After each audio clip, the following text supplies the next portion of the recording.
青山宗有令，自今日起，青山宗外3000里内禁止随意出入，非请擅入者，格杀勿论。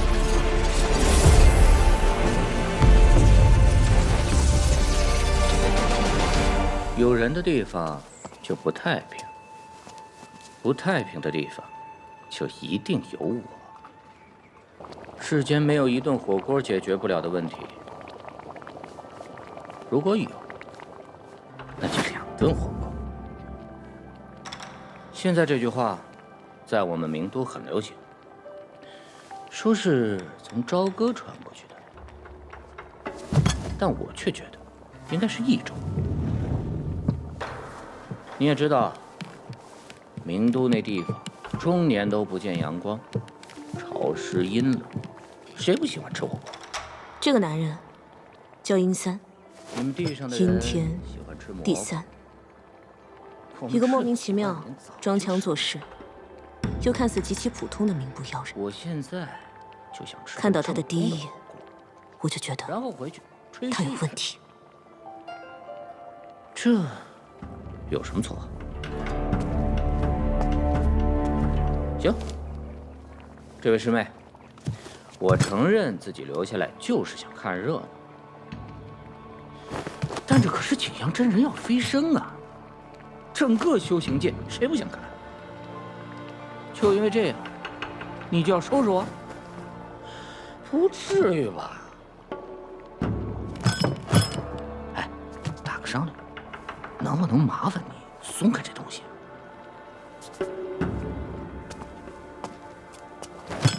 就算你不放我走，但也让我先吃2块。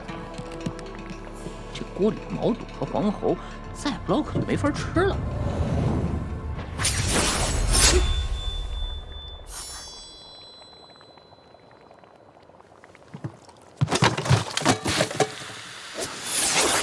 名不妖人来我青山宗招摇，死有余辜。千世万福。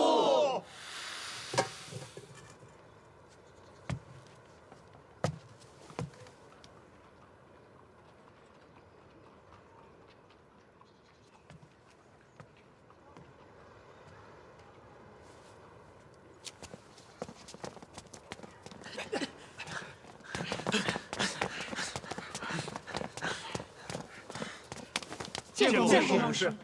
景阳师叔祖飞升在即，如此紧要关头，怎么还能让名不妖人在此招摇？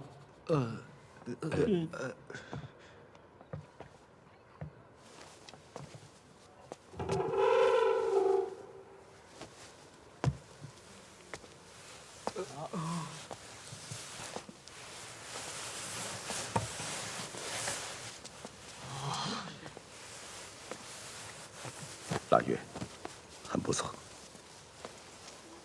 你们收拾完便离开，莫扰时间太久。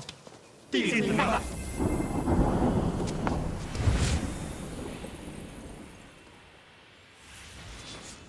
你们快看！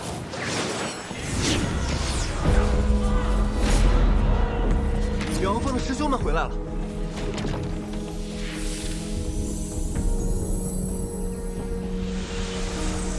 这是果城寺的禅子，禅子也来了。那玄灵宗的老太君呢？估计一会儿也该到了吧。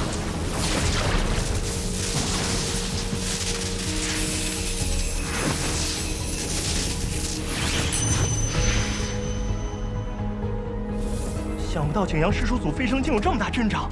你懂什么？整个朝天大陆已经1000年没有飞升者了。这可不光是咱们青山宗的大事，只有像景阳师叔祖这般心无外物、断情绝性的修行者，才能去往难以想象的境界吧。可这对青山宗、对朝天大陆，又有什么意义呢？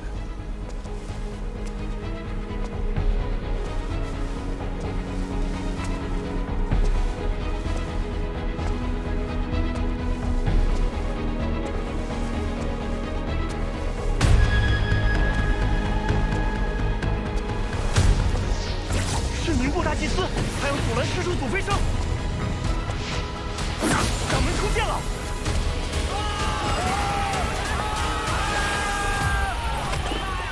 那是西海殿神。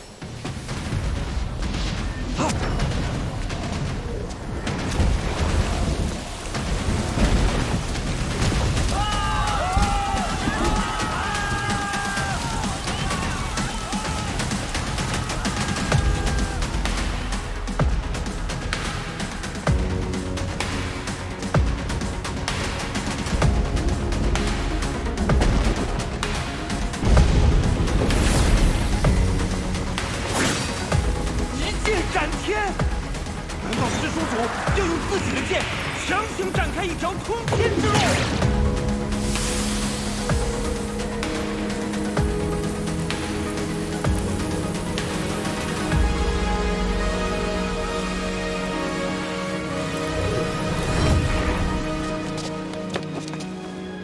恭送景阳师叔祖飞升，青山不朽，万古长存。 恭送景阳师叔祖飞升，青山不朽，万古长存。恭送景阳师叔祖飞升，青山不朽，万古长存。恭送景阳师叔祖飞升，青山不朽，万古长存。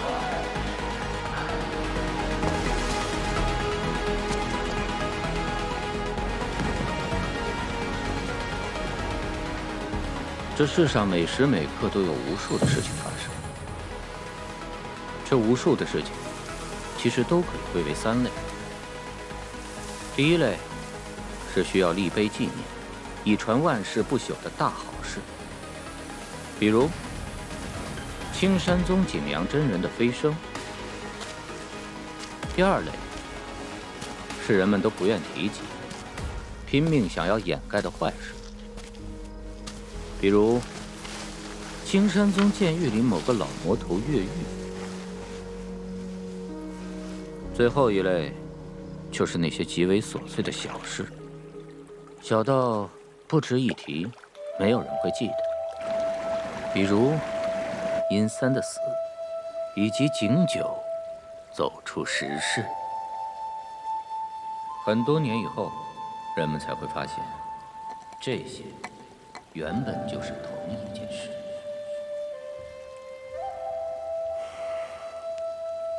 真烦，有些羡慕你，可以好好休息。我却还要再忙这多年。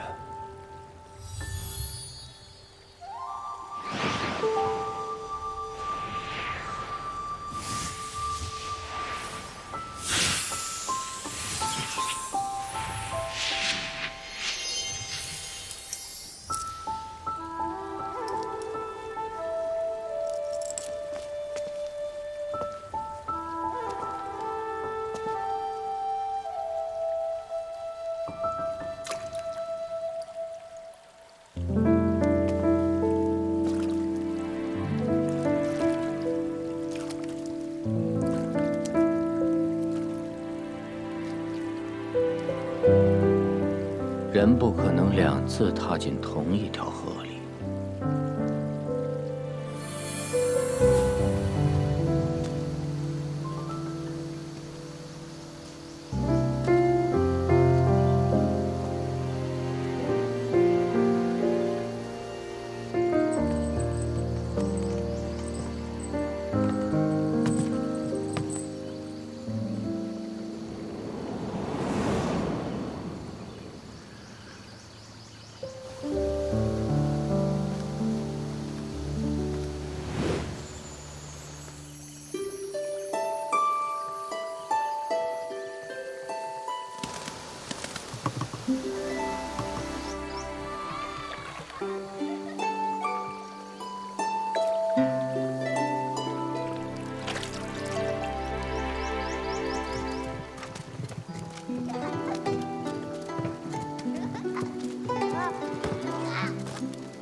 哎呦，哎，这娃怎么生得这么尊啊？他不是朝歌城里的公子吧？可不能瞎说。我看他把一飘飘一身仙气，莫不是仙师吧？哎，可算了吧，仙师能来咱这穷乡僻壤？哎，别说了，别说了，村长来了。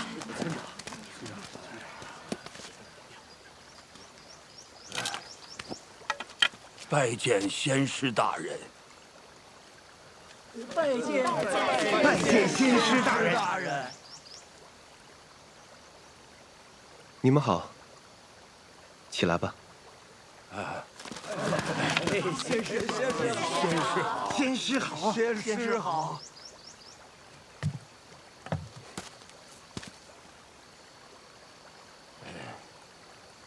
我要在这里住一段时日。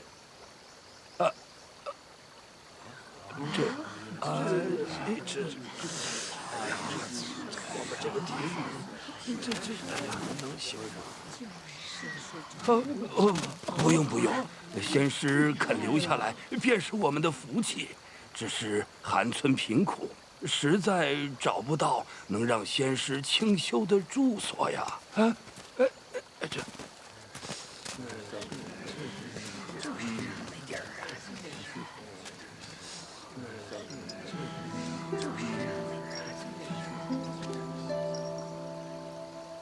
你住哪里？这是我第一次见到公子。那时，我正好10岁，名字还叫刘宝根。他觉得我的名字不好听，就给我起了个新名，叫柳10岁。当时的我觉得这个名字很奇怪，爹娘却觉得这个名字很有福气。公子让我教他铺床叠被、洗衣做饭、砍柴种田。就是这些，我没记错一个字，至今难忘。当时我真的非常惊讶，不知道为什么公子这样的人要学这些。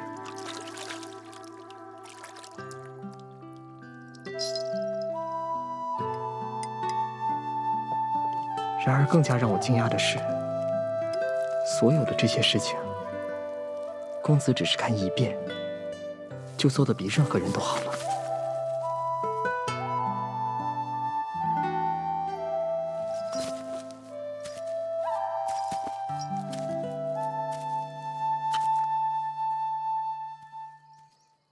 就到这里了。啊？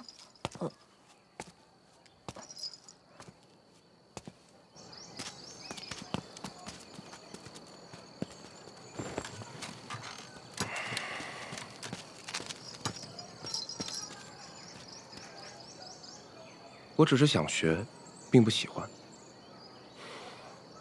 就算化凡修行真有道理，也不适合我。为什么？因为我懒，而且不擅长。那公子，你擅长什么？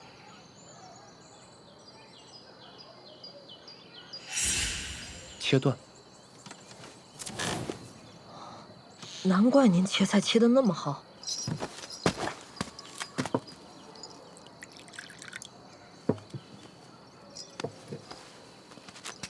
公子，你到底叫什么名字啊？景九。景九。水井，地久。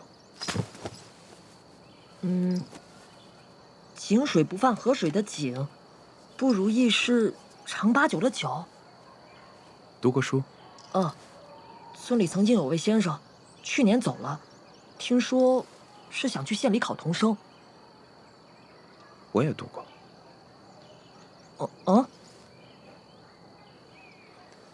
不懂就来问我。谢谢公子。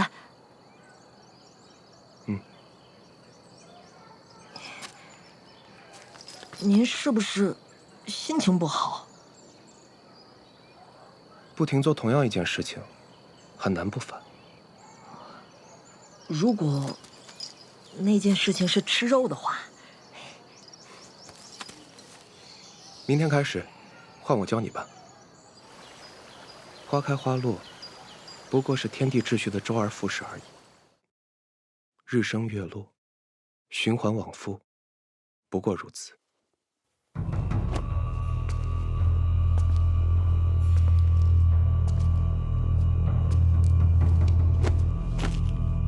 掌门师弟，师尊是借雷魂木，使冥部转魂之法逃出剑狱的。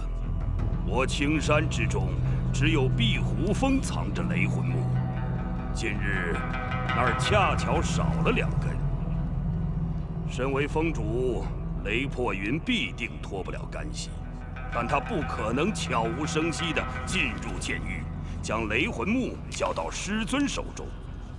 所以，必有同党，得彻查。师兄，小师叔刚刚飞升，峰里又出了这等事，你若是彻查，必定人人自危。如今是多事之秋，当以大局为重。这件事就到此为止吧。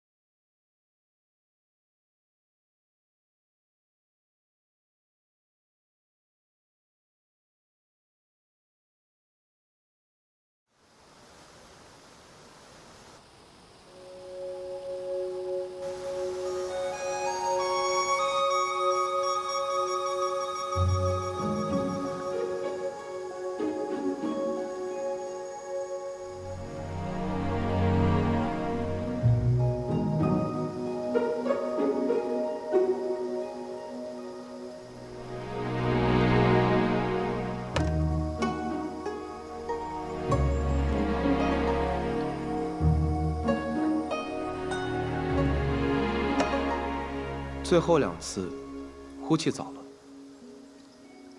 知道了。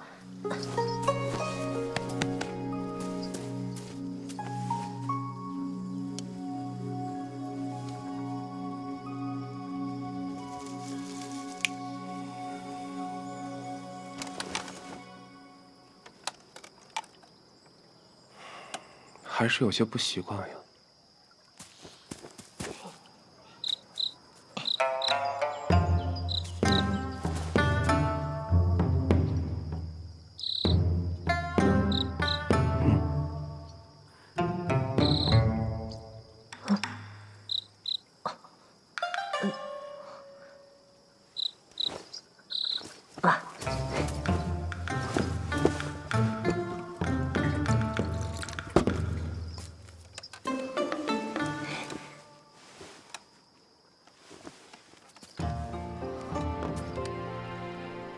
怎么就这么好看呢？公子，您不是睡觉吗？怎么还睁开眼睛了？我在推演今后3年。那您平日里都在摆弄的那一盘沙子，是在做什么呢？我在推演今后3000年。3000年？如果你冥思苦想，耗尽心神，用无数时间写了一篇极佳的文章，觉得此生再也写不出这般好的文章，结果却不慎让纸稿落入灶中，被烧成灰烬，你如何想？不敢想，想着便心疼。不是疼，是痛，很痛苦。那个人只能重写了。是的，除了重写还能如何？可是原来文章里的精彩词句，还有那些精妙典故都记不起来了，怎么办？记不起来自然就不重要。记不起来的词句典故，如何谈得上真正精彩？再写一遍，必然是篇更好的锦绣文章。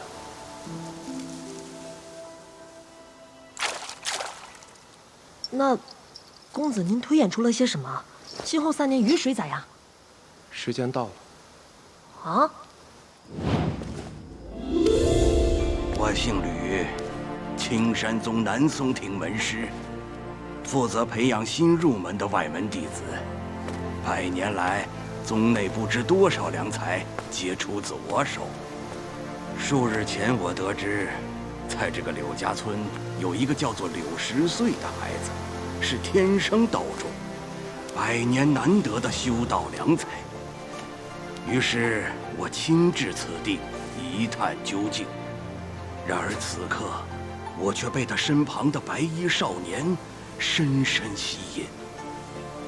我修行多年，好看的人见过不少，可无论是朝歌城里那些世家子弟，还是水月庵里那些美丽的女弟子，都无法与此人相提并论。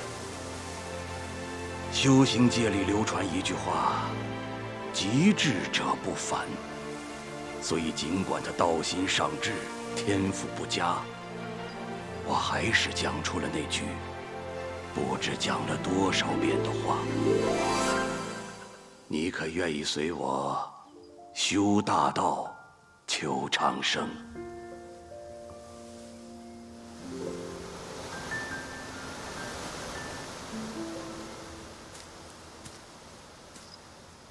难道这样就行了？那位仙师不需要时间看看我的品德？心性。对，就是这个词。修道当然只看天赋，心性随年月而变，如何看？难道你还真以为仁者无敌？难道不是吗？书里都是这么说的。当然不是，无敌者才无敌。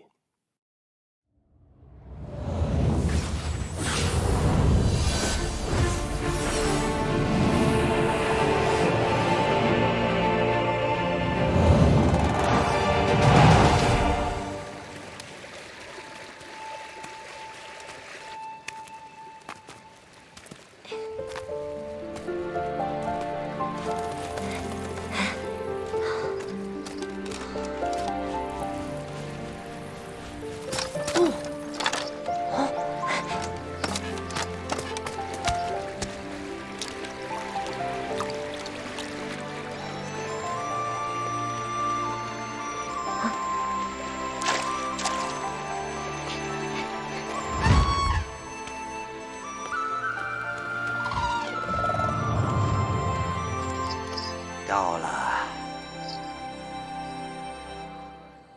哦，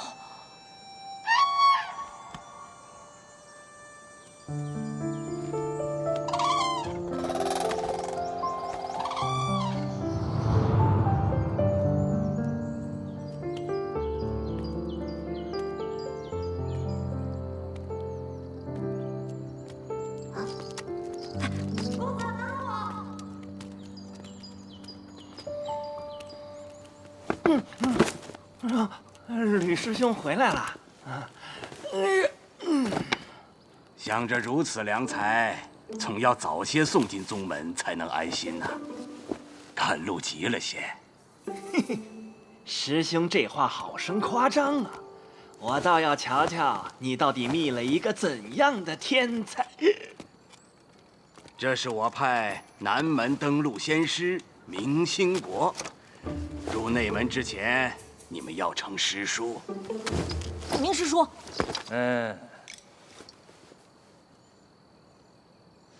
吕师兄，你今朝果然机遇不凡呐。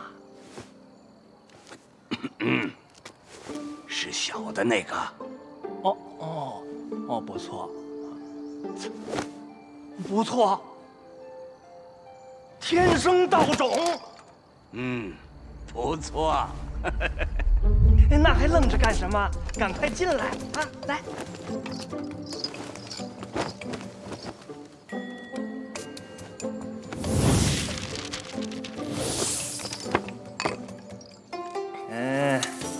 姓名？60岁。姓名不是年龄。我就叫这个名字，不可以吗？别说10岁，你就算想叫万岁也行。你呢？京九，朝歌人。你虽然资质不佳，但只要勤加修炼，也会踏上大道的。啊，10岁啊！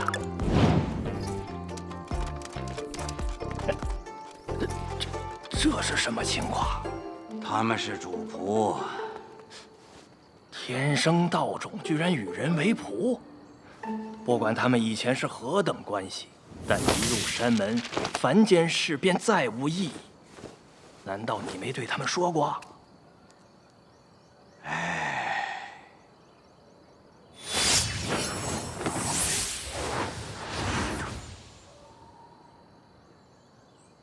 今年不知道今日会交系统是有交件，我肯定也能。是来了，别说了。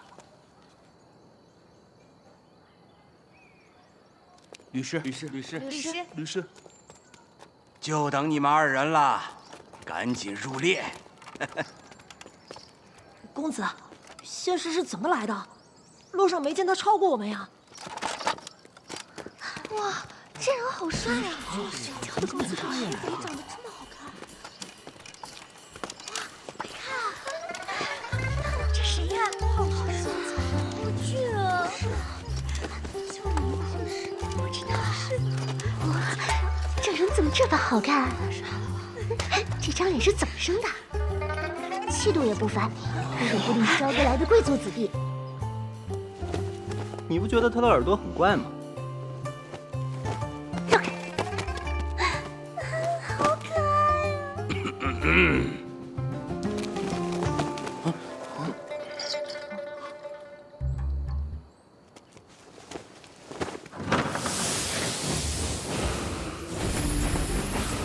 这里是入门口诀，你们要好好研习。世间修道者众，各派功法各殊，境界划分不一，本质并无区别。我青山宗大道至简，共有3层境界，分别为初境、次境、大境。初境分为2个阶段，一为友谊，2为报神。报神境圆满，可参加内门考核，通过后入内门喜剑阁学习，可称喜剑弟子。此时才算真正踏进了修行的大道。知通守一为次境，喜剑西弟子入知通可取剑，知通境圆满，可御剑飞行。而至守一境圆满时，剑无比差，可参加成剑大会。若表现不凡，则被九峰收入峰内。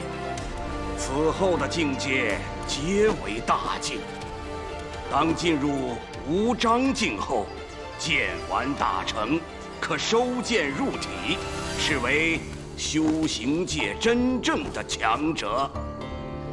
而你们现在要学的是出境法门，我希望5年之内，你们都可以报神圆满，进入内门。60岁。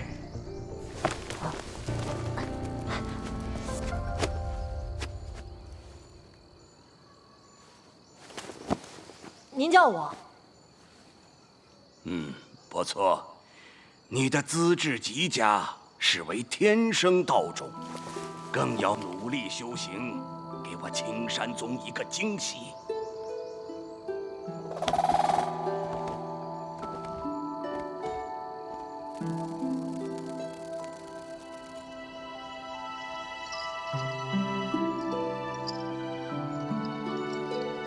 他是天生道种啊？不会吧？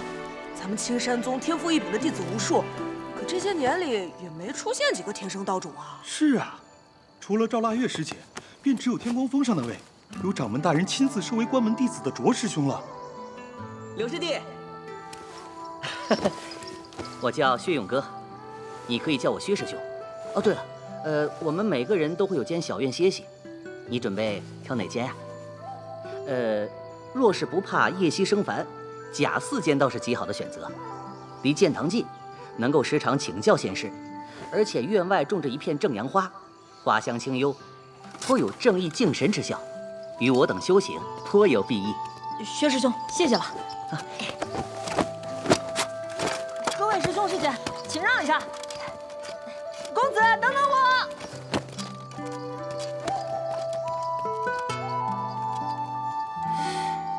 天生道种居然给人做书童，这可真是太奇怪了。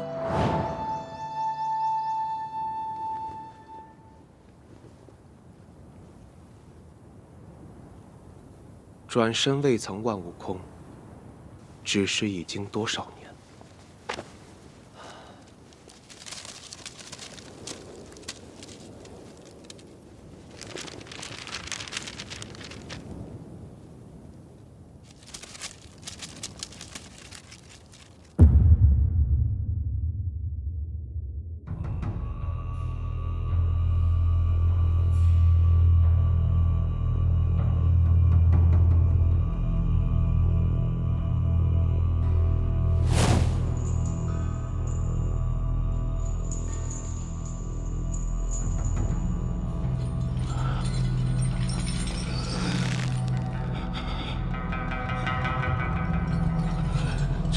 没有意，儿呢？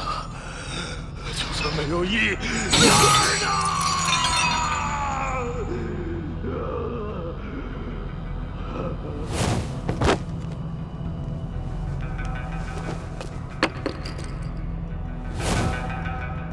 掌门师弟，你究竟是以大局为重，还是心中有鬼呀？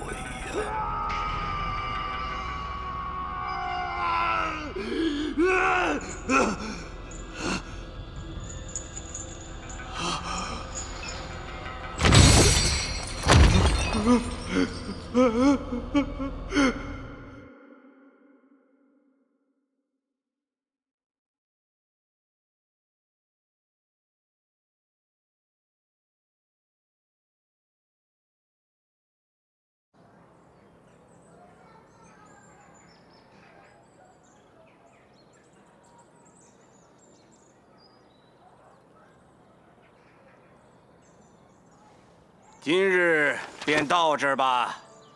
多谢上师。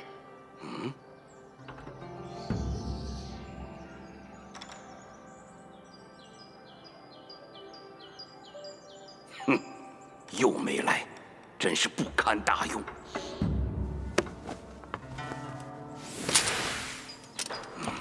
你们听着，修行之道在于勤奋。再愚钝之人，只要肯花时间精力去熬，终有一日也能成就青山九峰。千万不要像某些人游手好闲、虚度光阴，都记住了吗？是。弟子谨记教诲。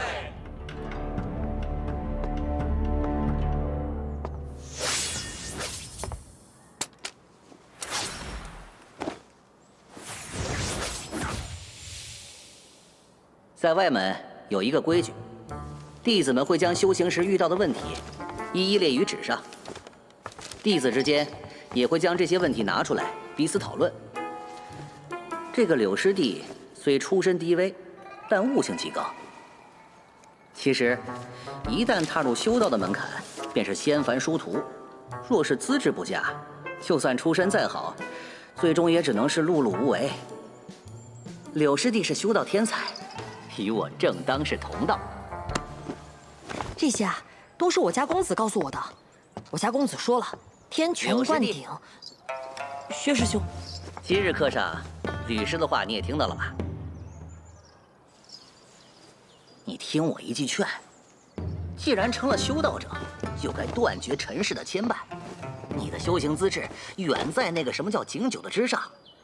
哼，你可千万别被他拖累。薛师兄，请你慎言。我家公子可是惊天伟地之才，他悟性之高，绝非我们能比。就凭那个懒鬼，我能解答出大家的问题，那也都是因为我家公子的指点。这不可能吧？他平时连院子都不出，这么懒的人能对修行有见解？景师弟的确有不凡之处，但……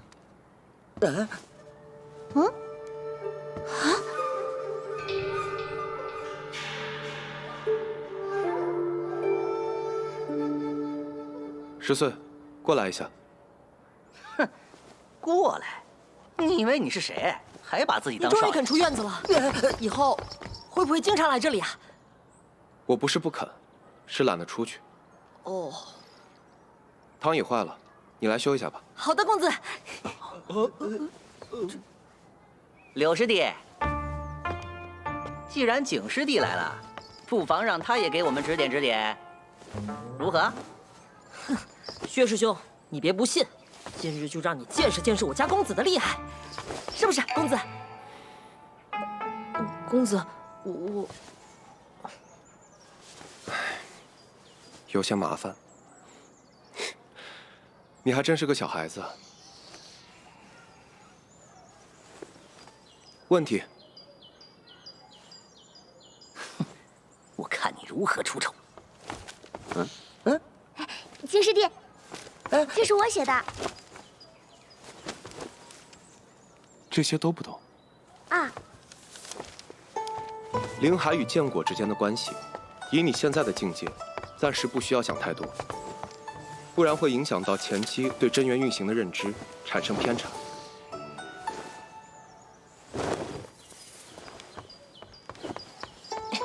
至于当作如是观，我写在了上面。哇，我怎么没想到？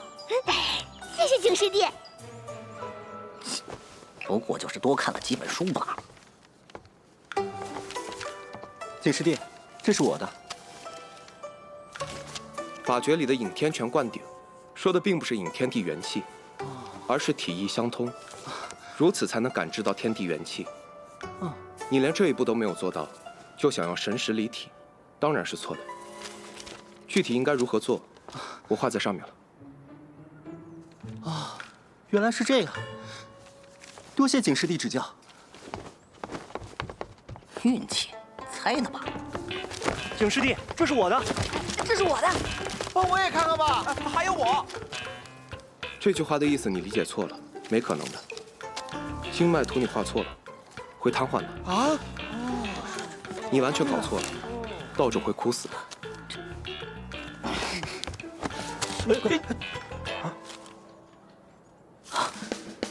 这怎么可能？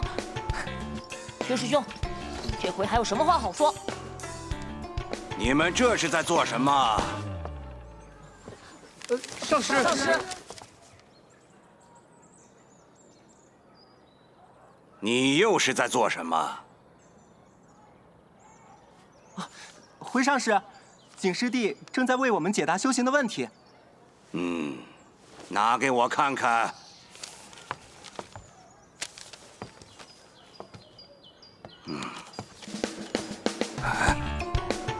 这景酒悟性竟如此之高。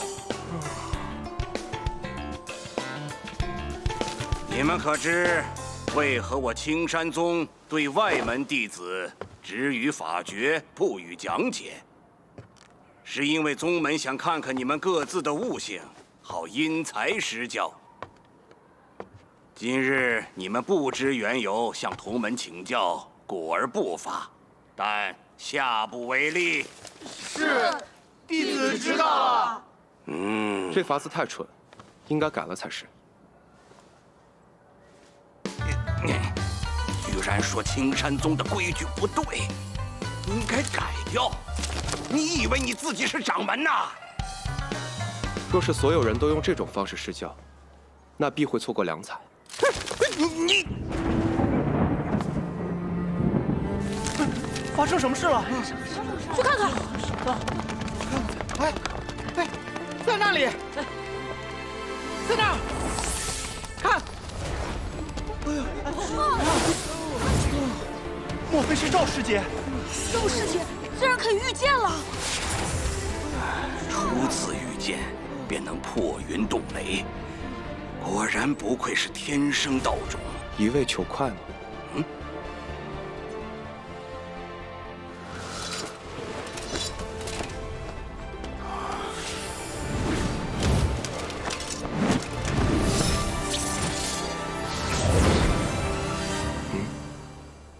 不错。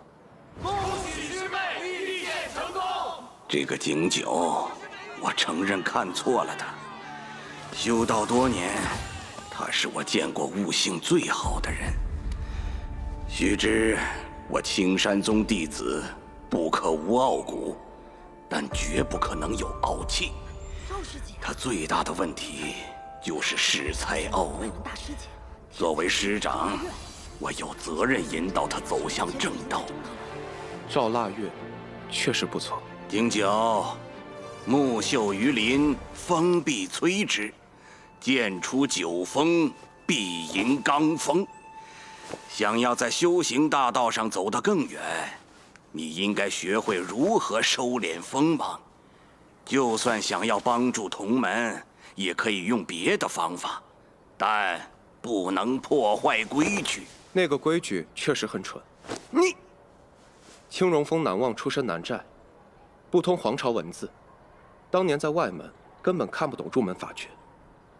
若无人教他，青山宗岂不就会错失这位天才？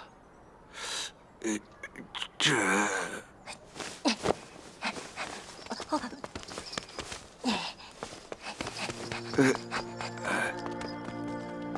青荣峰南望峰主的身世不算秘闻，只算是轶事，但他一个外门弟子，却是如何得知？莫非景九是宗门提前布好的棋子？只是这一次落子的，究竟是哪座峰上的师伯师叔呢？接下来的1年里，景九一如既往地躺在竹椅上，没有一点想要修炼的迹象。期间，我曾在某个夜晚来到小院，本着惜才之心，想要为他在青山谋一份差事，但他似乎志不在此。自此，我彻底放弃了对他的关注，将全部心思放在了60岁的身上。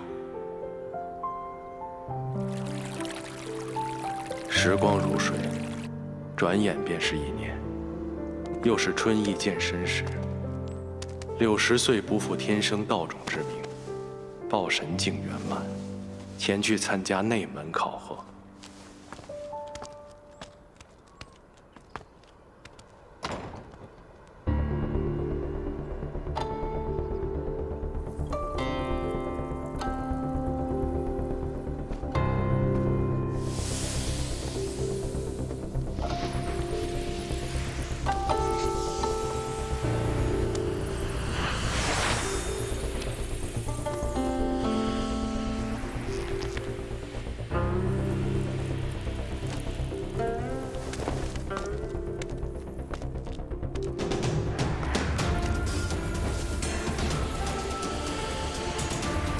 考核当日，他体内的真元与剑胎发生共鸣，那共鸣时发出的响声，在整个南松亭回荡，久久未能平息。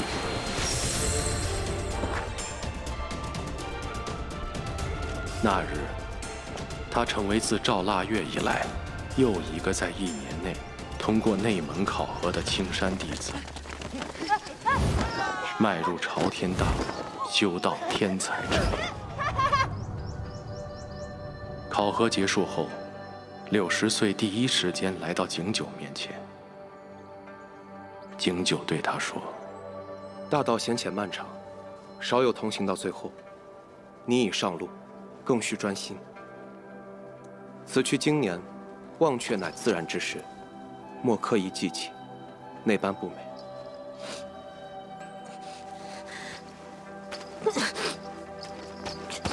我才不会忘记。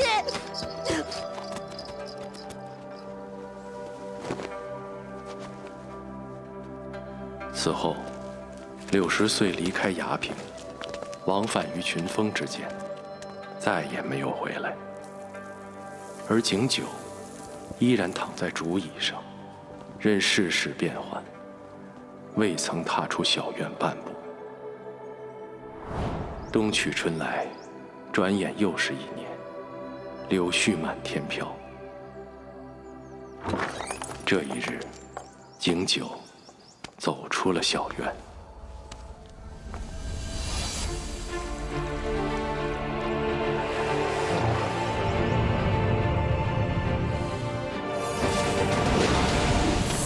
快看，内门的师叔来了！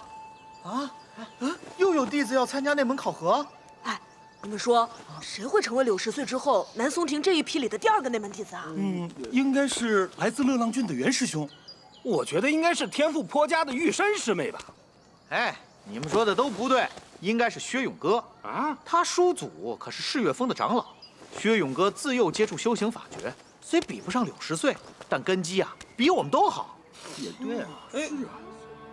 哎，他们不就在这儿吗？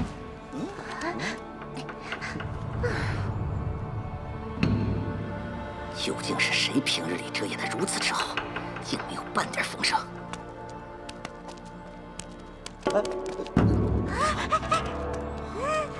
景九，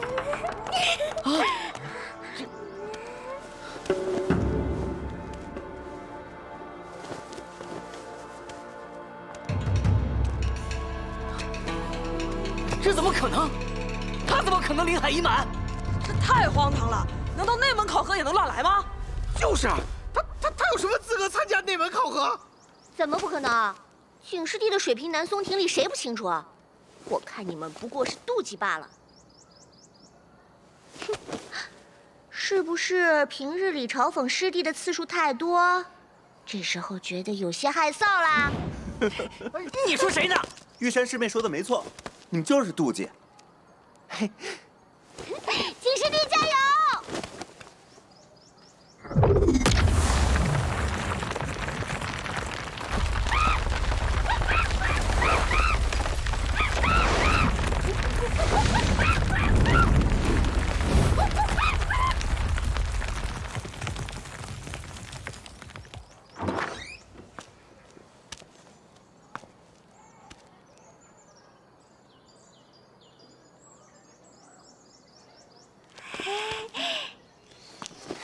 恭喜景师弟得入内门。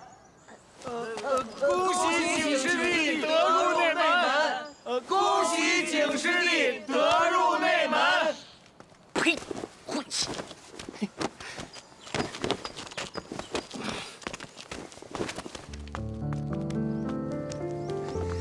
景师弟，恭喜了！哎，小袁上上，你上上。景师弟，你果然厉害，恭喜啦！他叫金山，还是银山来着？景师弟啊，我还有一些修行上的问题想要问你呢，你可一定要教教我啊！哎，对，我也有一些问题想。我原以为他人缘很差呢。哈，毕竟也是个名人。不过这个景九，确实不简单呢。进入青山宗后第2年，景九报神境圆满，进入内门。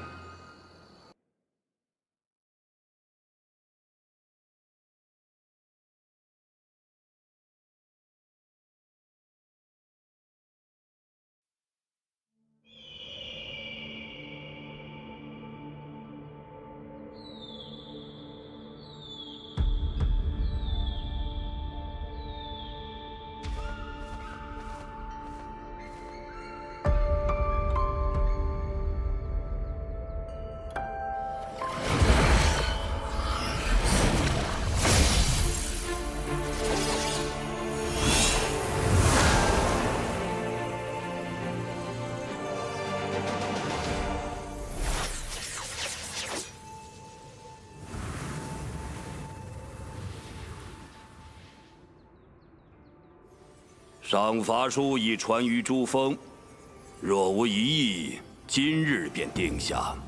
无异。若无其他事，大师兄，且慢。师妹，还有何事？内门小楼里，小师叔的画像为何要挂上去？他是飞升，又不是死了。师妹，小师叔飞升是我青山的荣耀，把他的画像挂在小楼里供后人瞻仰，倒也合适。合适什么合适？若要激励后人，就该放在洗剑阁中，怎能将他放在死人堆里？师妹，不可妄言。我青山被称为剑道正宗，皆因青山有九峰，九峰有九剑，九剑可定天下。可小师叔飞升时带走了伏丝剑和不二剑，九剑失其二，怎么看，我青山的实力也受到了极大折损的。三师兄，能随小师叔飞升是那两柄剑的荣耀。再说了，青山有言，剑随人起。只要人足够强大，那他的剑便有资格代替不二剑和伏丝剑成为珠峰主剑。若三师兄你能达到小师叔的境界，我青山的实力怎会受损？只怕你达不到吧。够了。三师兄所说的是事实，小师妹所言也不无道理。不管怎样，我等后辈仍需努力，才能不负先辈的荣光啊！说得不错，好在年轻一辈有着实之，之后有腊月，如今又有10岁，我青山未来可期呀。着实职在闭关，腊月在云行峰苦修。只是那个柳10岁终究太小，这次的成剑大会若是他参加，我之所虑，在于60岁究竟是不是真的天生道主。大师兄，无需多疑，掌门师兄亲自查看过60岁的情况，没有问题。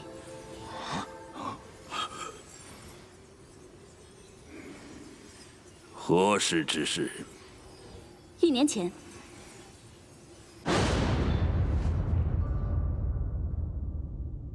今日就到这里，诸位都散了吧。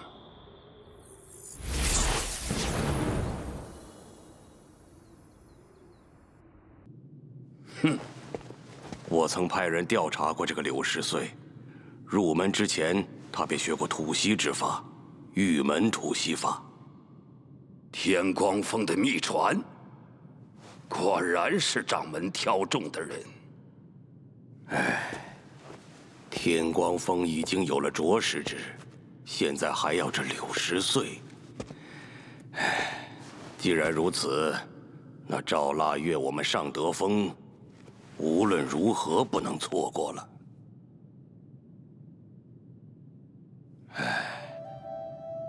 有话就说，别总是叹气。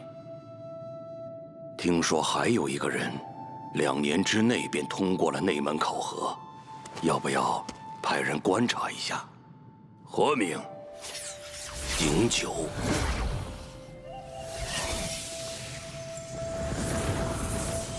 哼，那个懒鬼。想不到师兄也知道这号人。这么多年了，师兄还是最厌恶懒惰之人。我本以为今日珠峰会问起碧湖峰雷师弟的事情，哼，掌门师弟不让问，谁人敢问？就算不问，总还是要给个答案呐。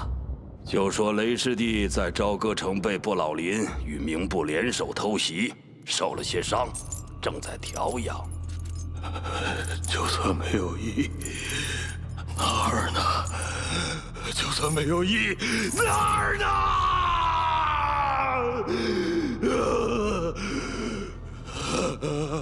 总不能一直把雷师弟就这么关着呀？为什么不能一直关着？不管他是不是真的疯了，敢对掌门出手，便有被关的道理。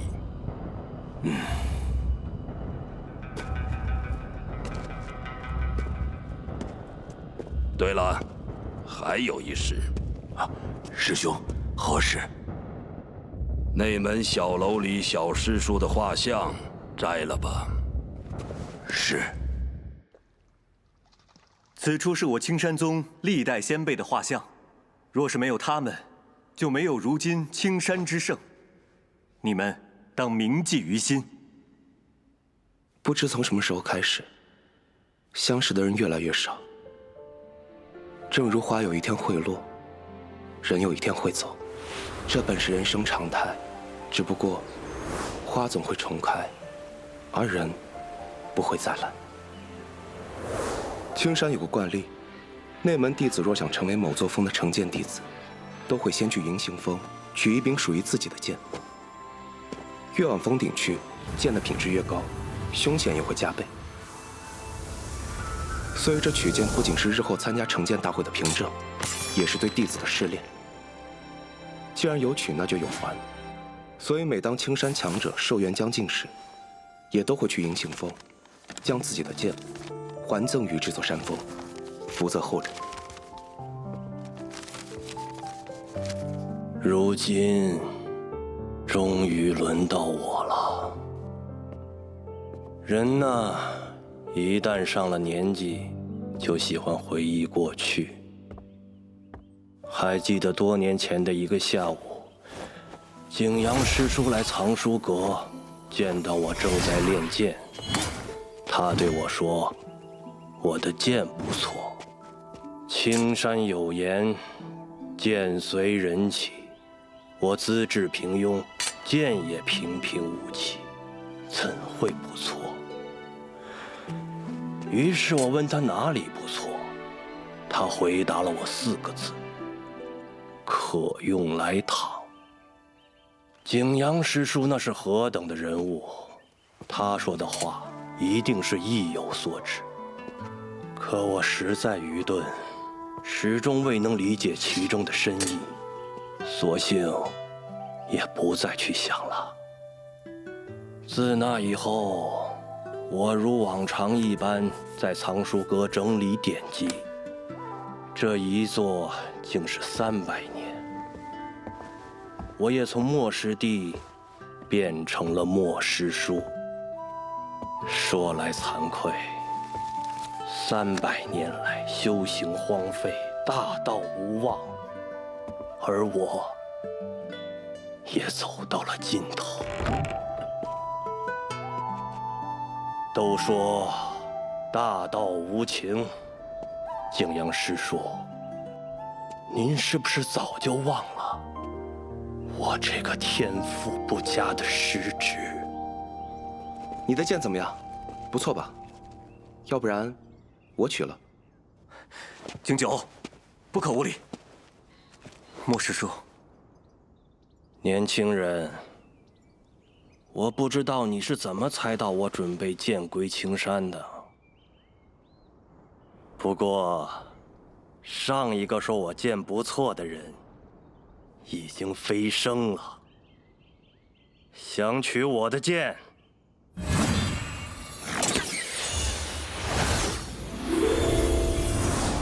凭本事吧！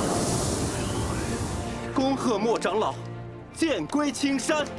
恭贺莫长老剑归青山！恭贺莫长老剑归青山！恭贺莫长老剑归青山！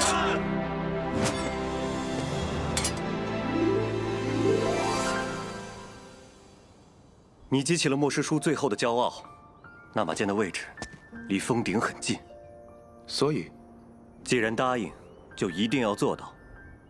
不然，就算你是哪座峰提前选好的弟子，我都不会让你参加承剑大会。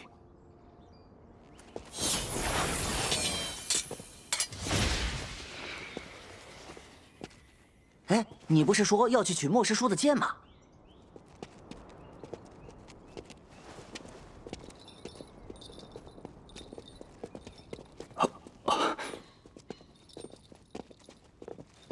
顾师兄，这是谁？你不知道吗？他是洗剑阁的授课先师之一，两望峰上的3师兄顾寒。啊，两望峰，那儿可是汇集了青山最天才的年轻弟子啊！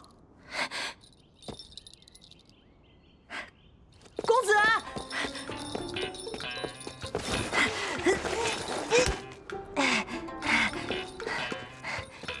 公子你来了，你终于来了。柳师弟性情平时低调，我还是第一次见他这样。没错没错，真是出人意料啊！这人是谁？顾师兄，这人便是10岁平日里提起的公子。哦，原来他就是景九啊！你在做什么？顾师，这是我家。今日，你就要初次尝试御剑。我说过，任何事情都不能让你分心。自己过来领罚。是。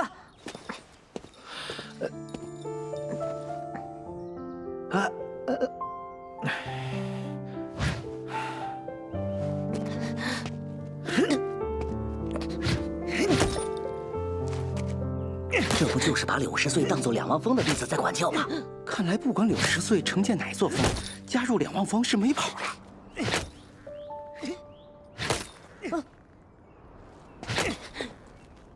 够了。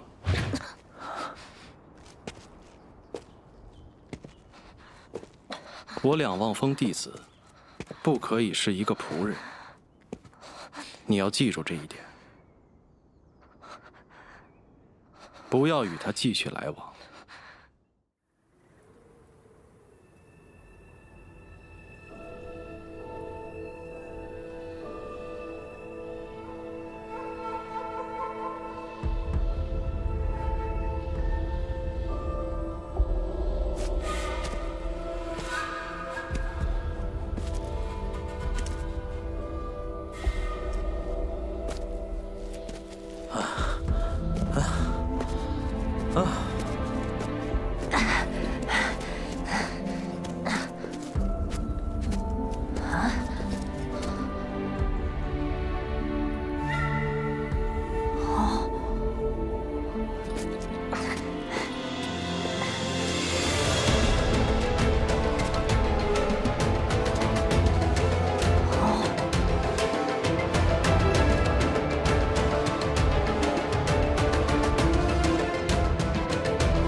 我再给你10息时间，如果你自己走不出去，我就把你推出去。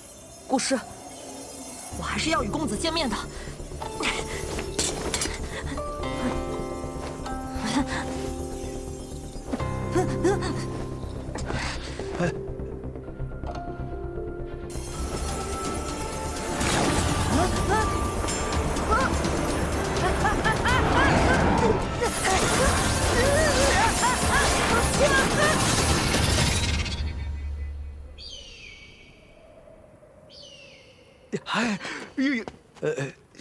如果10岁摔死了，掌门会不会把我们逐出青山啊？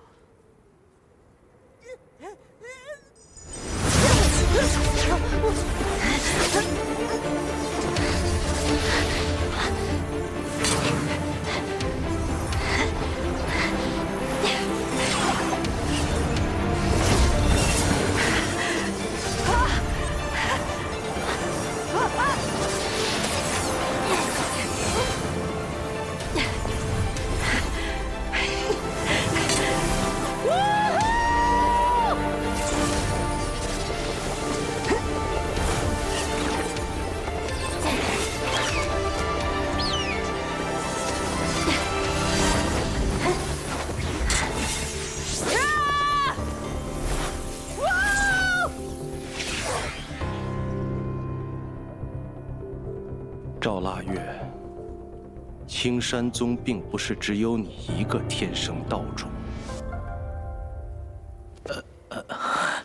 腊月师妹不愿意进两望峰，想必有她自己的安排。师兄，你别生气啊！不要让10岁与那个景九见面。我两望峰弟子，绝不能是一个仆人。是。唉。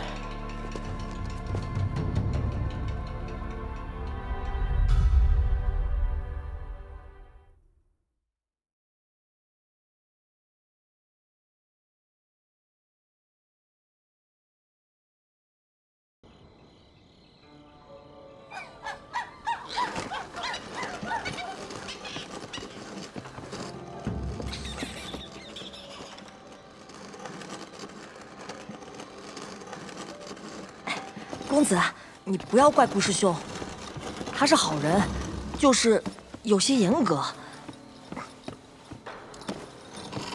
师兄，应该叫顾师。他觉得我还可以，说会在成剑大会上召我入封，允许我私下称他为师兄。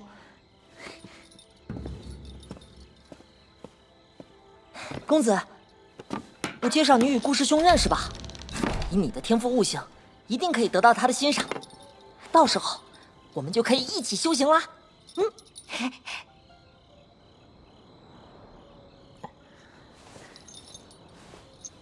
公子，您可能不知道，两望峰是我们青山最了不起的地方。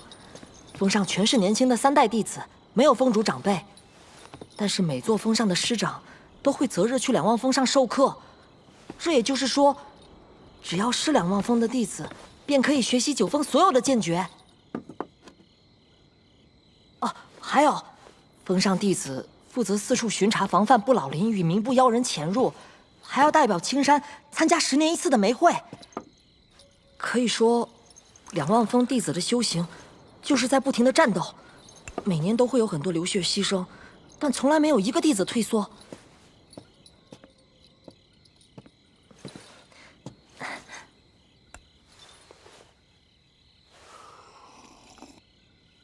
我确实不感兴趣，因为我不喜欢两望峰。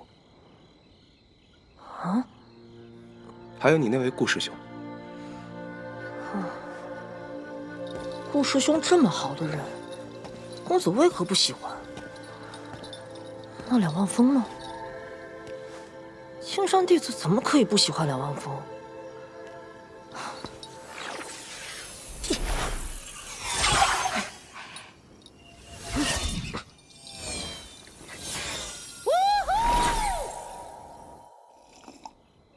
怎么可以不喜欢？这句话本身就是错的。就像那位顾师兄，他是不是好人我不在乎。就算他是个圣人，我也可以不喜欢。此后的几日里，白天柳10岁都会在洗剑溪畔刻苦修炼，夜晚则会来到我的洞府，帮我做一些打扫之类的事。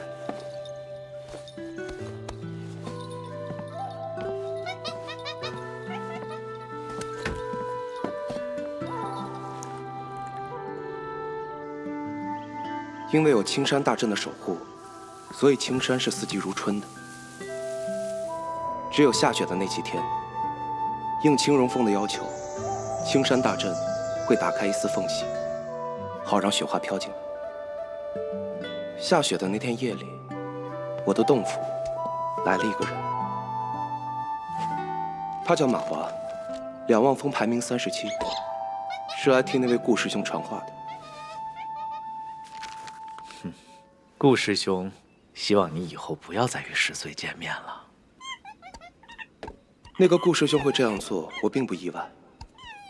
让我意外的是，他竟然来招揽我，但我没有同意。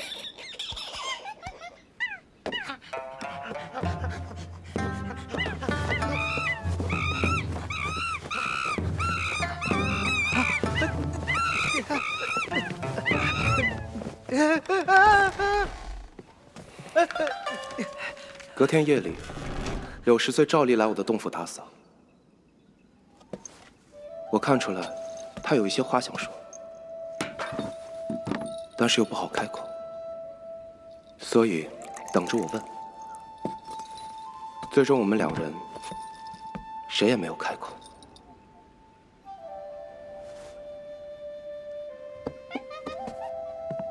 我想，这大概是他最后一次来我的洞府了。之后还有几次， ，10岁来到我的洞府外，徘徊了很久，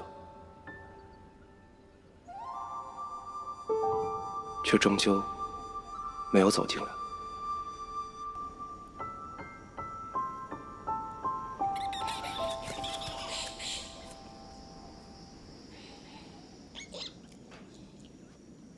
景师兄，我们入内门了。啊，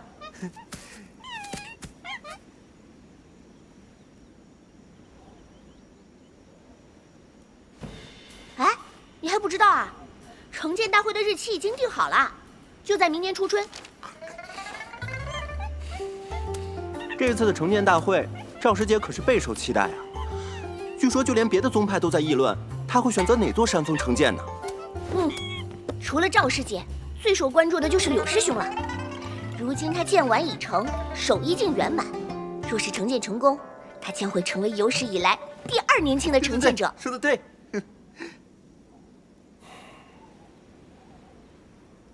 是该去见见他了。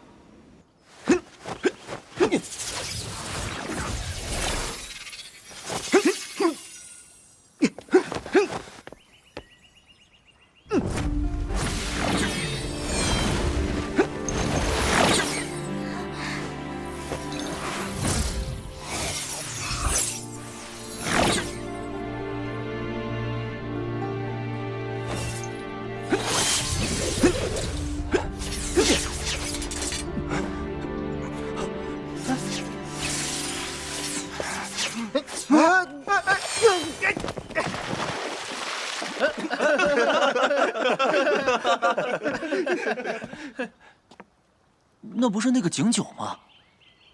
他怎么来了？啊，莫非是来修炼的？不可能吧，他可是出了名的懒。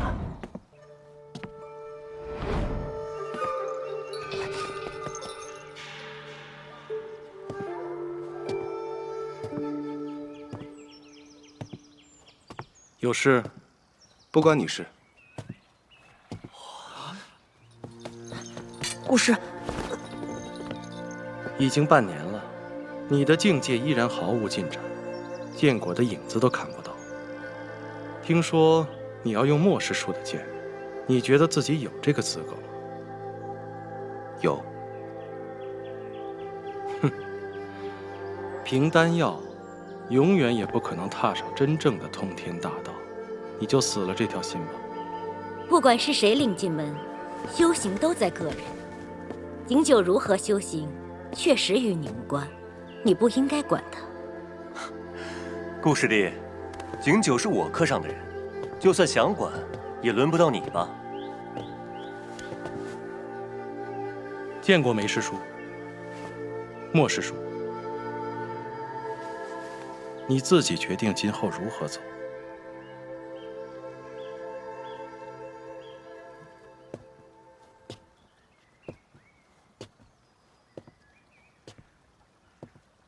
景九，你还是要再努力一些，早些把剑拿到手再说。哦，好吧。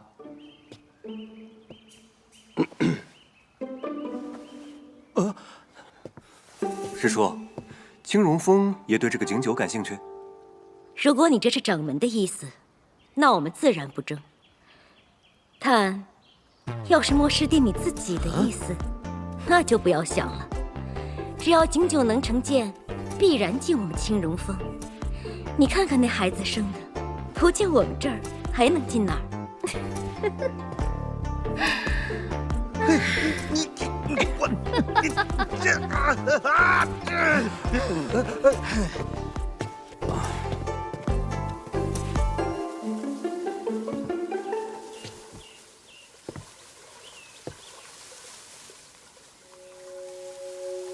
这玄气丹只能改日再交给10岁了。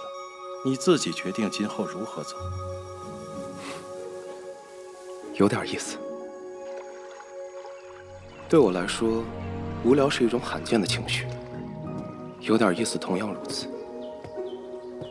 我已经很多年没有遇到过这种事情了，除了有些不习惯，还有些不喜。如果当年遇到这种事情，生出不喜，我会如何做呢？如果不行，自然一剑杀了。当然，现在不行。那位顾师兄罪不至死，而我不是个好杀之人。更关键的是，要把对方一剑杀了，首先得有把剑。没有剑，也无法参加成剑大会。看来，真的要取一把剑了。总不能用你，而且我答应了小莫。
抱歉，我不知道有人。你是谁？景景。我好像听说过你。我也听说过你。你不如传闻里好看。可能是传闻太夸张。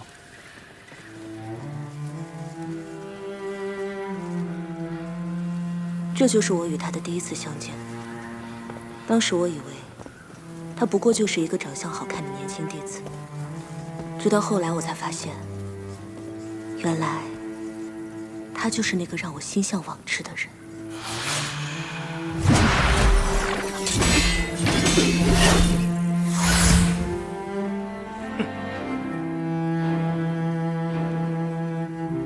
其实，在此之前，我曾多次想过与他初见时的情景。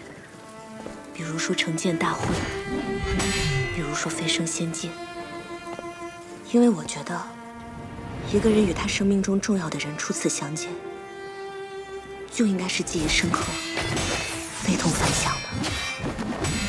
可人生就是这样，往往越是重要的事，发生的时候就越是稀疏平常。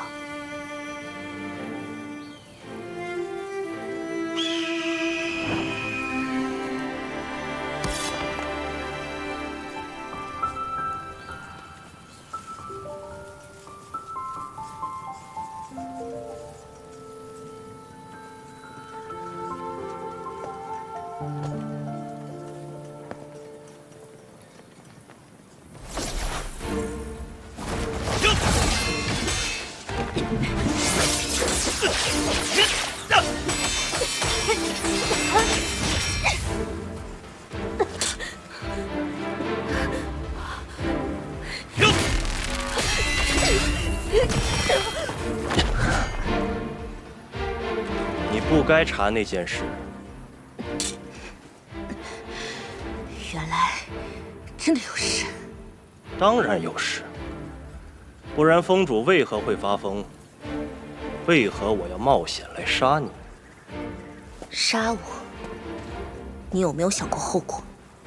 哼，有的是后果比杀死你严重10000倍，但我们还不是一样做了。你最后还有什么想说的？我想说的是，你就不该离我这么近。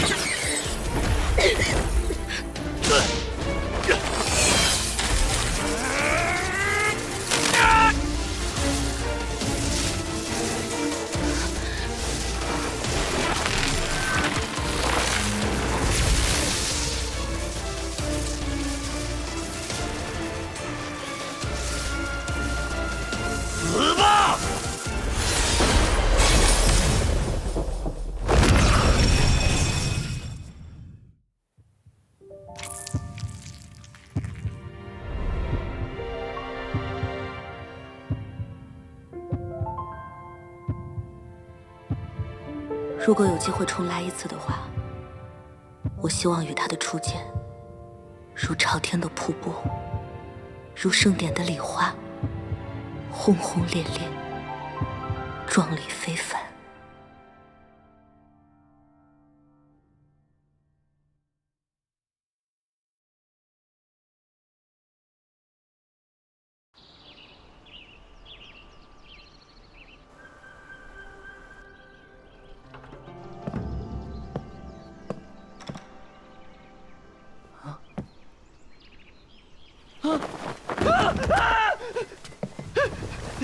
碧湖峰的左师叔死了，尸体被发现的地方是一处溪边，据说模样很惨。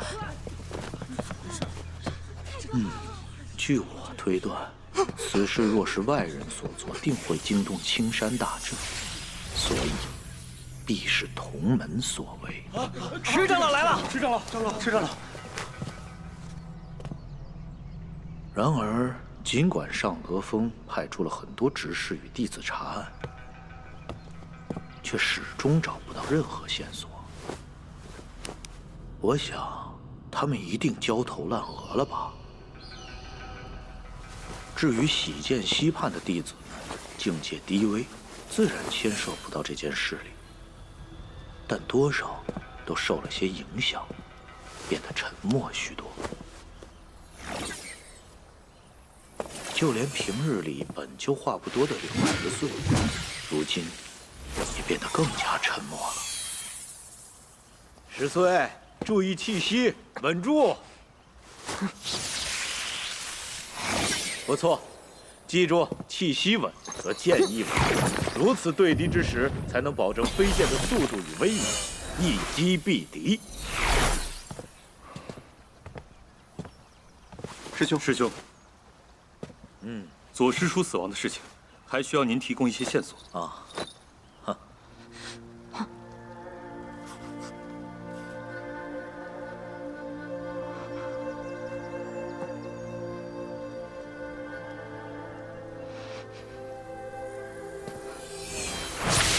小心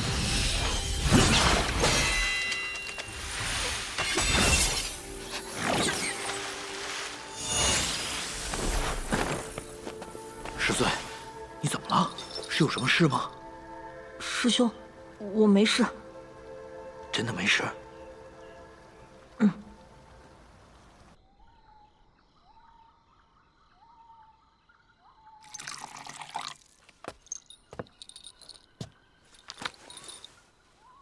公子，前天那件事，是不是你做的？你觉得我能杀死那个人？昨天顾师兄他们说，那个死了的师叔断颈处很光滑，凶手应该是个有野境的高手，或者用的是一把绝世名剑。我记得很清楚，你说过你最擅长的就是切断。前天夜里我来了，但你不在这里。公子，你去哪里了？公子，我真的有些害怕。是的，那个人是我杀的。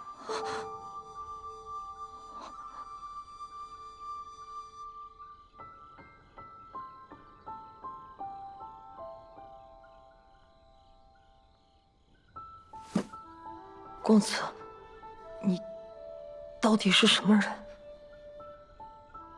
我是什么人并不重要，这件事情你可以禀报师长，或者你那位顾师兄。事实上，很久以前你就应该这样做了。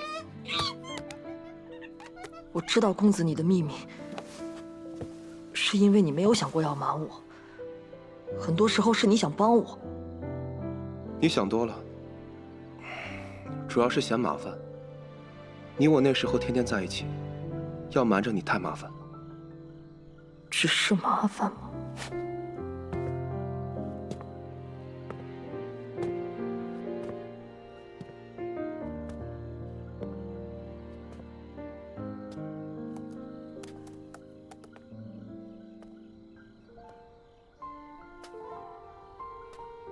那位师叔是坏人吗？站在我的立场上，他当然是坏人。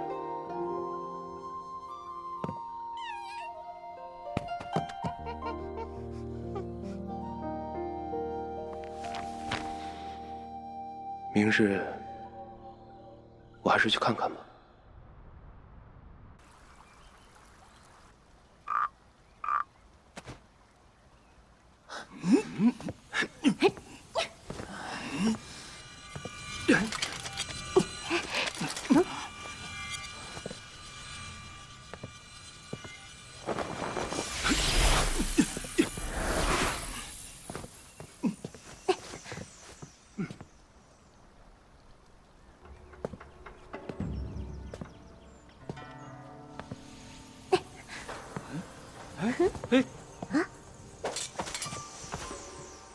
他这是要去干嘛？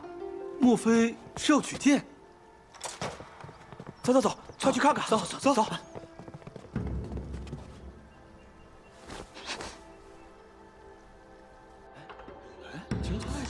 他来干什么？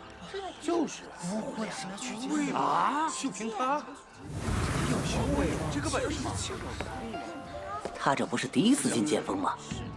怎么可能走得如此之稳？这怎么可能？已经过了鹰嘴岩，岂不是过了600丈？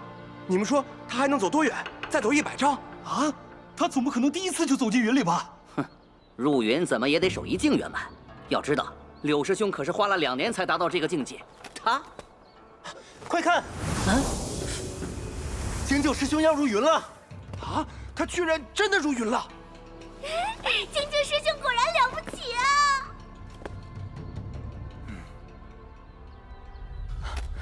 梅丽师叔，抱歉。看来这个孩子，我们天光峰是一定要争了。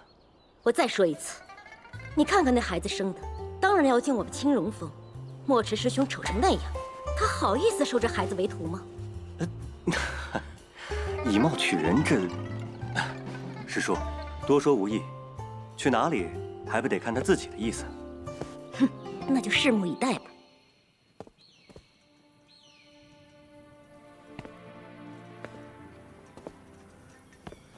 为什么尸体会被发现？你是如何知道峰下发生的事情？我自有办法。我很久没有杀人，有些忘了后续应该怎么做，而且处理尸体很麻烦。所以你就随便丢在溪边？不然，这个，你到底是谁啊？那你呢？你又是谁？我想起来了，以前我杀人也是不买的。不怕被人发现？为什么要怕？怕被人寻仇，怕麻烦。寻仇？最开始有过几次，后来就没人敢了，所以不是很麻烦。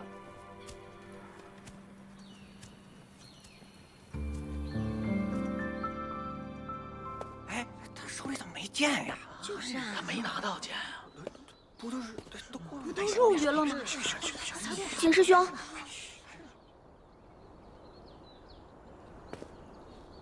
哎，景师兄没拿到剑啊！唉，太可惜了。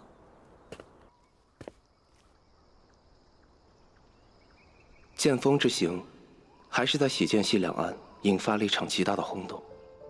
不过我并不在意。之后的日子里，没有人来问我。上德峰的人也没有忽然出现，把我带去幽冷的监狱。很明显，柳10岁没有对任何人说起，人是我杀的。而以赵腊月的聪慧，应该清楚，都有秘密的2个人应该保持距离。那么这件事情，便应该到此为止。然而，我没想到事情还是出现了一点偏差。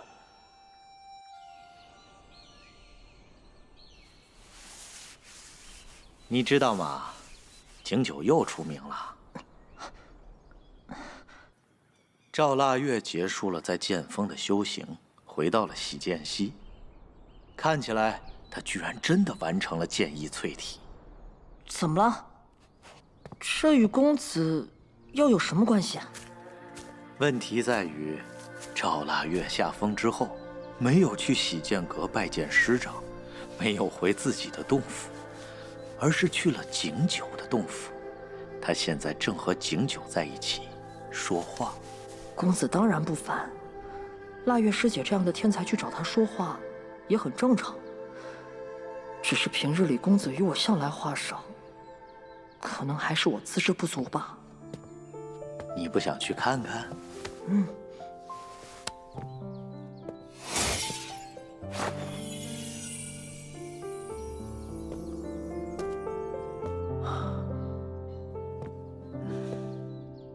你现在还坚持认为景九是个废物？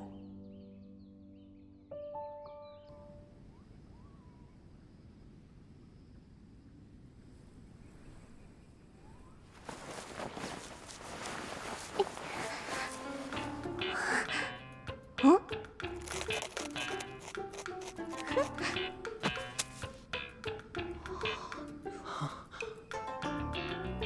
真的是赵师姐啊！你没看错？切，在血剑阁里同处数十日，他怎么会看错？哎，快看，他真的在和景师兄说话。这2年多从来不见景师兄做些什么，但每到关键时刻总会有惊人之举，真是深藏不露啊！赵师姐的性情淡漠而寡言，但谁都一样，很有距离感。就连一心想要征召他的两望峰，他都不愿亲近。可为何刚刚结束在剑锋上的苦修，便来看景师兄？哎，难道大师姐也是个俗人？哎，元师弟，你这是何意啊？别胡说，大师姐怎么可能是这么肤浅的人？就是，玉山，好好收拾他，叫他乱说。哎呀，我错了，我错了。哼，我知道了，景九他肯定每天夜里都偷偷摸摸的修行，白天来睡觉，故意装成风轻云淡的样子。哼，不然怎么可能走进剑锋云里，还能与大师姐相识？在周学里，这种人我见得多了，真是虚伪。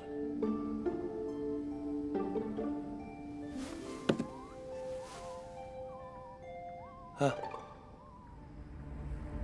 什么意思？给我倒杯水。不。哦。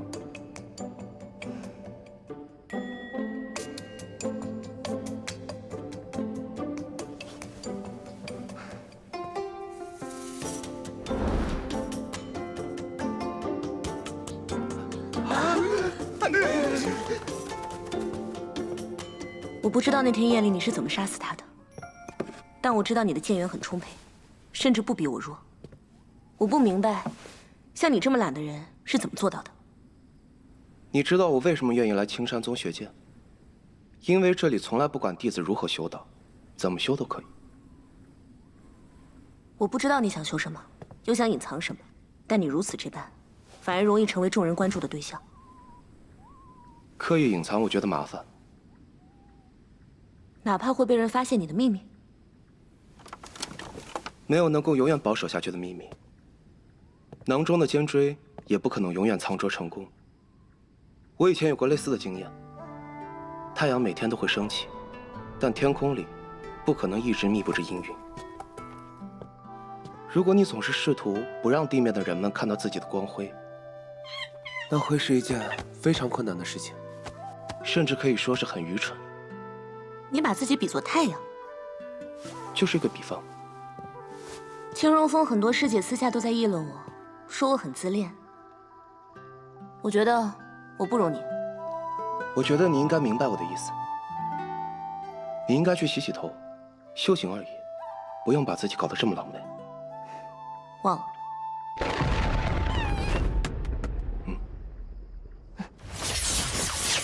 哎，这是怎么了？发生什么事了？那儿呢？没有你，儿呢？小心！快进洗剑阁！快！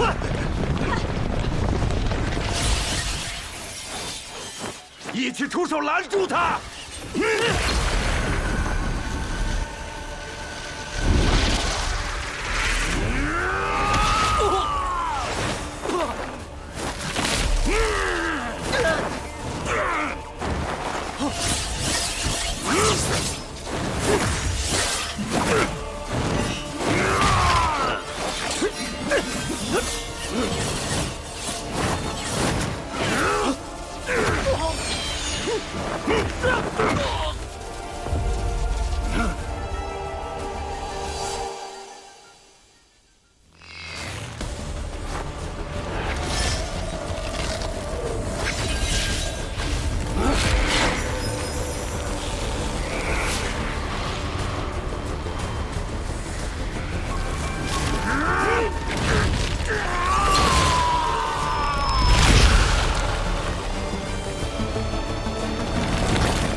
威能吗？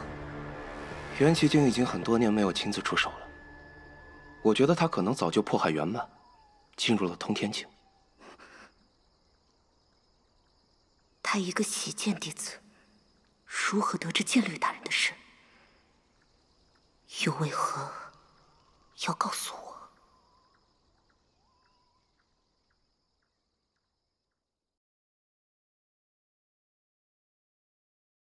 碧湖峰峰主雷破云死了，死在我的剑下。对青山而言，一个疯子死便死了，没什么影响。但碧湖峰至关重要，不可一日无主。我本亦属迟燕承接此任，不料一直在碧湖峰隐修的程由天也有意此为。既然有人竞争，那便只能依青山旧例，以剑决出新的盟主。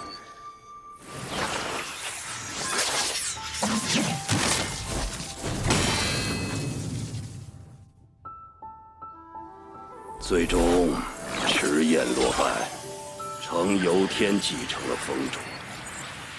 我知道迟燕必然十分内疚，但对我而言，只要不是天光峰的人，谁当峰主我都不在意。师兄，抱歉，我无妨。左翼的事情查得怎么样了？两望峰那边有个消息，不过很难确定。城建大会的日子快到了，不要把事情弄得太大。这些年愿意来我们尚德峰的弟子已经越来越少了。那个景九，真的不需要再看一看？哼，那个懒鬼吗？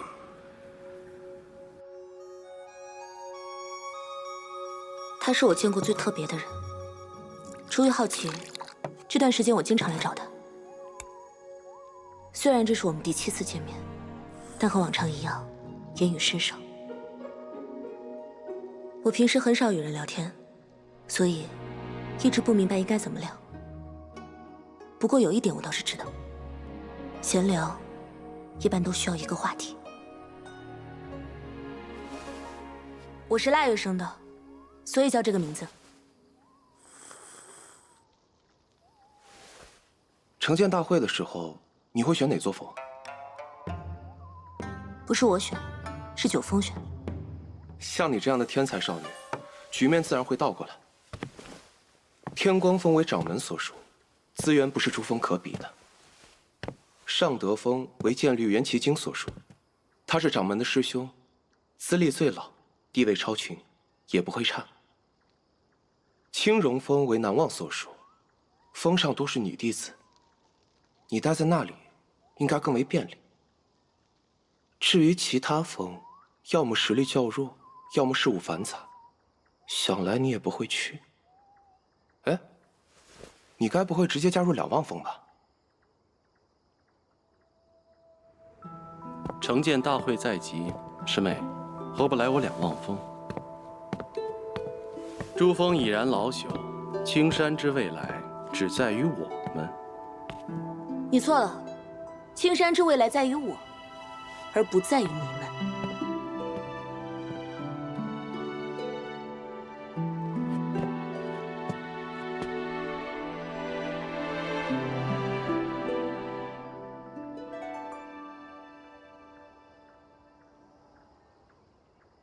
我不喜欢两望峰。我也是。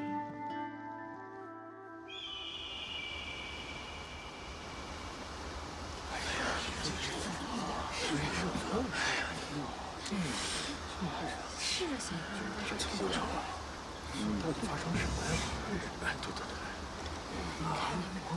这事儿想不到在世间降妖除魔的两望峰师兄，还有在朝歌城等地的各峰师长们都赶了回来。不仅如此，我还听说果城寺来了10余名僧人，朝歌城来了几位朝廷官员，与青山宗交好的水月庵、玄灵宗等地，更是派出了长老之类的重要人物。成剑大会这么受重视的？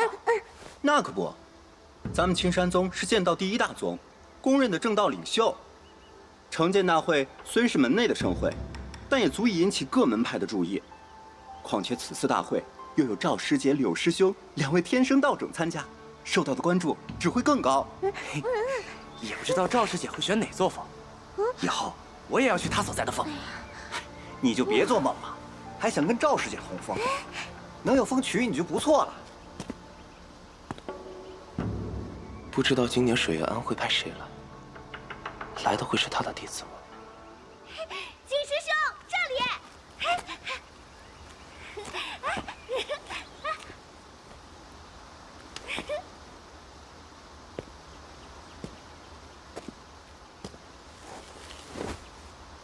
来了。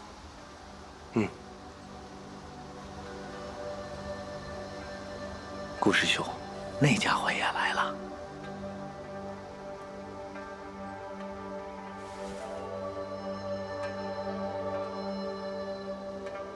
我还以为他会取到剑参加这次成剑大会，看来还是不行。大师兄，大师兄，青儿和10岁都没问题吧？师兄放心，一切都已安排妥当。好。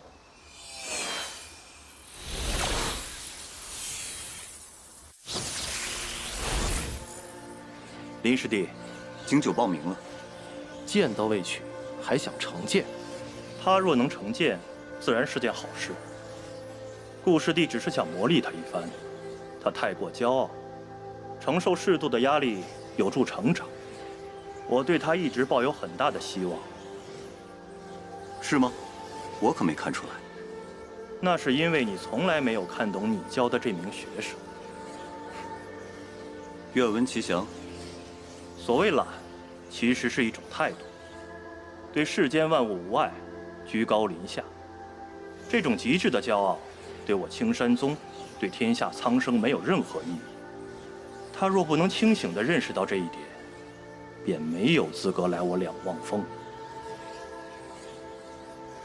这么多年了，我还是看不惯你们这种自说自话的做派。你难道就从来没有想过，他根本不想去两望峰？你们这样做，除了让他不高兴，还有什么意义？入两望峰是每个青山弟子的荣耀，他总有一天会明白这一点。师弟，你若不是不甘拜在我的剑下，现在不也应该站在我的身旁？我觉得你今天可能会失望，而且是2次。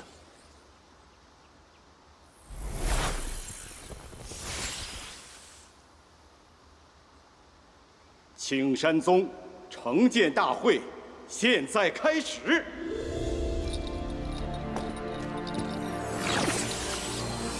不愧是柳师兄，竟第一个上场。柳师兄，他就是那个天生道种。没错，而且是10年里青山宗的第3个天生道种，万中无一的修道天才。普通宗派100年遇着1个便算不错，青山宗的运气真是令人妒忌啊！弟子柳10岁，前来成剑。试剑吧。弟子林银良前来成剑。柳师弟，请指教。林师兄，请。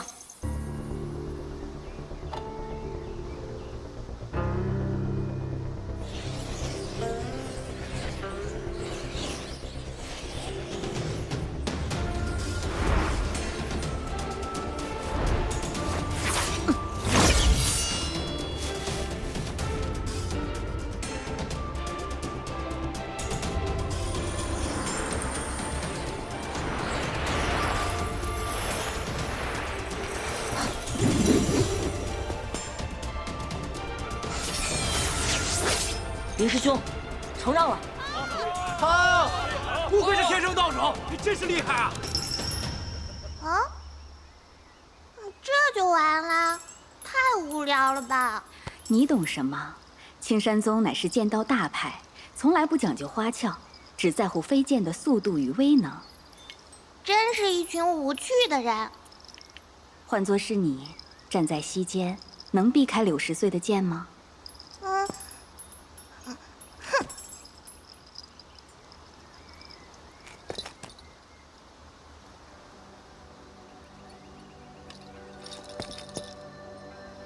？60岁，你可愿随白如镜长老学剑？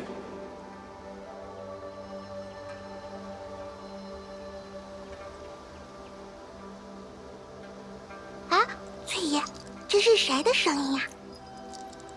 青山宗掌门柳慈。听说他收了一个关门弟子，从此不再收徒。不过天光峰一脉的白如镜长老，也是破海上境的强者，能跟着他学剑，这是极好的机缘啊！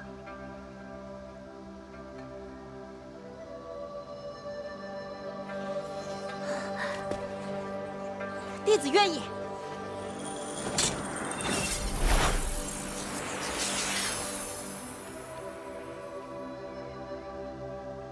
你和他之间到底发生了什么事？我不知道你还会关心这些。人都有好奇心。我也好奇，你到底准备去哪座峰？天光还是尚德？你呢？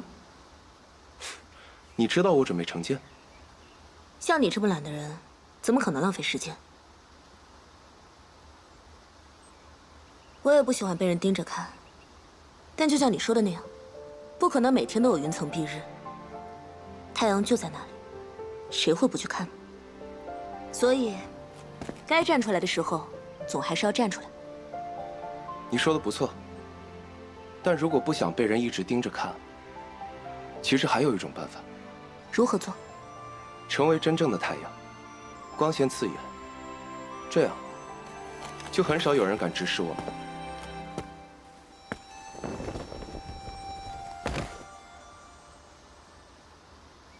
你要做什么？成剑啊！嗯，这……擦！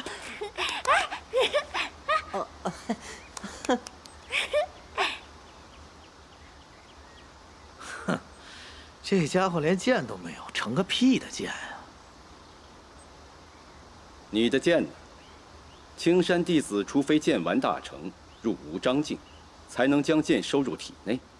你一个洗剑弟子，难道已经到了无章境？稍等，剑呢？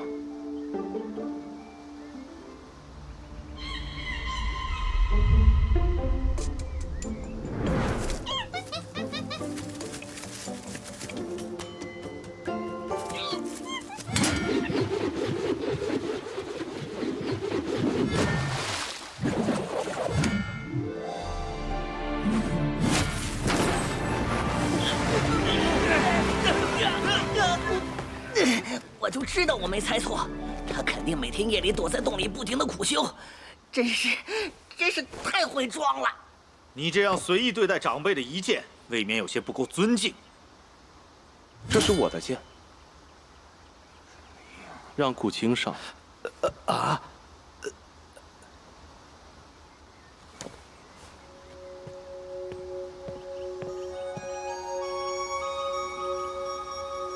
我叫顾青，过南山的剑童。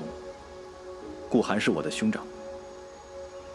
因为寒哥的关系，我刚一出生便被送进了两望峰，这些年一直跟随师兄学剑。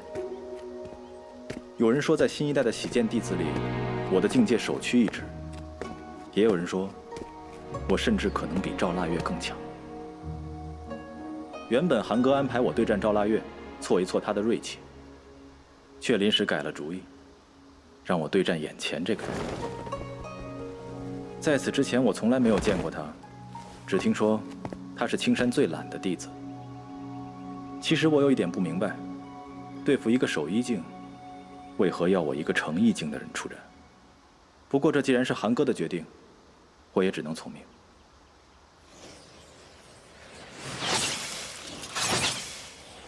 请。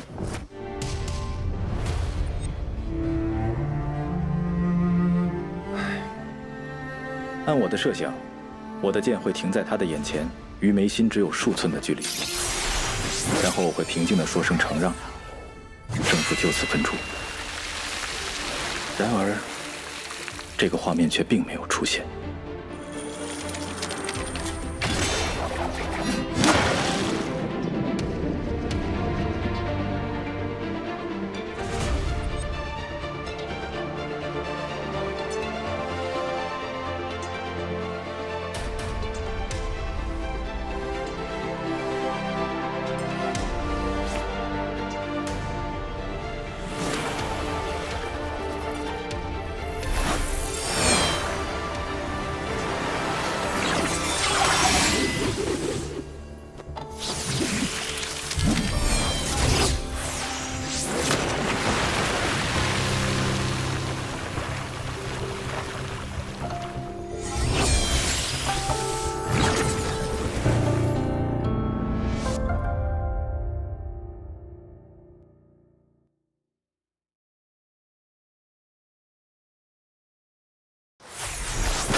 一定是凑巧。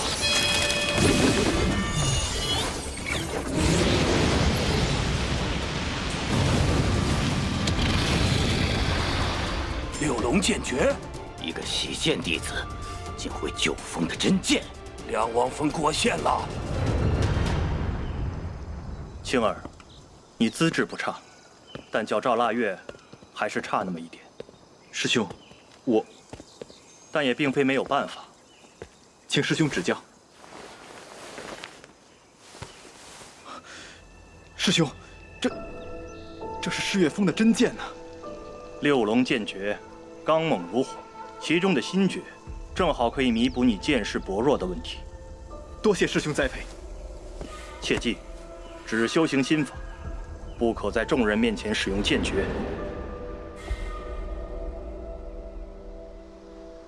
这小子怎么会使出我世月峰的剑法？这下尚德峰可有的说了。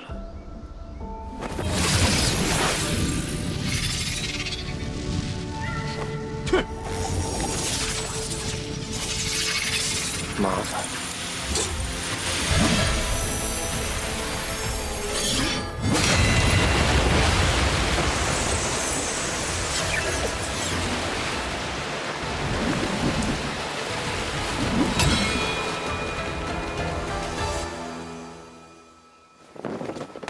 转身。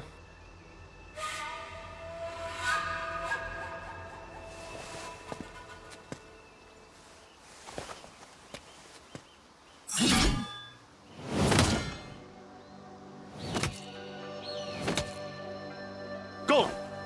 你是想要羞辱我两望峰吗？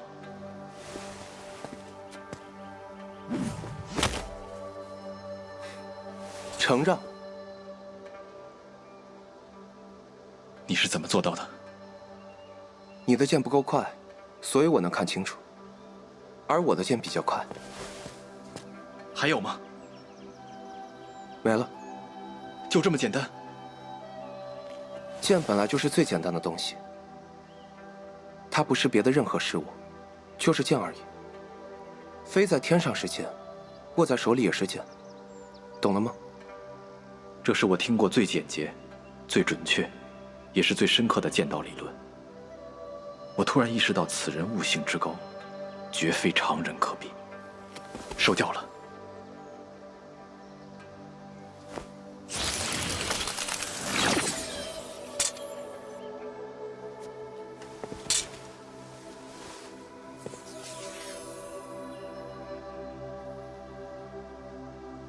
他是在给你出气。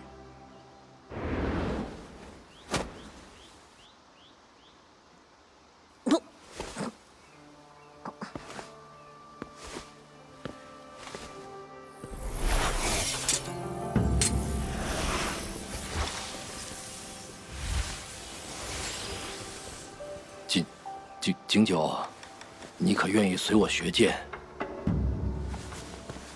景九，你可愿来我西来峰城剑？哎，我以碧湖峰峰主的身份承诺你，只要你肯来无峰，无峰上下必将全力助你修行。云行峰苍美剑法，才与这少年最为相合，你们争什么仇？我说你们云行峰的是不是过分了？就是，我们先看上他。你们是想死吗？你们碧湖峰剑法根本就不是一对。你们以前不都觉得这个小家伙是废物吗？啊？怎么现在都变了？你们也好意思和我抢？啊？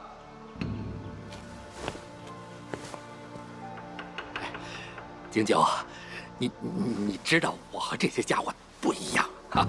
我可是一直都很看好你的。哼，我可没有什么不好意思，我早就发过话，景九只能是我们青荣峰的。你们谁要和我抢，休怪我不客气。我看中这孩子的时候，莫师兄，你还不知道他是谁。师妹，此言差矣。2年前，听闻南松亭外门出了位智识过人、学识渊博的弟子，当时我便令人传话吕师侄，问那名弟子愿不愿来我试月峰。景九，你可还记得此事？师兄，你那时候是要他去你峰下做个执事，哪里是这个景九仅靠一双肉眼便能捕捉到飞剑的痕迹，而且此子的剑源必定非常充沛，能以难以想象的速度挥动剑身，如此才能准确地击中顾青的飞剑，可谓剑道天才呀！也难怪这青山九峰，除了没峰主的2望峰外，其他诸峰都来抢人了。3个天生道种，如今又来了个剑道天才，这青山宗真是羡煞旁人呢。啊，翠姨，除去2望峰，不该是8位长老吗？怎么才7位啊？你有所不知，这青山9峰之中，有座孤峰名神墨，峰上只有1个人，正是前不久飞升仙界的景阳真人。可那又如何啊？这景阳真人从不收徒，没有成见弟子，所以呀，自他飞升后，这神墨峰就封禁了。当初景师兄在南松亭的时候就不一般。是啊，我还受过他的指点呢。小圆，景师兄果然不凡哎！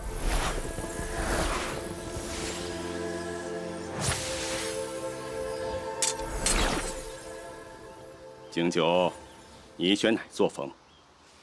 我师长，我试月峰别的没有，但有灵果可以说取之不竭。峰主那里还有好些东西，掌门都拿不到，这些都可以是你的。何不木，何不木，这个小人！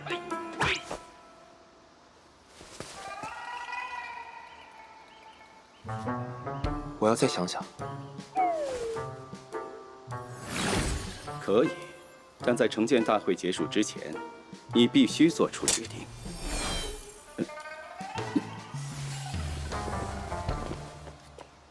了不起，一般。你的剑道天赋能排进我所见过的人里前3。我觉得自己的剑道天赋冠绝青山。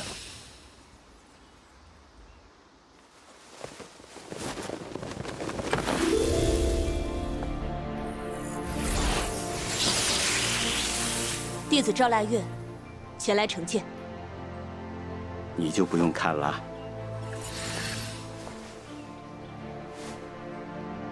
诸位，开始吧。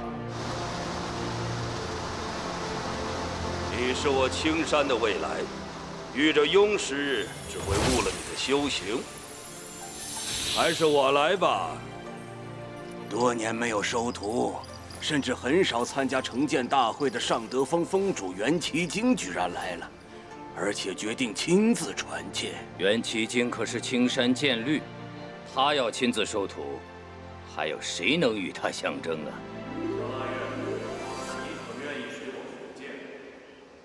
掌门师弟，前些年不是已经收卓如翠为关门弟子了吗？难道要破例？腊月受青山的被迫，遇到幽师只会误了他的修行，还是我来吧。让他自己选便好。月儿，你且冷静些，怎么选都行，不要怕。怎么选都可以。不错，没有任何人能够阻止你。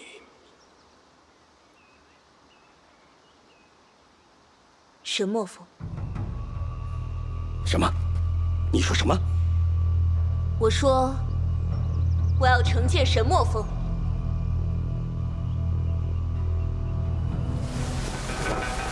你可知道，数百年来，沈墨风一直没有参加过惩剑大会。知道，因为景阳师叔祖从不收徒。既然你知道，为何还要选第九峰？再过几年，第九峰自会新力传承。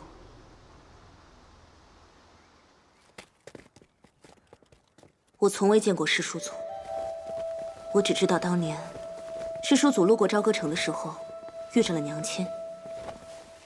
当时我还在他的腹中，便被师叔祖指为了惩剑弟子。自那不久，我便出生了，然后我开始修行。修行是件非常苦的事情，单调而枯燥，而且往往伴随着精神与肉体上的双重痛苦。来到青山后，我更是勤奋的无法形容。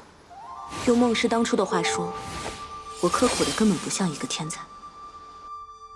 豆蔻年华，我在云行峰顶一坐便是3年，蓬头垢面，满身灰土，为的是什么？因为我不想看到一座新的什么峰，我要为沈墨峰再续传承。你为何要这样做？因为我本来就是景阳师叔祖选中的惩剑弟子。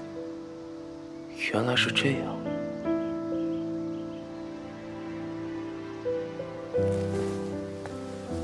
他已经飞升，你跟谁学剑？伏斯剑随他而去，你又能成什么剑？依青山旧例，只要我能登上沈墨峰，拿到伏斯剑，便算成剑成功。沈墨峰自尽，除非青山大阵新开剑脉，方能打开道路。你要续沈墨峰剑脉，青山大阵自然无法助你。登峰之路无比凶险，不要说你只是个成意境的普通弟子，即便是你游野境的师叔们，也必是九死一生的下场。如此，你还是坚持？师叔祖的剑诀，名九死，有九死不悔之意。我既然要继承师叔祖的剑，又怎会怕死？好，好，好。原来你是小师叔选中的弟子，小小年纪便如此气魄。若你失败而侥幸未死，3年内只能在溪畔自修，明白吗？啊，3年，这也太苛刻了。嘘，小点声。也还好吧。这个惩罚看似普通，实际上非常重。这怎么说？无法接触到真正的玄妙剑诀，更无名师指点。就算赵腊月是天生道种，修行也会非常困难，至少和那些成剑成功的同门相比，会慢很多。再说，修行这种事情，一步慢，步步慢，如此沉重的后果，谁愿承受啊？那可否让赵师妹入两望峰？对呀，还有两望峰呢。不愧是大师兄。我觉得可以。翠姨，我听说的两望峰可以接触到青山珠峰的所有剑法，这么说，赵腊月的修行就不会有阻碍了。这过南山不愧是青山首徒，聪慧而又机智。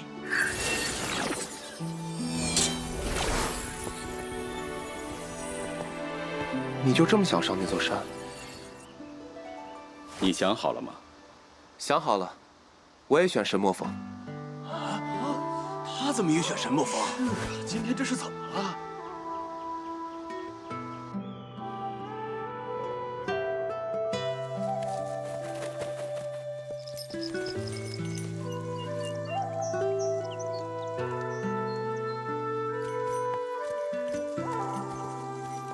只要你们能够登上峰顶，找到伏斯剑，便会承认你们重续景阳真人的传承。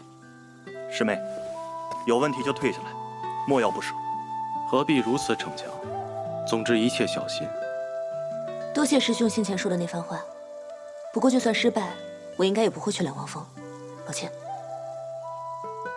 其实，你真有可能会死。既然如此危险，你其实不用跟着我。哦，你想多了。我只是很好奇上面有什么。有人在前面开路，可以省些力气。那你要跟紧。哎，景九，注意安全啊！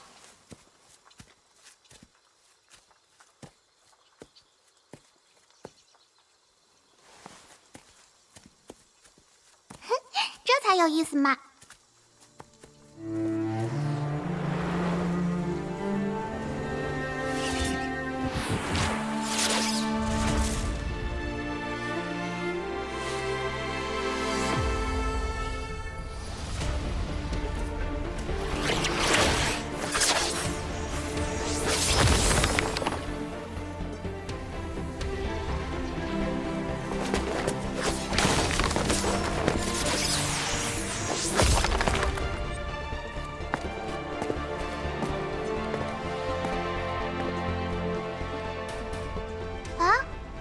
怎么回事？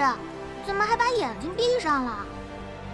用颜悦耳无法判断剑意在何处，也就无法找到剑阵的规律，所以他干脆闭上眼睛，只用剑识感受剑意。这当然极为冒险。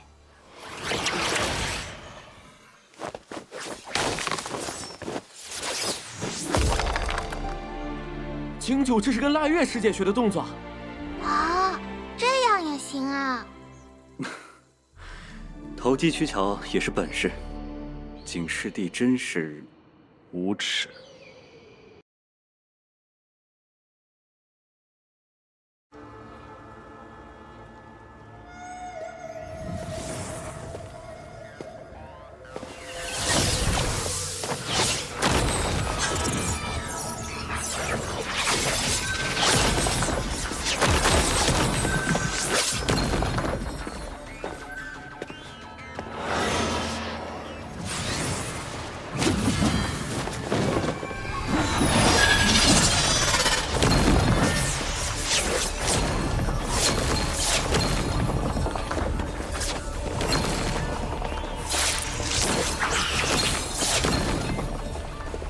我累了。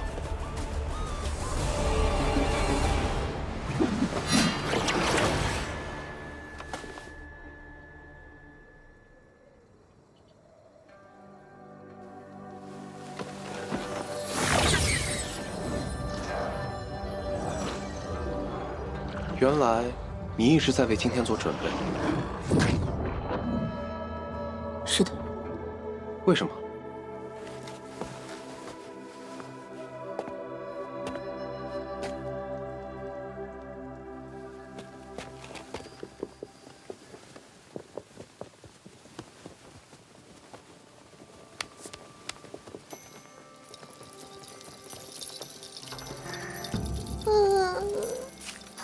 怎么还没有结果？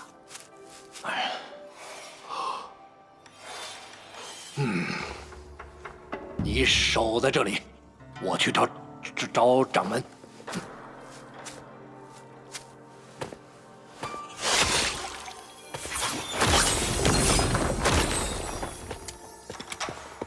我累了。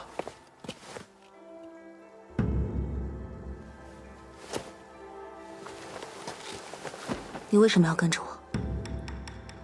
现在看起来，你完全可以不跟着我。我说过，只是好奇，而且有人在看着我们。神魔峰有剑阵禁制，峰外无法看到峰里的画面，但通天境的大雾们却能看穿所有迷雾。放眼整个大陆，都没有几个通天境大雾。但不巧的是，青山宗便可能有2位。那么他警惕并且防备的人究竟是谁？掌门，还是剑履师伯？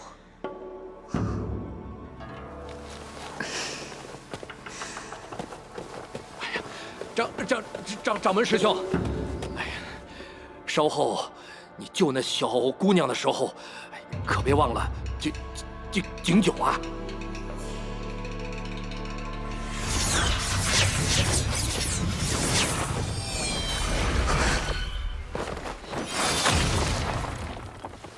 我累了。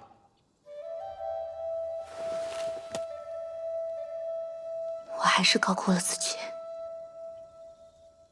石树族这座高峰，怎么可能轻易登顶？你已经很不错了。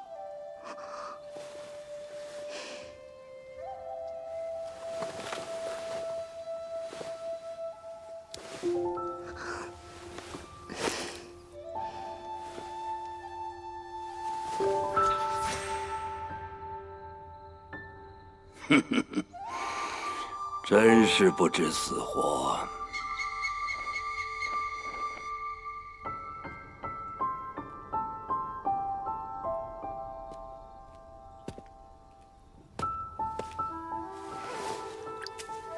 你很想知道我为什么一定要登这座山吗？为什么？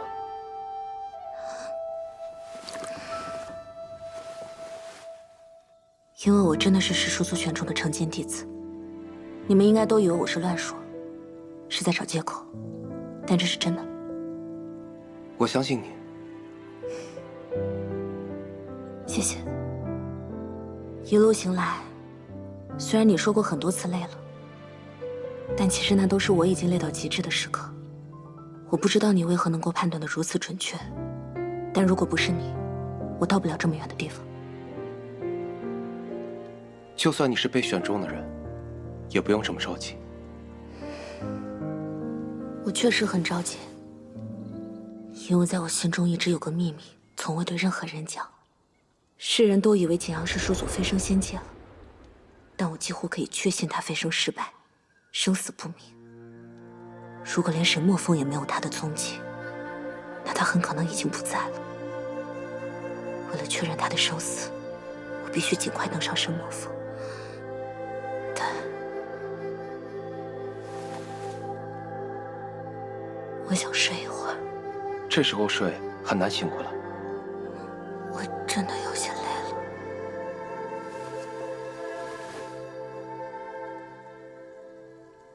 我有些后悔，但我并不后悔选择与他一起登山。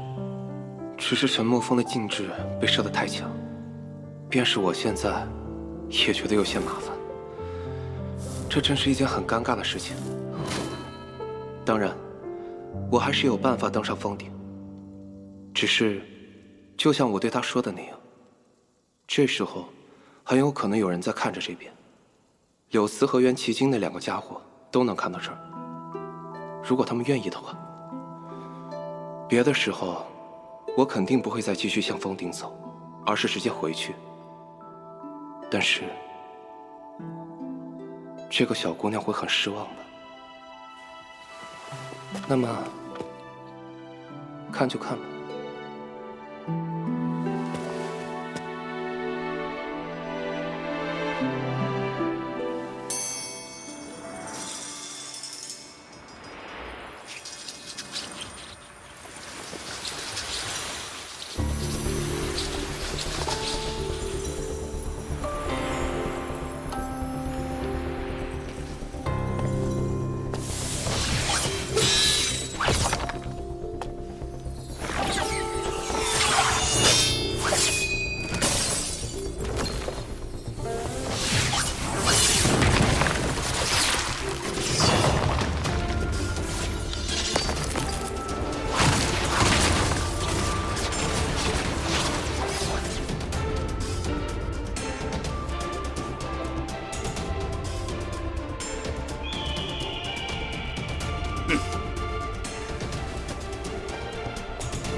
终于到了，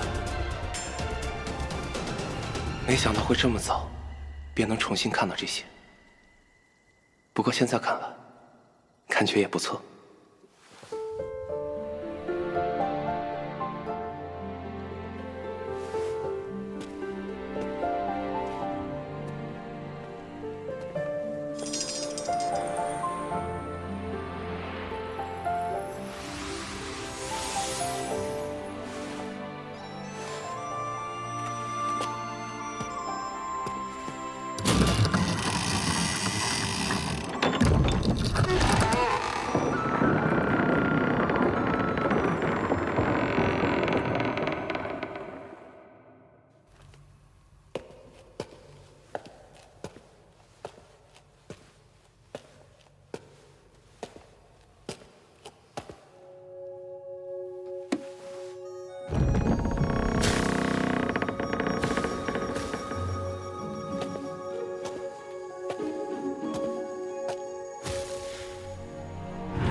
你醒了？这是怎么回事？如你所见，我们已经在峰顶。这里就是师叔祖的洞府。应该是吧。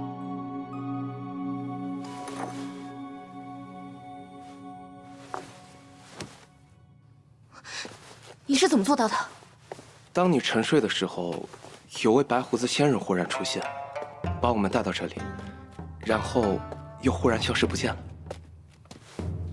这个故事不好。不好。那你有没有可能稍微相信那么一点？我不是柳10岁。看来我要再想个故事了。你到底是谁？我也在寻找答案。故弄玄虚。你在找福斯剑？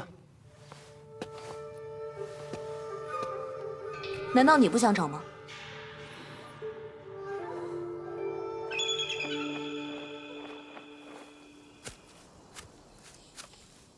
洞府里没有，难道剑在风里？可是神魔峰这么大，我怎么找得到呢？怎么了？我没找到那把剑。不能成剑也无所谓，我们可以去两望峰。不是成剑的事情。靖昂师叔祖飞升失败，如果那把剑还在神魔峰，说明他也有可能还在这里疗伤。如果那把剑都不在了，那他只怕师叔祖死了。原来真的死了。那我这些年做的所有事情还有什么意义？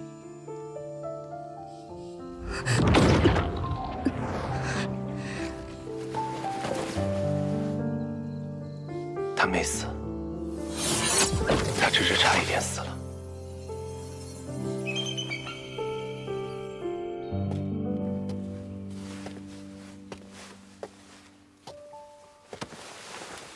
原来你家姓赵啊。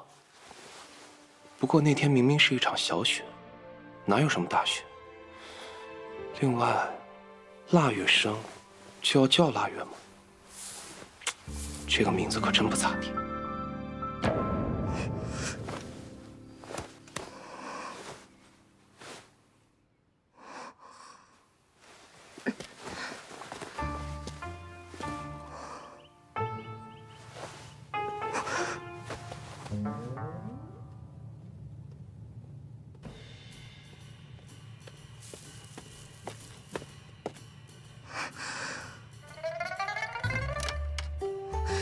你对我做了什么？我什么也没做。什么也没做？那这个怎么解释？怎么了？你怎么能给我扎冲天辫？我又不是小孩子。你头发这么短，哪里谈得上是辫儿，也就是个揪。而且，我觉得挺可爱。我又想到了个新故事，或者说刚才那个故事又有新的进展，你听不听？又是那个老仙人？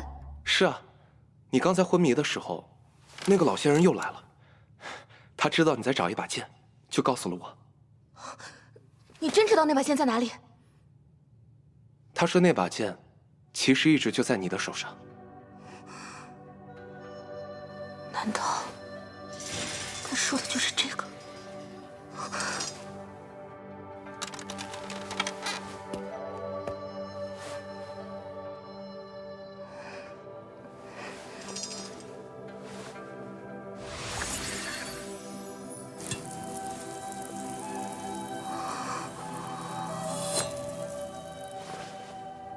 这就是福斯剑。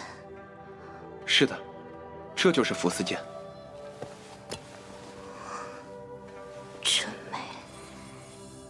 这把剑是你发现的，那自然就是你的。你是师叔祖的后人，还是说你是师叔祖真正的传人？从某种角度来说，这两个说法都有道理。那这把剑就更应该是你的了。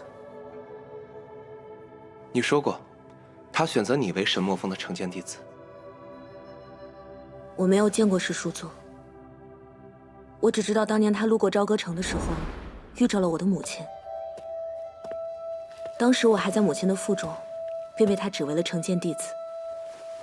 青山宗早早派了师长来保护我，于是还没出生，我便注定不再是一个普通的贵族小姐。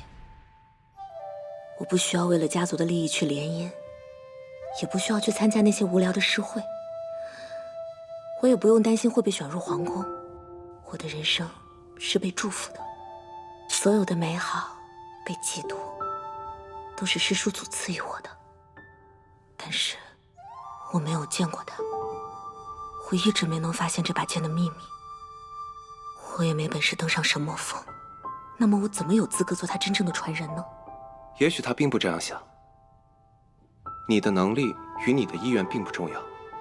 因为他的意愿非常清楚，你从出生便带着这个剑镯，说明他从一开始便主意你来继承神魔峰。不然为何要把伏斯剑放在你的身边呢？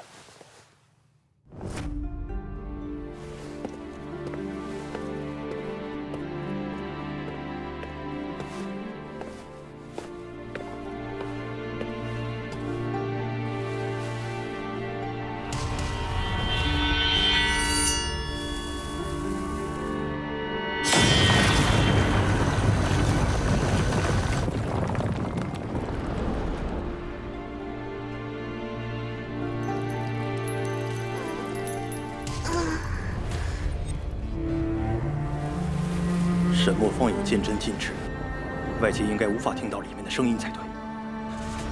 难道？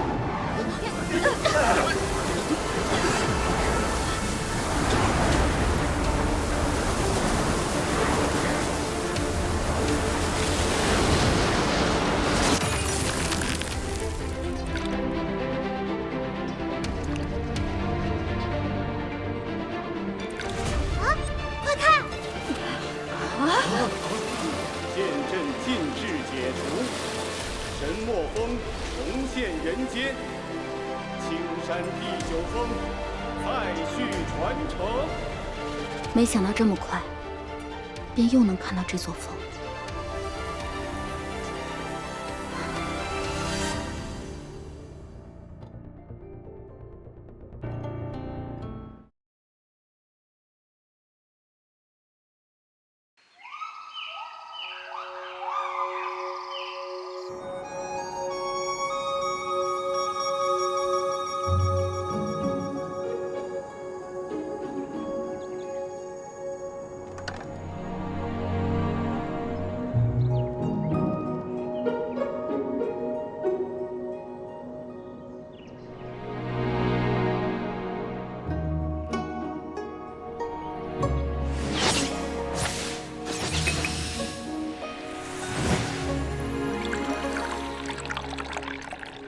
这是什么？像我的手镯一样，也是一把剑。秘密。你的秘密太多。我以前听人说过一句话：都有秘密的人，才能彼此相安无事。我本来以为是对的。你现在不这样认为？你没觉得我们认识之后，事变得更多？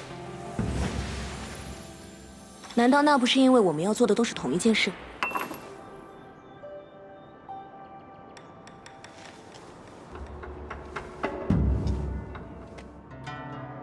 你知道吗？我最崇拜的人就是景阳师叔祖。崇拜他的人很多，但我从来没有见过他。见过他的人很少。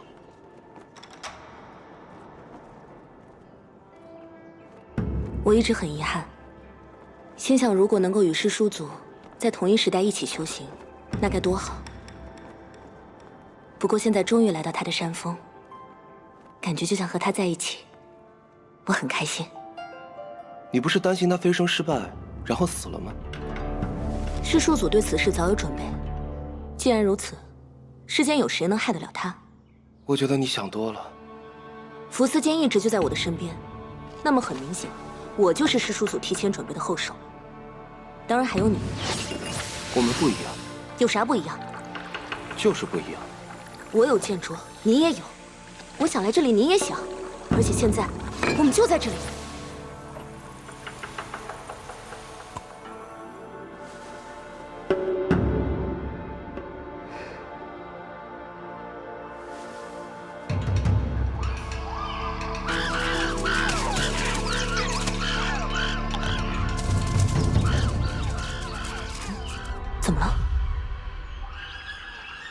你现在话很多，猴子搬家话也多。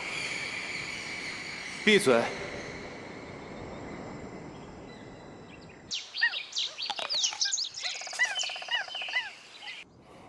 声音小点就行。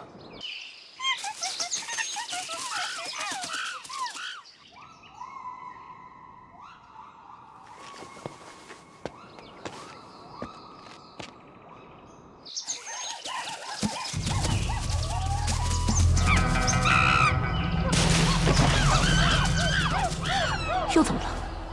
十月峰的猴子过来抢地盘，那些家伙个头不大，但数量太多。你要做什么？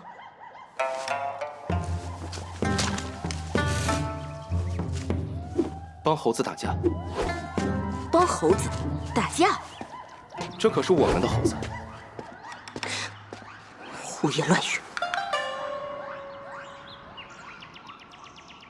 城建大会结束后，我和景九进了神墨峰，60岁被收入天光峰。那个和景九对阵的顾青，因为偷学剑诀，被逐出了两望峰。昨日，他竟来到神墨峰，表示想要跟随景九修行。他不是城建弟子，按律我们不能收留。然而景九却做出了一个让我意外的决定。这座山峰很大，就那些猴子住在这儿，太空了。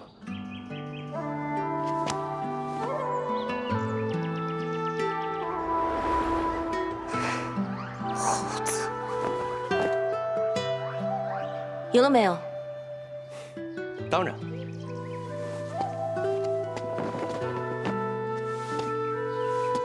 从南松亭到洗剑溪，随意破四境。如剑锋云顶、胜顾青，直至上得神墨峰，他都始终表现得那么平静，似乎什么都不放在心上。偏偏今日帮猴子打架赢了，他却有些掩饰不住的得意。这究竟是个什么人呢？对了，景阳师叔祖飞升不会带走神墨峰的传承剑谱，九死剑诀应该还在洞府之中。这几日若是没事，还是找找吧。没有剑谱怎么学剑？我来找。能者多劳。猴子打架都是你来，这种事情你自然要负责。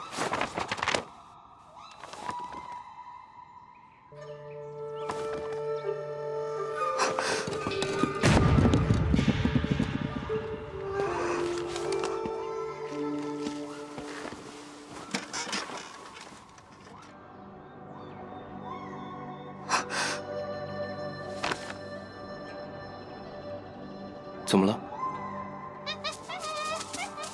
不知为什么，我的心里忽然生出一个石破天惊的想法。但是除了至今文，那个想法不可能有别的办法得到证实。以他的性格，如果我问，他一定会告诉我。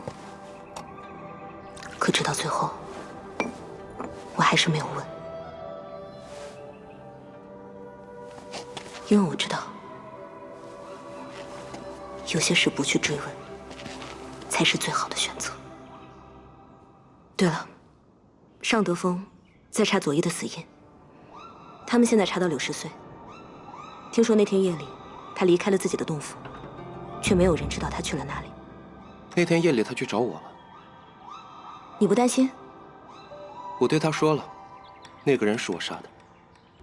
你不担心？白如金护短，两汪峰更护短。他和你一样是天生盗者，掌门不会让尚德峰乱来。可尚德峰的目标就是两汪峰，甚至是掌门。就算不能查出什么，能落些颜面也是好的。你对这些事情是真的不感兴趣，还是蜘蛛在窝？我现在更想知道的是，为什么来到神墨峰后，你的话越来越多？因为我的心里有太多疑惑。比如，我一直以为你会问我那个问题，但你却始终没有。好吧。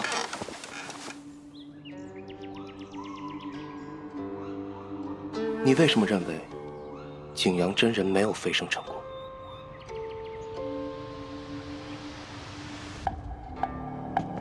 就是这里。那个名部弟子的境界很低微，那时候还留在云栖镇上不走，本就有些奇怪。虽说当时已颁下3000里禁，但孟师问都不问便一剑杀了他，这事儿也有些奇怪。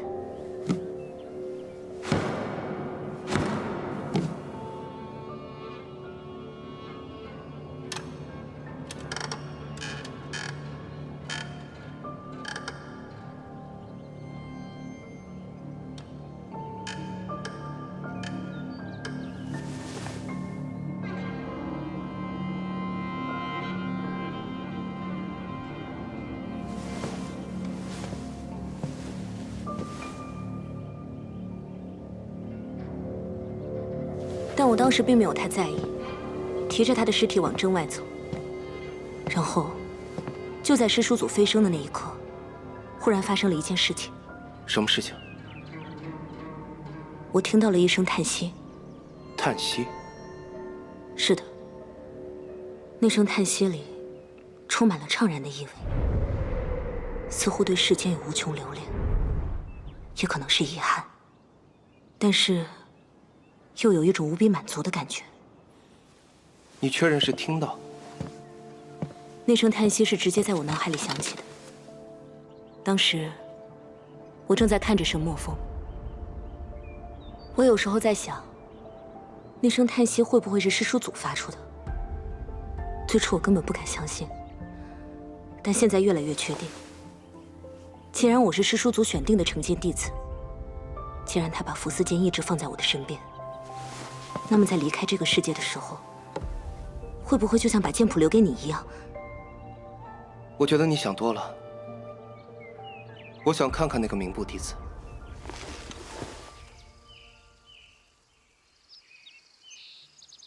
为什么没有用剑火烧掉？因为我当时觉得有问题，所以把这具尸体留了下来，还放了些镇魂石进去。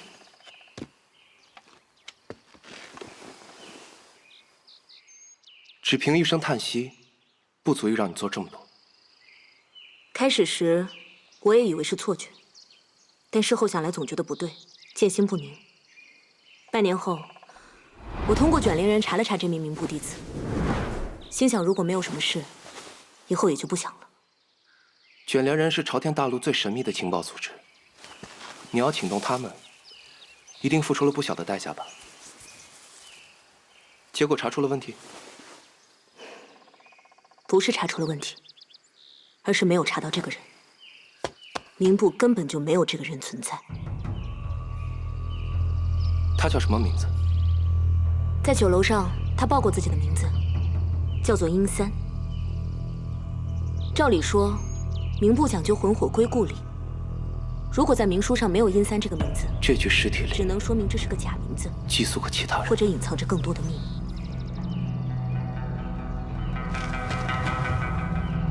杀他的人是孟师。是的。后来我暗中查孟师，那件事后，他得到了师长赐药，不再负责教导外门弟子，而是回到尚德峰闭关，冲击更高的境界。只凭教导你的功劳，他得到的报酬似乎太多了些。是的，我只能怀疑尚德峰。除了他出身尚德峰，还有别的理由吗？青山九峰都知道，剑律师伯不喜欢景阳师叔祖，两个人的关系一直不好。你已经是神墨峰主了，不必再称他师伯。这不重要。从孟师与殷三的线索，卷帘人查到3000里境前碧湖峰少了2根雷魂木。2根？是的。有镇守在，这2根雷魂木肯定没办法送到9峰之外。那如今在哪里？师傅，我又替你收了徒弟，叫景阳。惊动了碧湖峰。不过资质太好，你教不了他。以后我来教他。今天我又收了2个弟子，就是那个叫柳慈的小胖子。他呀，本来应该是师兄的，结果上山去看风景去了。我知道做那样很危险，可是为了青山宗，你们老了，以后的青山只有尚德峰。景阳师叔，师父他疯了。人不可能2次踏进同一条河里，让我觉得一定有人利用雷魂木，致使锦阳师叔祖飞升失败。你要做什么？不要！不要再查这件事情了。雷魂木，小姑娘看来是真生气了，居然让我自己走回去。雷魂木是碧湖峰的至宝，无论是用来修行至上剑道，还是感悟天地之威，都有无上功效。如果修道者能够超越通天境，甚至可以通过雷魂木移魂转魄，等若再多出一次生命。阴森，这个名字不错。还记得很多年前，有个人曾经对我说，修道者追求长生，则更应该了解生命的美好，如此才能获得充分的内在原动力，而吃火锅就是一种方式。当时我不是很明白这句话，就像不明白那句不能踏进同一条河里。你们知道吗？世上有这么一种人，他们从来都不知道自己想要什么，喜欢什么，甚至世间最美味的食物、最动情的事，对他们来说都没有任何吸引力。而我就认识这样一个人。那时候，我们经常在一起吃火锅，我吃红汤，他吃白汤，后来更是变成了清水。我实在是不明白，既然不喜欢，又何必装模作样？虽然我现在能明白那个人的意思，但与其吃火锅，我更喜欢看人吃火锅。我喜欢看青菜在白汤里翻腾，喜欢看数双筷子争抢肉片，喜欢看熟识的人围着火锅坐在一起。从前是这样，现在依然是这样。我就不一样，我最喜欢吃火锅，尤其是红汤，有菜有肉，有麻有辣，有滋有味。当然，吃火锅最重要的便是热闹，人自然不能少。我有个想法，这么好吃的东西，当然得让世上所有的人都来吃。你们说，那该多有意思！这世上有人喜欢吃火锅，也有人不喜欢吃。在我看来，其实喜欢也好，不喜欢也好，都不重要。重要的是，喜欢就吃，不喜欢就不吃。如此便能睡得香，坐得稳，活得久。而只要活得久，便能看到更宽阔的天空。人生如逆旅，我亦是行人。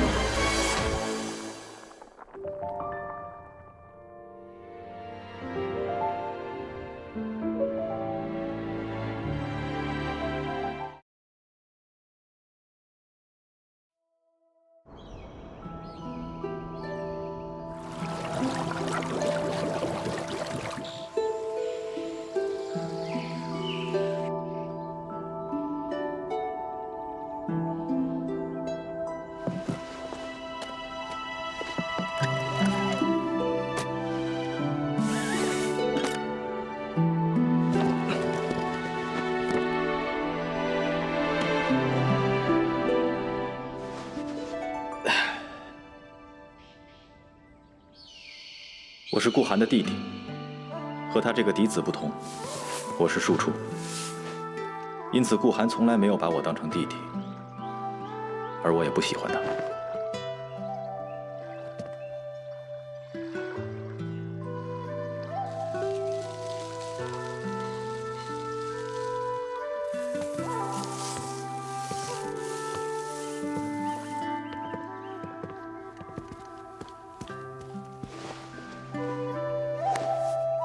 当初，顾家想要讨好过南山，才会把我送进两王峰做剑童。直到某个偶然的机会，过南山发现了我剑道的天赋，我的命运才发生了改变。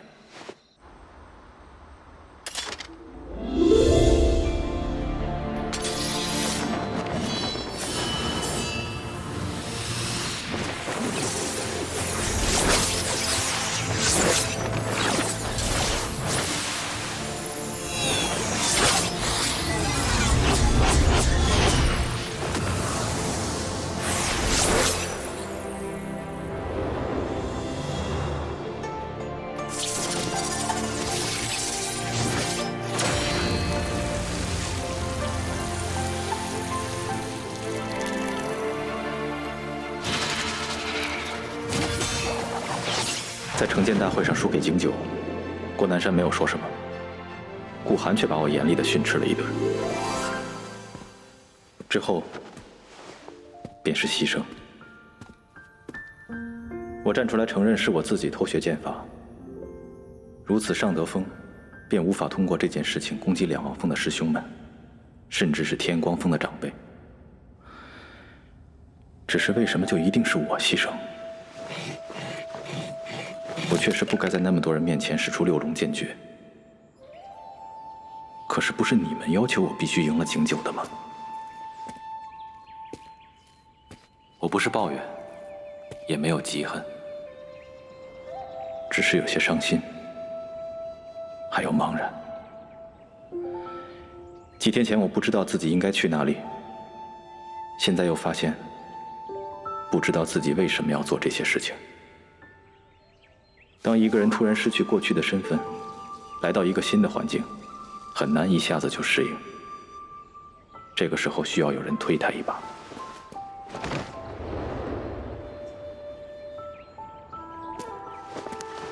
此刻我才突然意识到，如今我的身份已经不是顾家的庶子，也不是郭南山的剑童，我只是顾青。这个孽种居然敢直视我！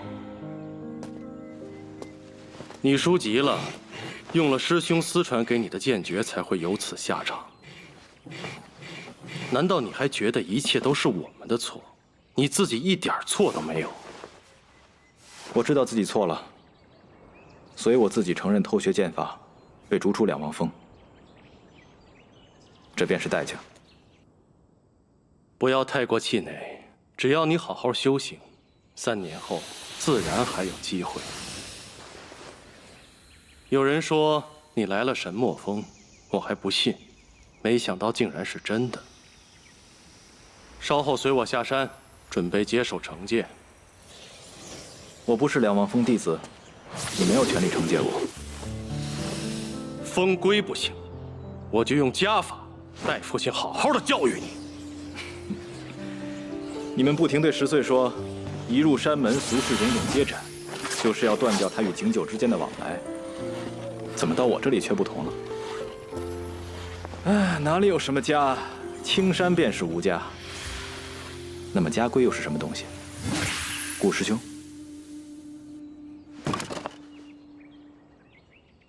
哼！这件事情是你挑拨的吗？就算珠峰有些师长欣赏你，但你确定能够承受与我顾家、与两望峰为敌的结果？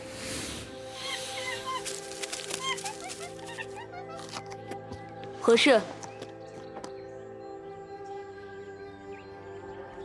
见过峰主。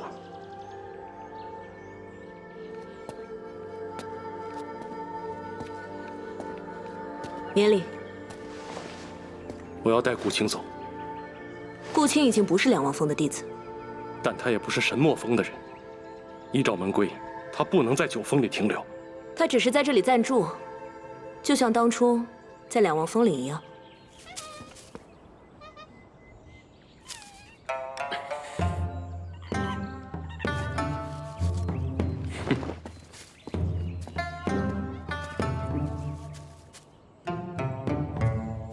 听说顾青是顾寒的庶弟，在家里的时候颇受欺压。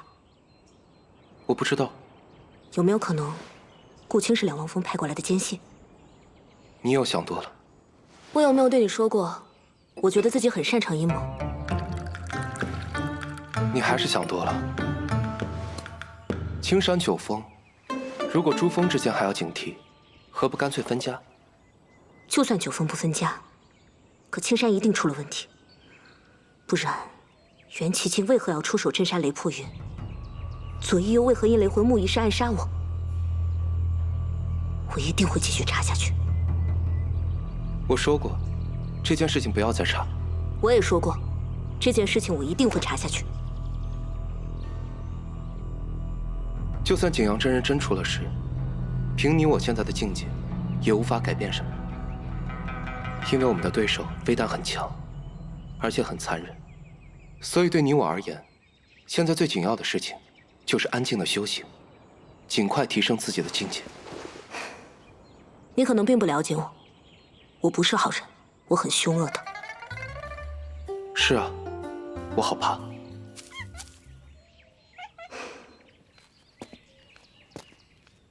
你知道太平真人吗？作为青山弟子，我自然知道。他是青山的前代掌门，当今青山掌门建立元气经，以及大部分峰主都是他的亲传弟子。他也是景阳师叔祖的师兄，听说师叔祖也是他一手教出来的。然而多年前，青山宗颁出800里禁令，太平真人必死关，然后再也没有出现过。他接任掌门之前，一直在尚德峰修行。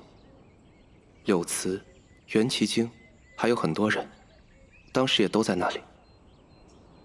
景阳师叔祖与太平真人是师兄弟，那他也是出身尚德峰？是的，所以我们对尚德峰都很熟悉，都知道尚德峰有个很冷的石洞，洞的最深处有一口井，那口井一直通往尚德峰体，峰底便是监狱，镇压着一些很难杀死的大妖，还有一些邪派强者、名部与血国的奸细。除了那口井，监狱没有别的出口。那么你又是怎么逃出来的？你和雷破云之间到底有什么关系？我想一切的关键就在雷破云偷的那根雷魂木上。不过这件事总不可能问人，无人可问，那只有去问鬼。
好久不见。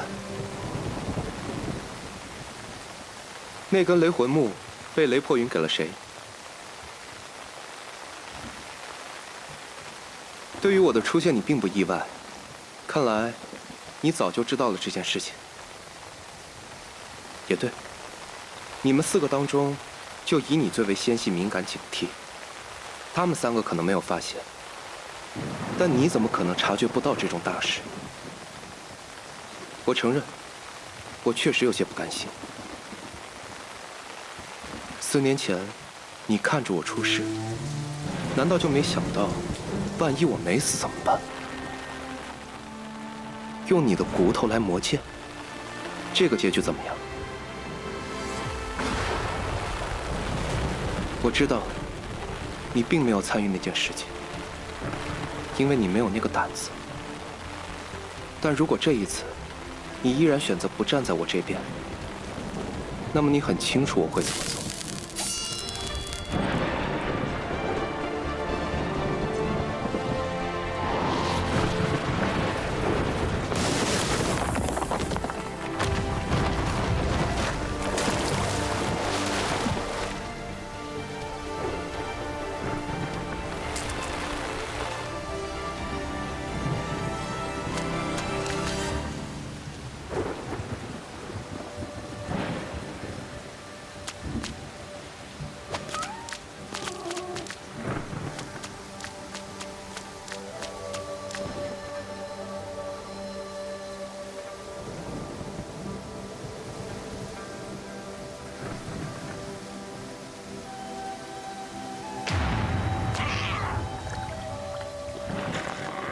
知道，他挥那一爪并不是真的想杀死我，只是试探。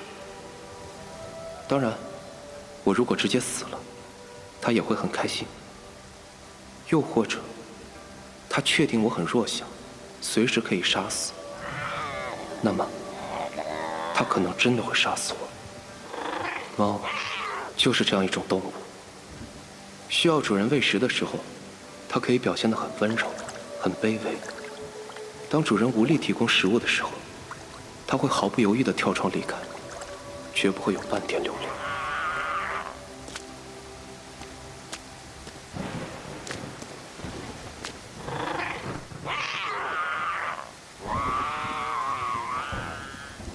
刘阿大，为了你这么多年，结果还是养不瘦吗？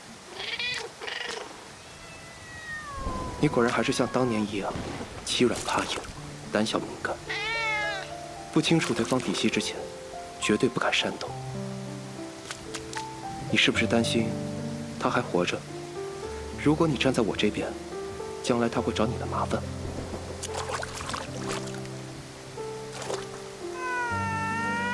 你觉得我明知故问？好，那我再问一个问题：在我们之间，你决定继续保持中立？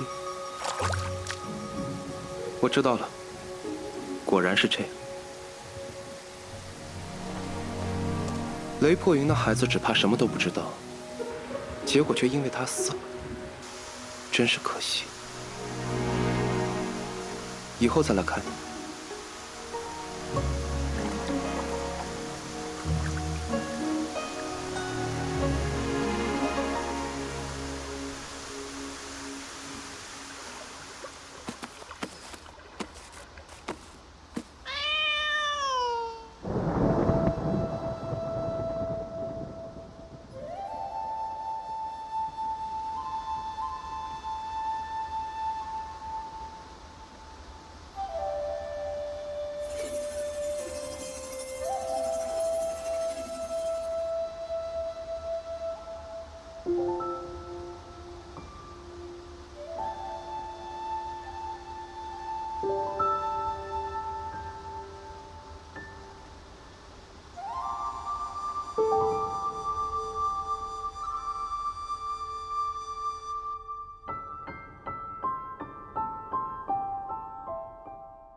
景九病了，这一病便病了很长时间，直到秋初的时候还有些咳嗽。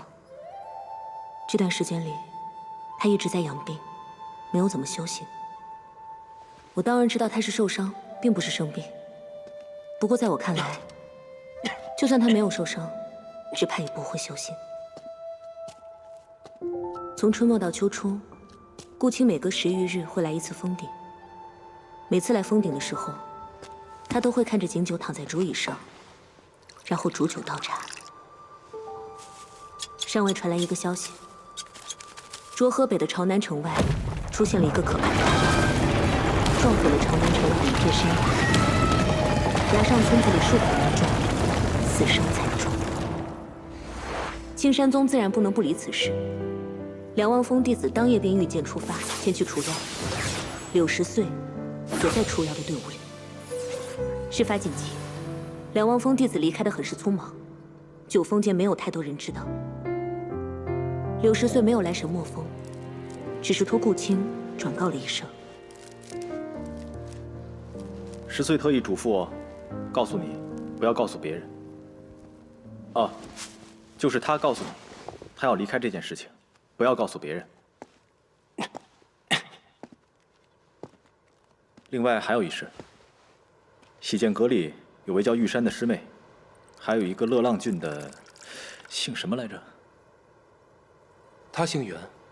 哦，是的。那位袁姓少年想问，3年后的成剑大会，沈墨峰招不招人？不招。招。为什么不招？招。我是峰主。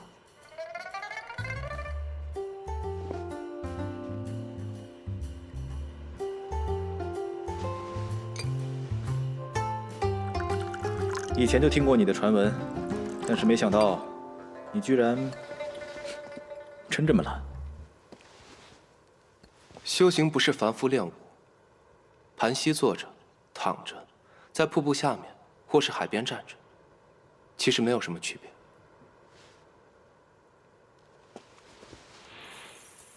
还确实是这个道理，但那只是冥想静思、吸纳天地元气的时候。难道他就不需要修行剑诀？有没有去洞府里逛过？可以吗？租客也是客人，看看无妨。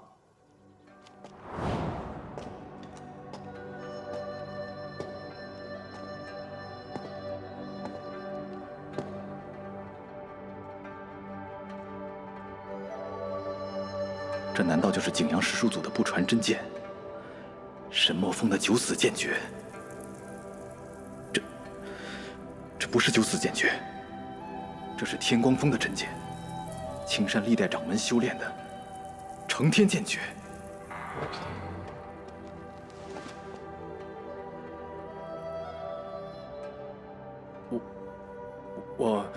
我就是因为偷学剑法，才变成现在这样。我觉得你现在这样很好。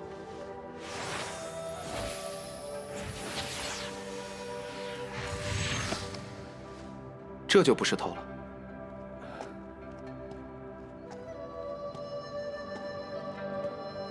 谢谢。不用。其实我一直觉得你不怎么喜欢我。你的心机有些深，但我对此无喜恶。那你为何愿意帮我？我不喜欢你哥哥。我也一样。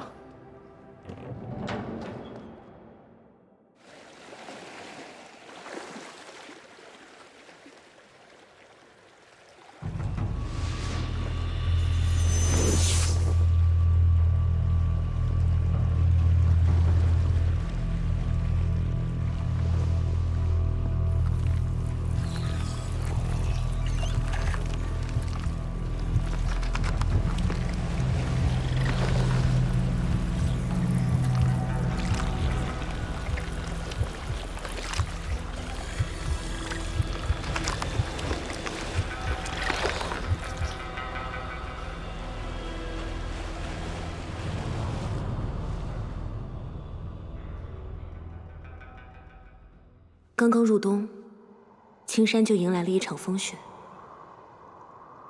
依然是青龙峰的要求，青山大阵开启，雪花自天空纷纷落下。一夜时间，群峰便白了头。放眼望去，一片银装素裹，很是好看。景九的病也终于好了，元体、景科、神墨峰最主要的两种声音少了一点。顿时安静了很多。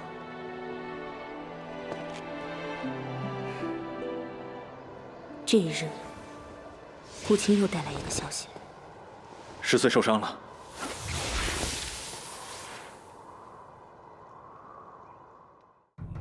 据顾青所言，浊水畔的朝南城发生了一场除妖大战。那场大战从暮时一直持续到清晨。朝廷提前派出神卫军进行了清场。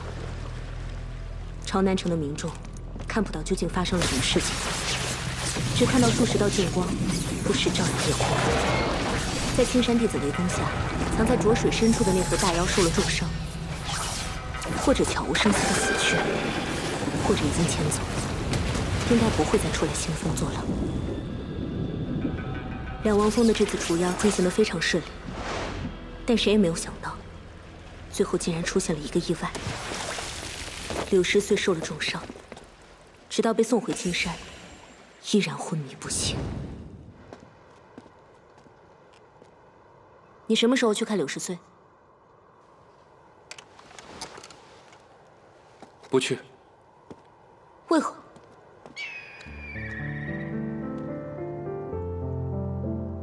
大道险且漫长，少有同行到最后。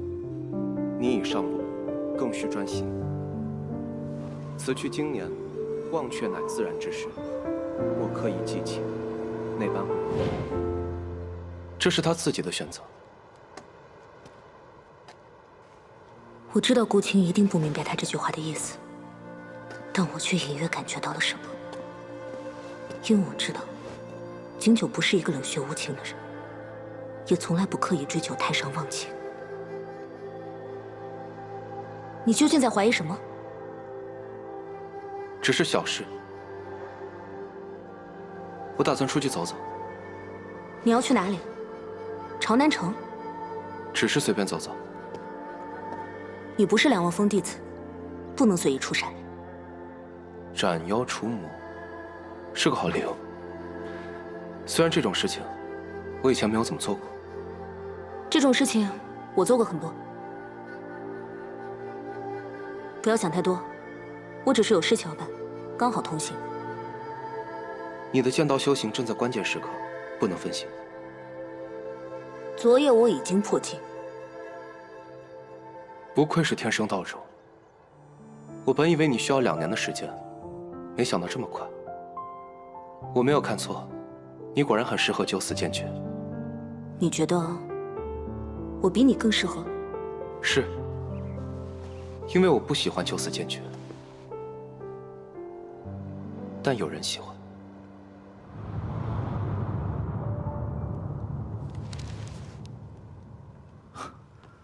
稍后我们会离开，你是准备留在山里，还是去外面？为何忽然要离开？你们要走多久？下次成剑前会回来。那我就留在这里好了，专心修剑，也顺便看家。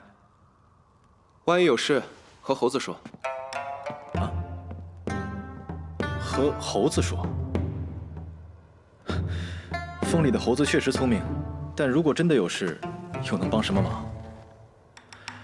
还是说，那些猴子可以去找谁？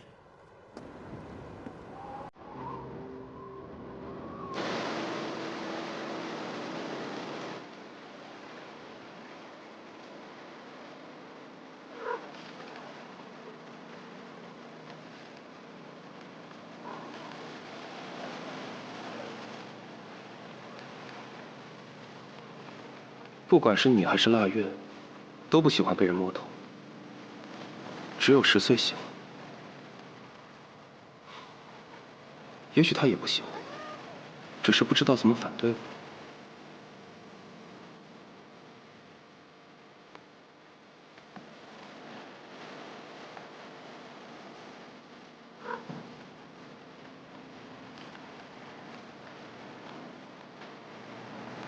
10岁是我这次认识的一个孩子，前些天去涿河除妖，出了些问题。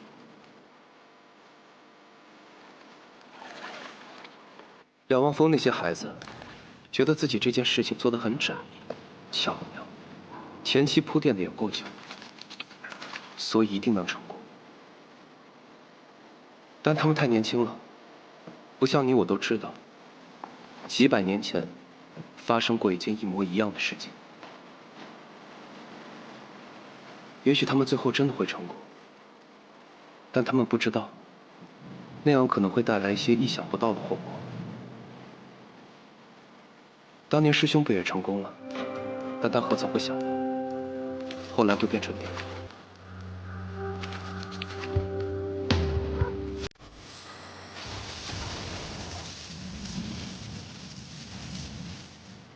不过，10岁比师兄和我都要强，应该能熬过那一关吧。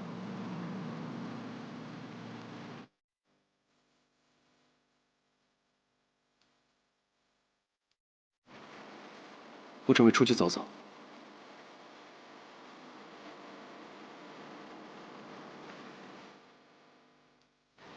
眼不见为净。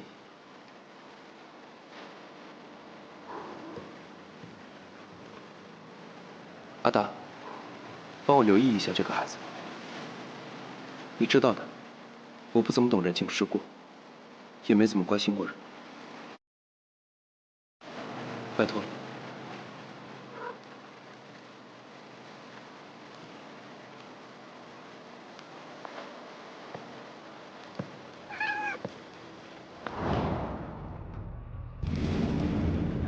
尽快派人前去捉水。如果那头大妖还活着，就赶紧抓回来；如果死了，也要把尸体拖回来。弄清楚那天夜里浊水深处究竟发生了什么事情。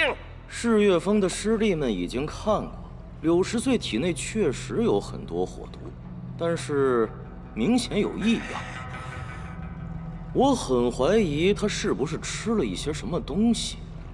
等他醒来一问便知。真相未明，休要血口喷人！哼，好一句真相未明。那我倒要请问一句，既然真相未明，为何我徒弟简如云被关进了幽室啊？简如云护持不力，当然要受罚。斩妖除魔本就是凶险之事，难道还要当奶妈？石明轩，你莫要以为攀着某处便可以对我天光峰如此无礼。哟，不愧是青山第一峰，果然霸气十足啊！出了何事？为何我的剑心有些不宁？弟子林无知有要事禀报。什么？赵腊月和金九走了？他是神墨峰主，怎么能随意离开？师兄，正因为他是神墨峰主，所以他的离开不需要任何人同意呀。确实，按照门规，他只需要告知方师兄一声，把剑牌做个登记，便可以想去哪儿就去哪儿。不过，就算他没有智慧，也没人能把他怎么办。稍后我去天光峰与掌门师兄报知此事。他们有没有说要去哪里，何时回来？什么都没说。不会这一走便是很久了。对修道之人来说，云游四海数十年也是很正常的事情。可是，一般来说，做出这种决定的时候，往往已经修至有野境界，在大道上继续前行变得非常困难。赵腊月与景九还这么年轻，为何如此着急呢？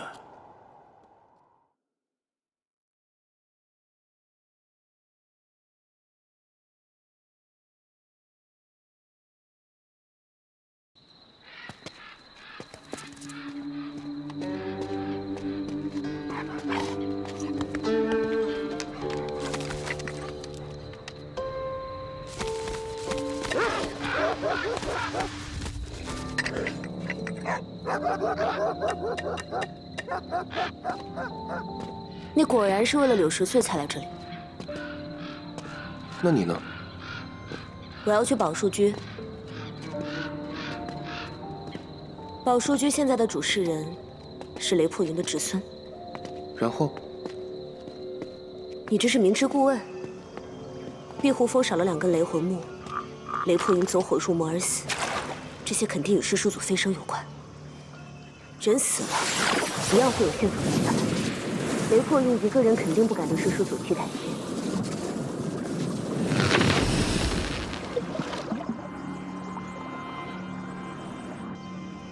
我觉得这里应该有问题。魔头不见得是魔头，山外也许是山内。莫非是柳慈或者袁七景？这怎么可能呢？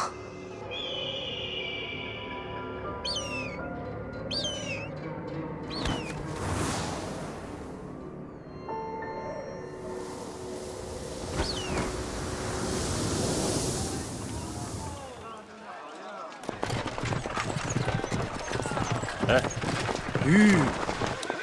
陆隐出示一下。哦，来，君爷。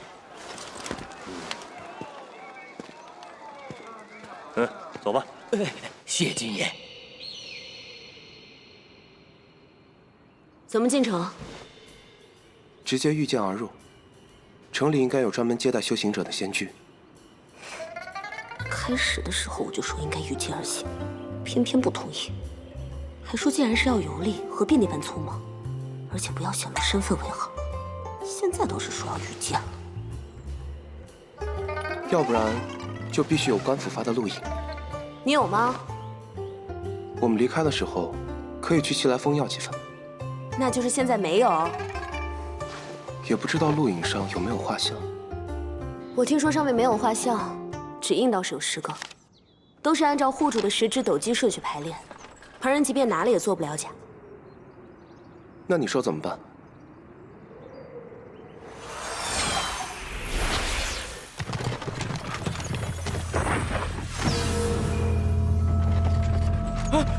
有闯入者！哎，自然有仙师去对付，你着什么急呀？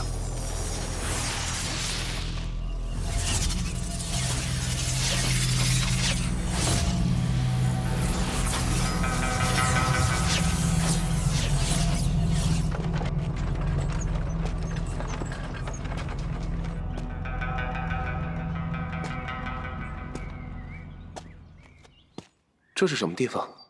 拍卖行，主事者是个凡人，但后台很硬，朝南城里没人敢开罪的。他的后台就是我们青山。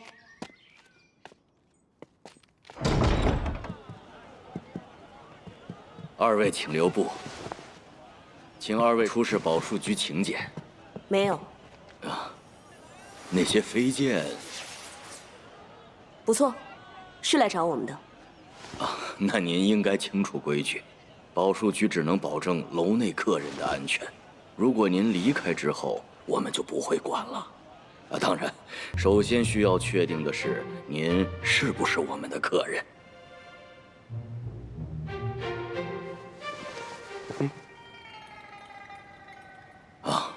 俗世里，金子自然是最美好、最值钱的东西，但这儿是宝树居，得用晶石。你有吗？既然没有，那二位请回吧。这个行吗？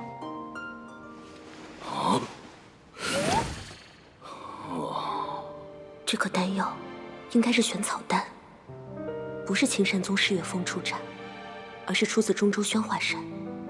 他怎么会有？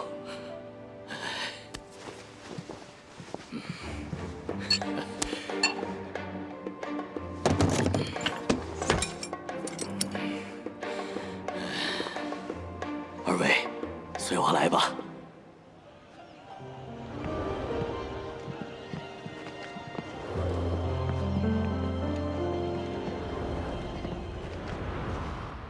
二位稍作歇息，拍卖会马上开始。我们为什么不直接找主事人？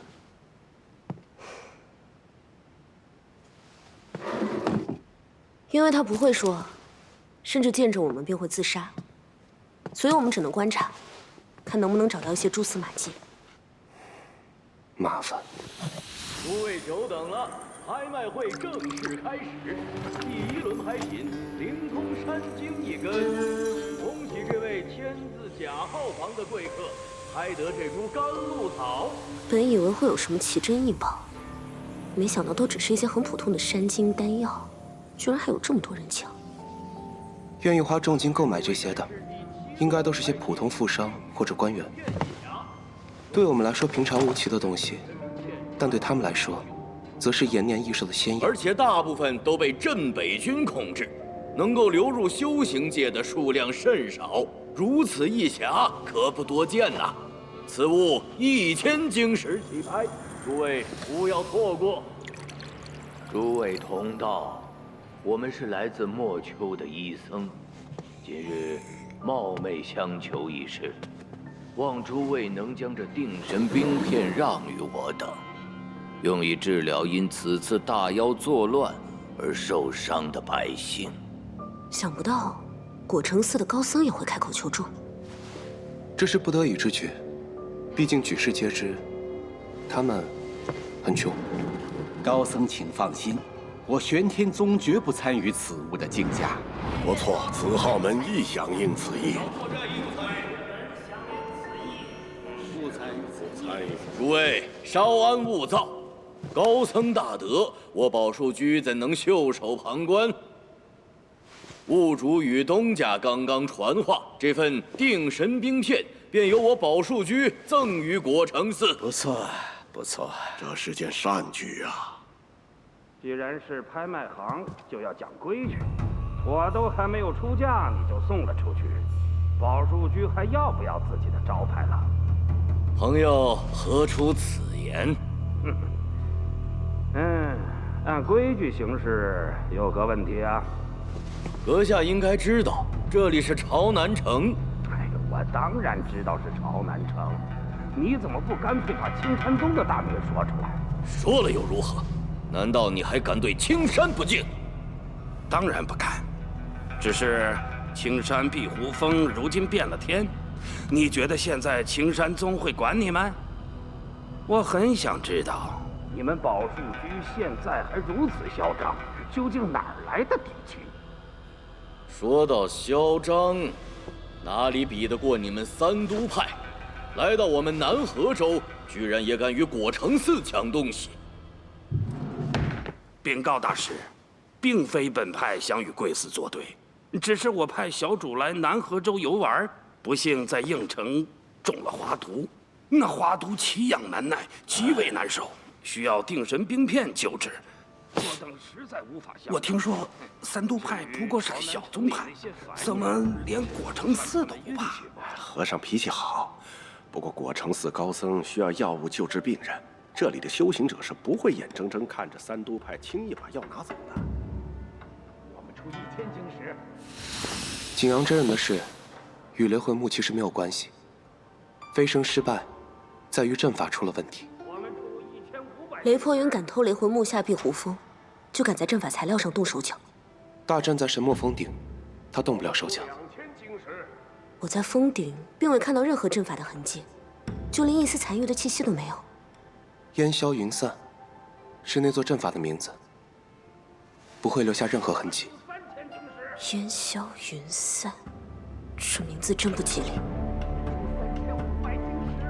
修道者的飞升，对于留在这个世界的人来说，就是死亡，本就不是什么开心的事。难怪是叔祖飞升，青山九峰竟然没有几个人真的高兴。如果材料没有问题，那阵法怎么可能会出问题？可能景阳真人当年学的阵法，本就是个错的。我出一颗玄草丹。玄草丹。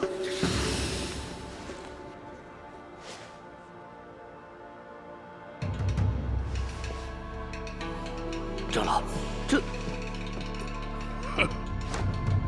我们走。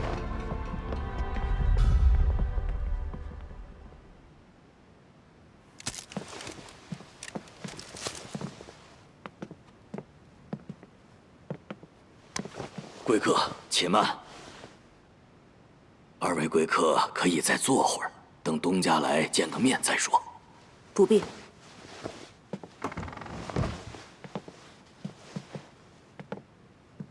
这2个人难道是打算私下把那冰片交于果城寺的医僧吗？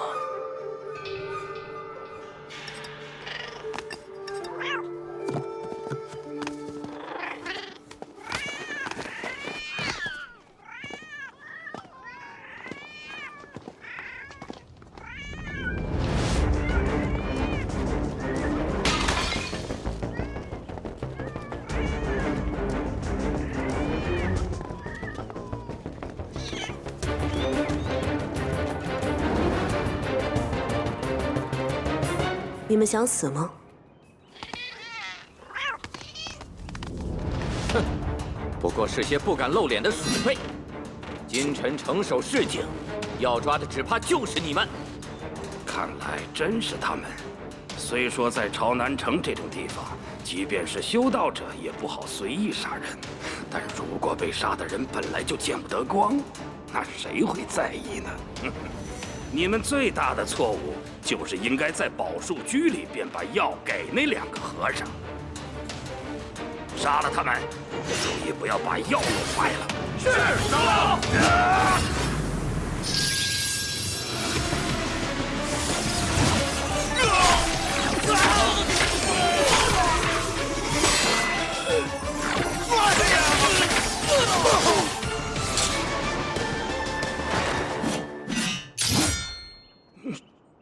这种威压，即便我在掌门的飞剑上也从来没有感受过。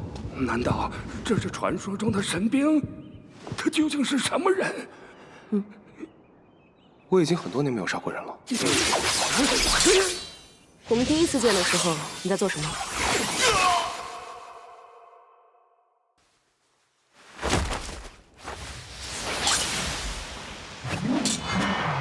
要比我当年强上很多。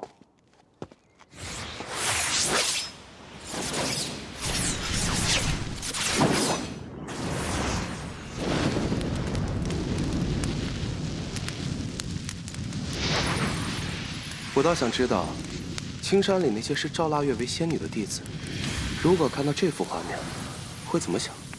别人怎么想，与我无关。剑火并不能完全消除痕迹。我并不是想着毁尸灭迹，只是想着巷子里死这么多人，若下着路过的小朋友怎么办？杀人不眨眼，可以称为冷酷。不忘这些细节，说明他是真的很爱这个世界。这与当年的师兄倒是有些像。这里已经没有必要待了，走吧。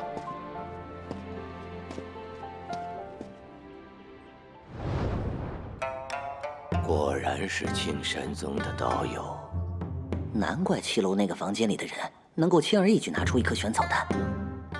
朝南城离青山如此之近，那个三都派居然还敢如此嚣张，真是不知死活。青山宗向来行事低调，你这话可说差了。啊！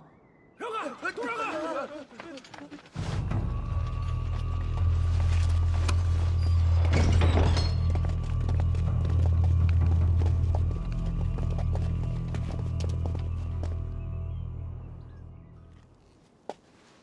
见过大师，不知施大人前来有何事务？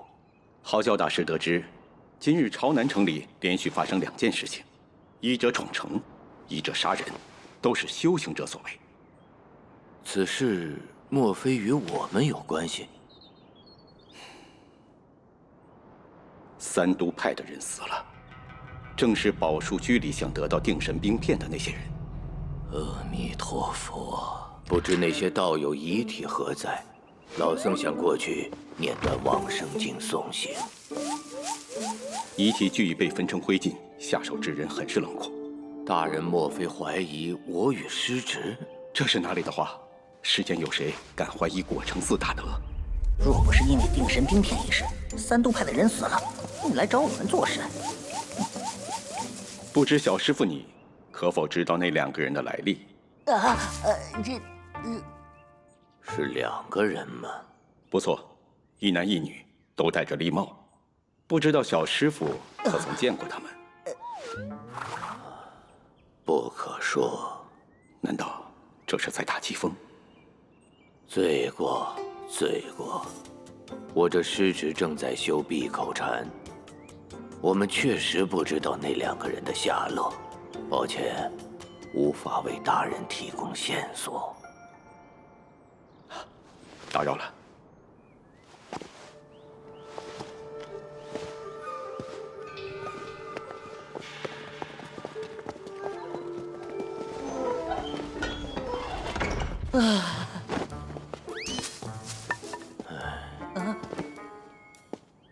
希望此事不要给道友带来麻烦。你这闭口禅且先修着，何时离开朝南城再说。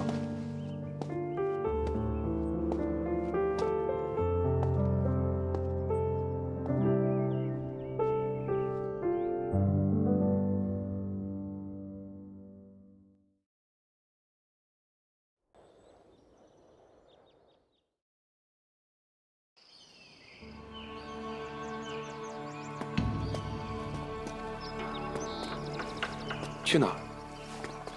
黑龙寺。黑龙寺住持逐过的名声极臭，不知骗了多少富商倾家荡产，连贫苦百姓的治病银钱也不放过。更有传闻说，他私下强占民女，无恶不作。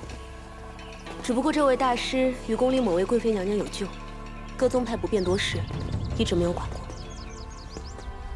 还有多远？到了。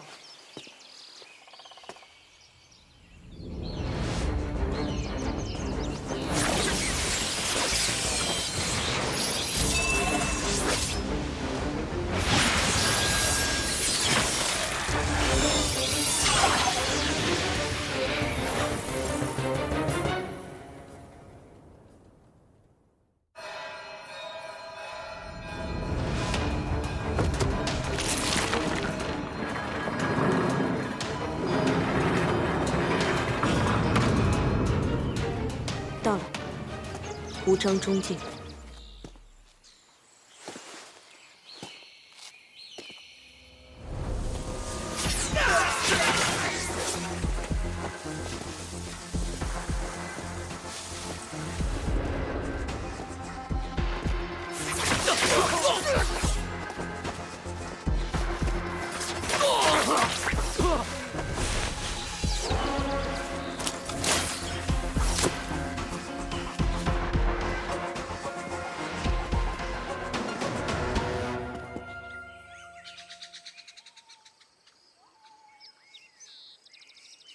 西海剑派素来与我们青山不睦，你们此去海州城参加四海宴，要多加留意。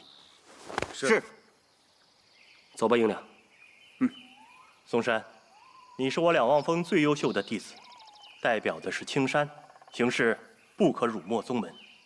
放心，师兄。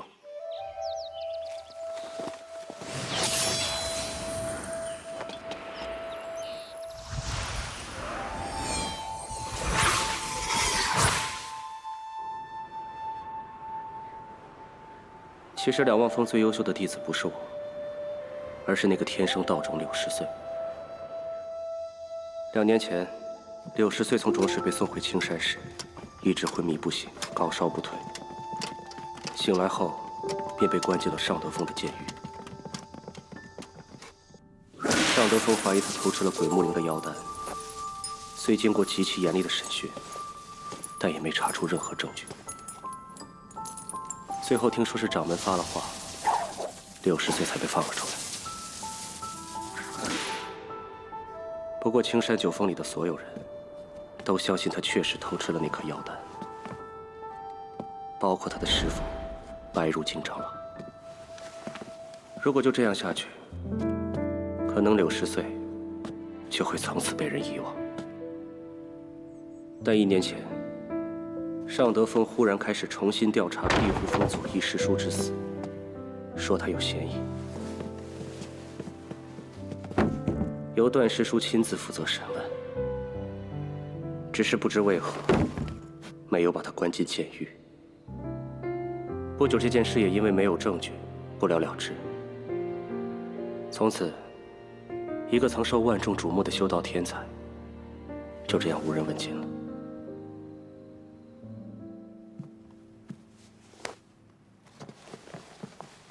今日请诸位到此一聚，就是为了与大家商议捉拿2个杀人魔头的。施大人，您说的这2个魔头是何来历？没有人知道。最早便是在朝南城，他们杀死了数名3都派弟子，也留下了一些线索。其后2年里，这2个魔头又陆续作案，共计杀害70余人，其中有无辜的普通民众，也有修行者。大部分行凶都毫无来由，就像第一次行凶那般，似是随意所为。由此可见其心性之残暴。自前代神皇设下这青天司以来，我司处理修道者的事务已不下1000件，还从未见过如此恶劣的凶案。我升官已经2年，我这个副巡查查的就是这个案子。如果这次还抓不到那2个魔头，我也就完了。我对诸位宗派确实没有什么影响力，但如果确定自己会完蛋，说不得也要用最后的力气去影响一下朝廷对各宗门经史的配合发放。大人，你有什么吩咐就直接说，何必如此啊？我的意思非常清楚。朝廷的强者，或者在朝歌城镇守中枢，或者在镇北军里与雪国强者对抗。师兄，这人真啰嗦。早知如此，就不该来这儿。咱们何必理会青天司这种衙门？这点面子，总归还是要给朝廷的。修道者本就是与天命相争，看淡生死，杀人太过常见。若不是前些天刚被那2个人杀死的黑龙寺住持与宫中那位贵妃娘娘的关系，这青天司怎会如此郑重其事？也就是趁着西海剑派举办四海宴，他青天司才请得动这么多修行者。要是放在平时，哪来这么大面子？没想到这几年西海剑派把这四海宴办得有声有色，还挺像那么回事儿的。这西王孙还真有两下子。西王孙啊，此人确实不简单。西王孙这个人很神秘，4年前他忽然出现在海州，境界高深莫测。他在西海剑派的地位，仅在掌门西海剑神之下，权势极大。有人说他是剑神的关门弟子，有人说他是剑神的师弟，甚至还有人说他是剑神的私生子。不管是哪种说法，剑神都没有承认过，但也没有否认过。正是从这位西王孙出现后，海州城才开始举办四海宴。原本青山是不打算派人来的，但这一次，为什么没人怀疑青山宗？凶案最早发生在朝南城，正是青山宗的领域。你想死吗？我也是随口瞎说，二位大人莫怪。你们青山宗这个口头禅也得改改了，听着真吓人。施大人，不知那2名魔头有何特征，可留下什么线索？那2名魔头下手从无活口，所以并无太多线索，只知道他们一高一矮，一男一女，头戴笠帽，用的是飞剑。不过虽说线索甚少，但他们的行踪，我司已查得一清二楚。诸位请看，他们按照这条线索，那么后几日便会出现在海州城里。如果他们来了海州却不出手呢？那只好请西海算天阁的高人出手相助了。阿弥陀佛。这个诸位道友有没有注意到，那2个人一路行来，也杀死了很多妖怪，而死的那些人也并非善类。你这小和尚说的什么话？死的人里可是有我们3都派的弟子，我承嗣就是这么教门下弟子的吗？你闭嘴！赵道友，我这失职不懂礼数，胡言乱语冲撞了您，老衲这里给您赔个不是。哼！当初你们为给城中的凡人治病，与我3都派争药，一群凡人不过蝼蚁，死不足惜。可结果我派弟子给那2个魔头杀死，而药却落到了你们手中。当然，没有人敢怀疑果承嗣的高僧大德会与2个魔头勾结。但是小师傅现在说这样的话，也太过分了吧！今日就到这儿吧，诸位，到时还望相助。应该的。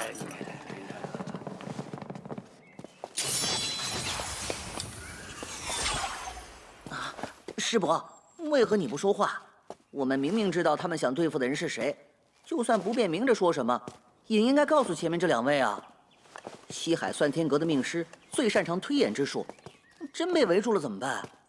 师伯，我们得赶紧想办法联系那青山宗。那2位道友哪里需要我们担心呢？你莫要添乱，继续修闭口禅吧。修到什么时候？自然是修到我们离开海州，或者那2位道友离开海州为止。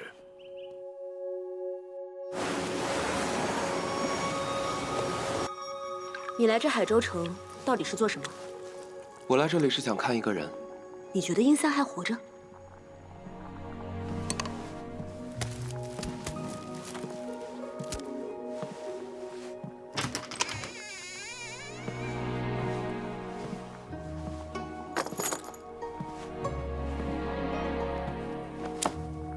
有人想对2位不利，请小心。抬起头来，狐狸精。你为何要骂人？确实是狐狸精。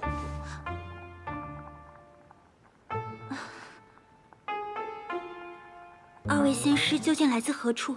为何能看出我的真身？2年前，3都派少主便是因为言语上轻薄了你，被你中了花毒吧？只是没想到你居然是个妖修。当初若不是2位仙师杀了3都派那些贼人，那个淫贼必然还会盯着我。我是妖修，又没有宗派庇护，不管3都派来个长老还是掌门亲至，我都应付不了。所以我是真心感谢2位仙师，才特来示警。谁？青天寺。适逢四海宴，参与此事的修道者众多，有三都派的长老、大泽强者、果城寺高僧，还有青山仙师。你为何知道是我们？不便告知，还请仙师不要追问。二位仙师纵然法力高强，但敌人势众，还是不要在海州停留为好。杀了。随你。我见犹怜，要不然带回去给镇守作伴。会被咬死。那算了，你走吧。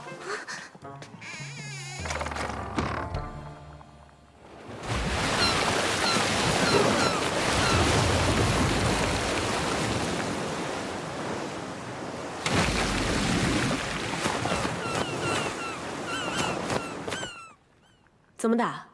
全杀了。知道他们住哪？拜见二位师叔。师叔。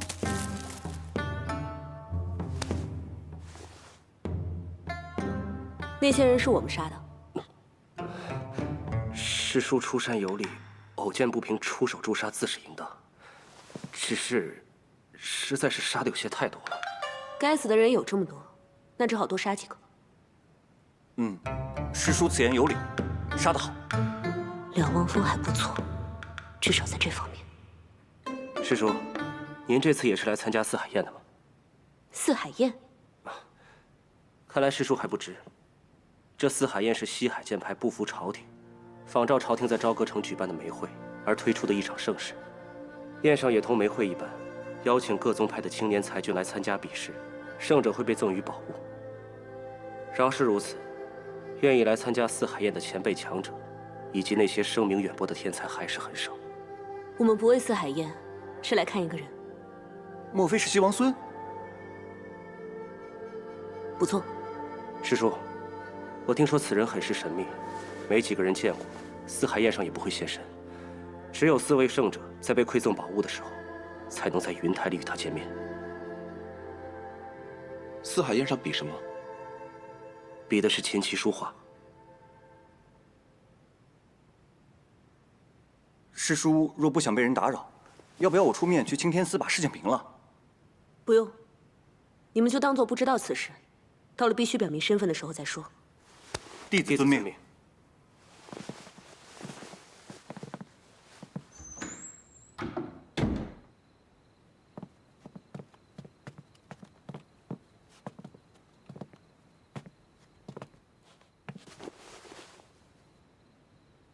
你为何要见西王孙？我怀疑他是一个人。殷三？不确定。殷三到底是谁？你为什么坚持认为他还活着？那我们要去参加四海宴。我不会琴棋书画。居然还有你不会的东西。你会吗？小时候学过几天，不感兴趣。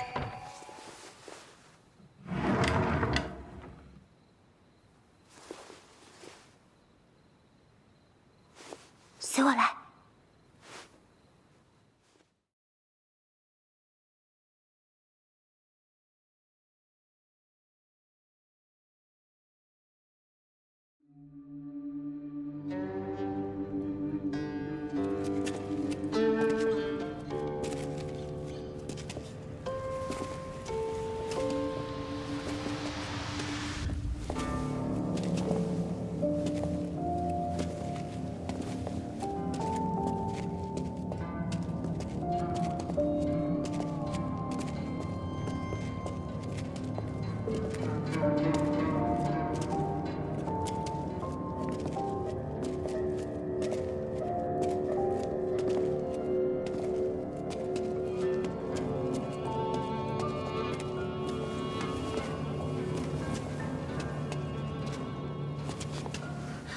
我不是说过赶紧离开海州城吗？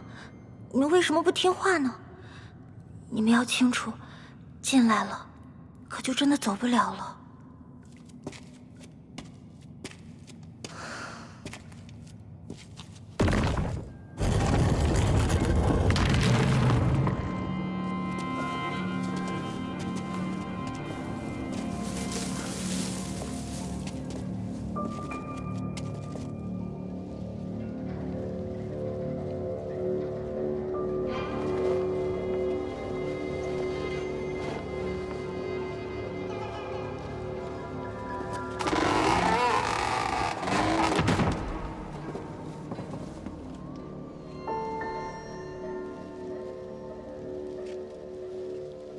石凤尘已经知道你们来了海州城，他布下了10多位修行者，你们在劫难逃了。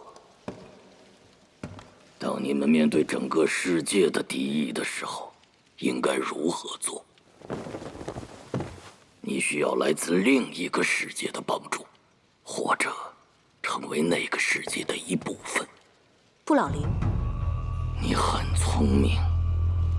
听说你们是一个刺客组织，没有人知道你们是由谁创建的，地方在哪里，有多少成员。人们只知道，只要被你们盯住的对象，很快便会失去生命，就这样停留在原先的年龄，再也不会老去。你很了解我们，不过你应该不知道，只要加入不老林，什么都可以有。晶石有，真药也可以有，哪怕想要拥有修行界里的名声与地位，我们都可以提供帮助。我想要的，你们给不了。我很欣赏你这2年里的手段，所以才会出来见你。现在看来，你依然欠缺真正的勇气，踏进这个不是谁都有资格看到的真实世界。或者，我应该在你们被青天司抓住、熬不住酷刑的时候，再来与你见面。快点！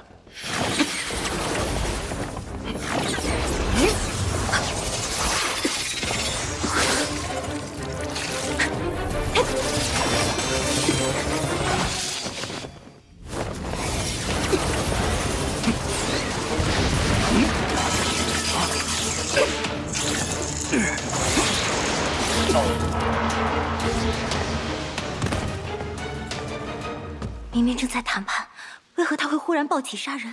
这太没有道理了。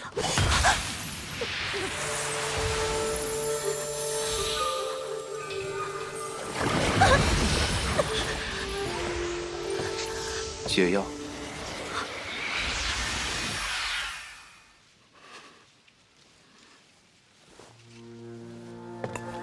你在不老林地位如何？中层，但颇受重视。为何？因为任何人都能被我骗，除了你们。我真的不明白，为何你们能看穿我？应城小荷是性情毒辣的女修，这是第1层伪装，实际上却是一个天生媚骨的狐狸精，这又是1层伪装。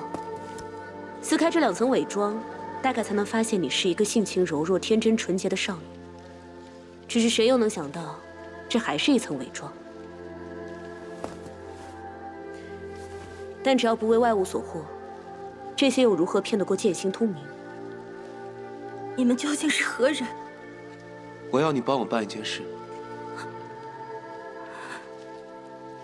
何事？明年，或者更久之后，你会见到一个人。无论他想做什么，我要你助他。办成此事，我助你离开不老林。我确实想离开不老林，但我无法相信你。你只能相信我。那你如何相信我？我自有相信你的能力。我怎么才能知道您说的那个人是谁？见到他的时候，你自然会知道。走吧。第1次见面的时候，我没能看透这2人中那名女子的底细。2年内，她杀了很多人，怎么杀的，不老林比青天司更清楚。所以，我一直防着的是她。只是当时我却并不知道，真正可怕的是眼前这个人。我永远无法忘记他看着我的眼神，就像在看着一块普通的石头，西海里转瞬即逝的一朵浪花。其实我一直很困惑，以他当时的真实境界，如果不是偷袭，不见得能制住我。但为何他的眼神，却让我的心里生出极度的恐惧，再也生不出作对的念头。直到多年以后，我才明白，这是真正的无情，太上无情。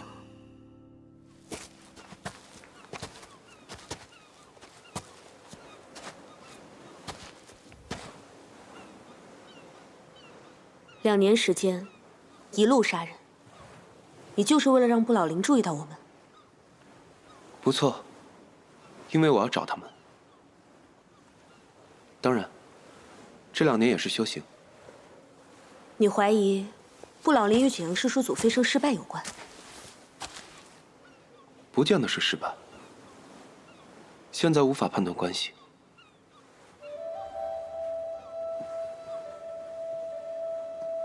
你说会来找他的人是谁？我希望他不会见到那个人。事情做完了？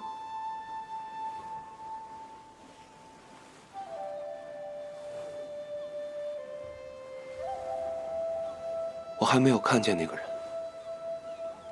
你要看的人不是他，真的是西王孙？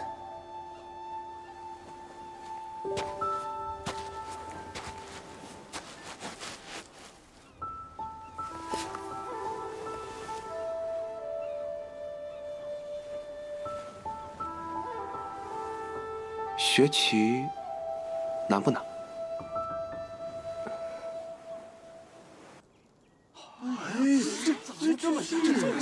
这是什么意义啊？这棋下啊，棋怎能如此下？我瞧着像个初学者。不对，若是初学者，怎会下到最后一轮？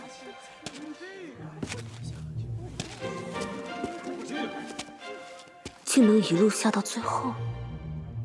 下棋这种事情，对他来说还真是最简单不过。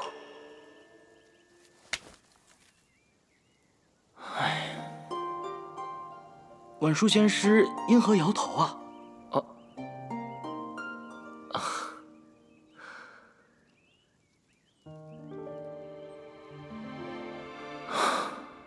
海州终究是偏远小郡，四海燕声势虽大，却没有什么真正出色的人物。比如此时，棋道之争已至最后一局，楼内对弈的2人应该是四海燕里棋力最强者，行棋落子却这般糟糕，甚至可以说得上粗陋。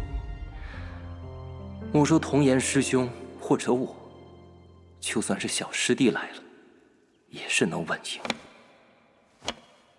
啊！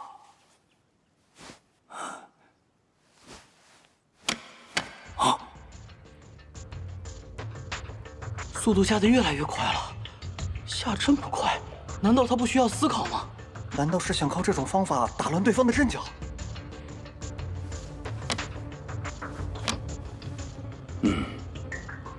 这样的下法并非乱来，而是经过了深思熟虑。不能急，他的棋虽然下得杂乱无章，但是却找不到什么明显的漏洞。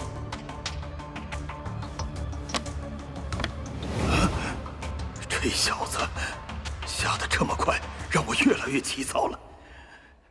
想要阻止他下快棋的话，就要放这一手，逼他犯错。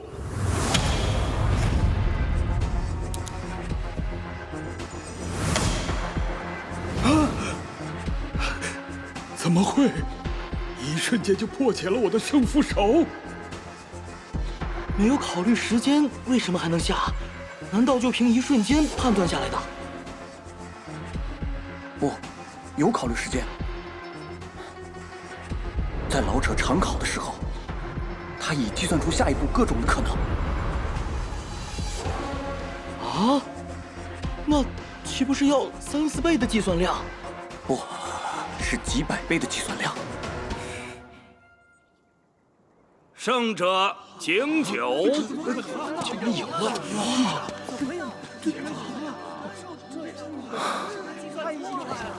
太不可思议了！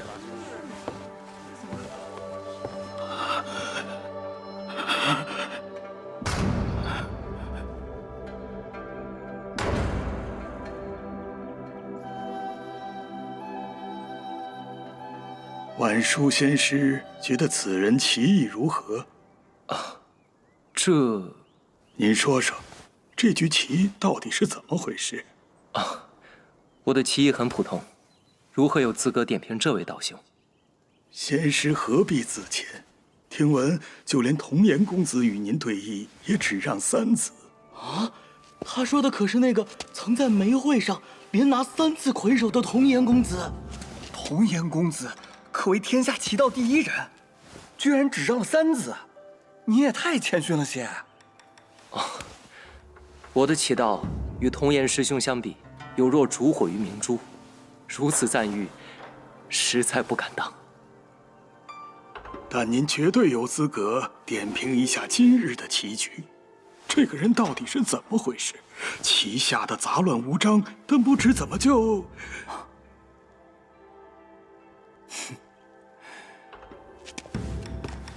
这位道友算力颇为惊人，只是略有些不好看。哼，若我这般下棋，肯定是要被师兄打的。满书仙师真是太会说笑了。中州派果然如传闻里一样，客套虚伪，令人生厌。请指教，我说这话如何虚伪？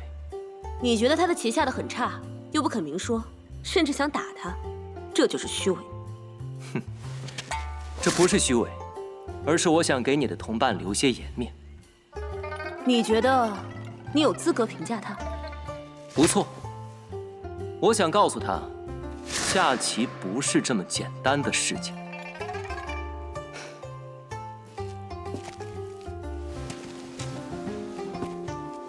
相信我，对他来说，下棋就是世间最简单的事情。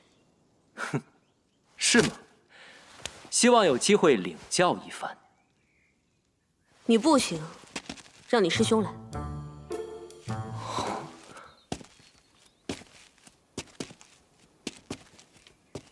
感觉如何？有没有意思？不多。怎么讲？下棋不是自己修行，而是靠对方的错误获胜。这点比较无趣，而且太简单了。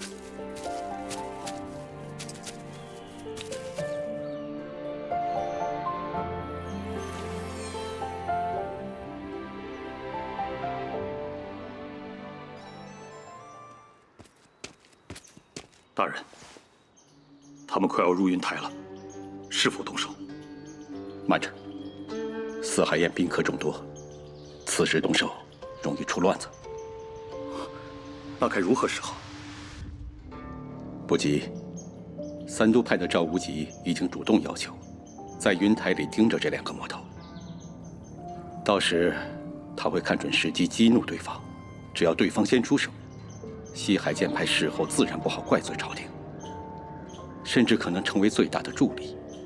其余人都在外面等着，通知西海剑派，让他们帮忙把剑书传入云台，别的先不要管。是。天罗地网已布，我看你们怎么逃！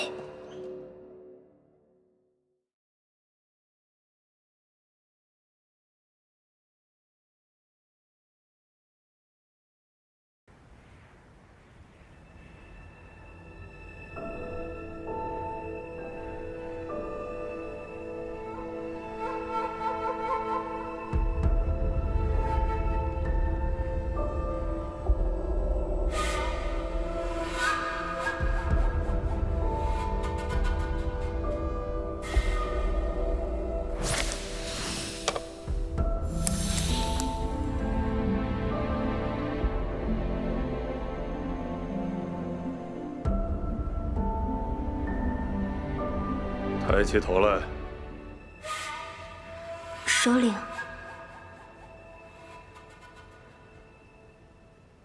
真是楚楚可怜啊！此事怪不得你，是孤小瞧了他们。若非在海神庙的试探，孤也不知他们竟如此不凡。您不生我的气。姑为何要生气？能为我不老林寻得如此良才，你非但无罪，而且有功。况且他们参加了四海宴，这分明是有意投靠苦。至于杀人之事，不过是待下而沽。首领，若是这样，那是风尘送来的云舒。朝歌的走狗而已，不必理会。待姑见过他们，再行定夺。是。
林英良，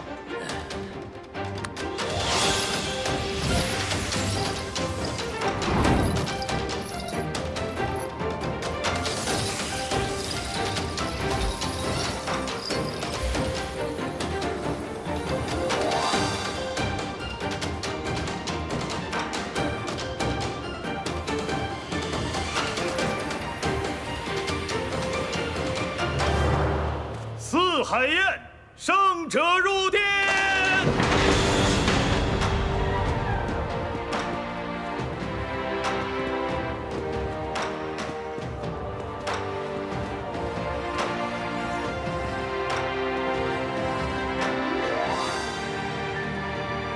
我还是以为御剑当以剑柄朝前，剑尖朝后方为正道。哎，此言差矣。御剑自然是剑尖朝前，哪有剑尖朝后的道理？剑尖朝前不礼貌。但是啊，帅！恭喜晚书道友，您一人竟夺得书画2项头筹，真是厉害。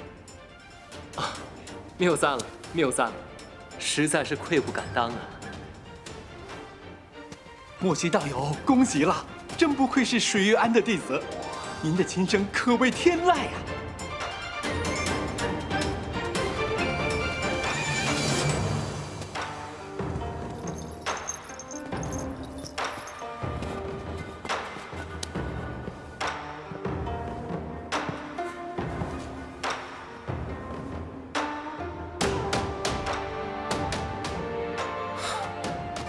西海剑派的品味着实是穷而重富，粗鄙不堪。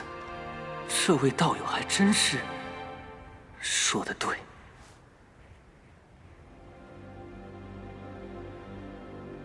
哼，2个魔头，你们逃不掉了。宣齐道胜者敬酒进见。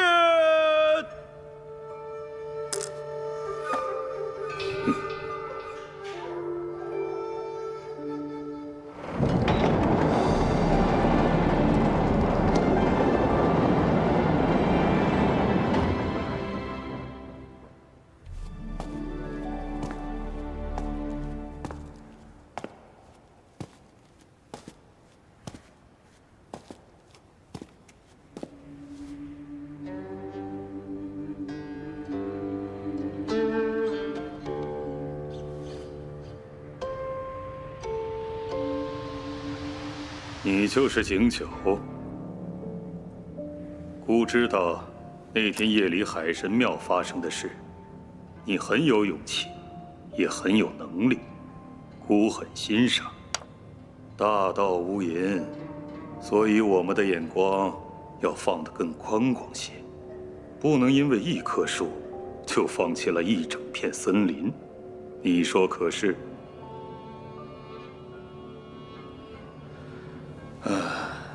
你若有意入孤门下，有什么条件，尽可以提。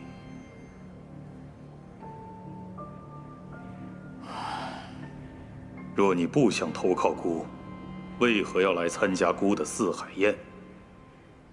我就是想来看看你。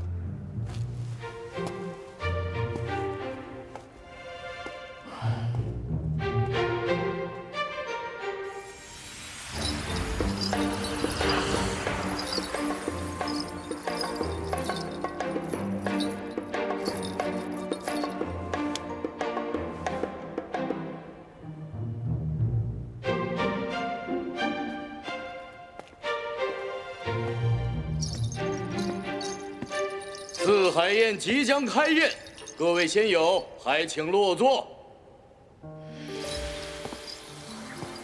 这什么意思啊？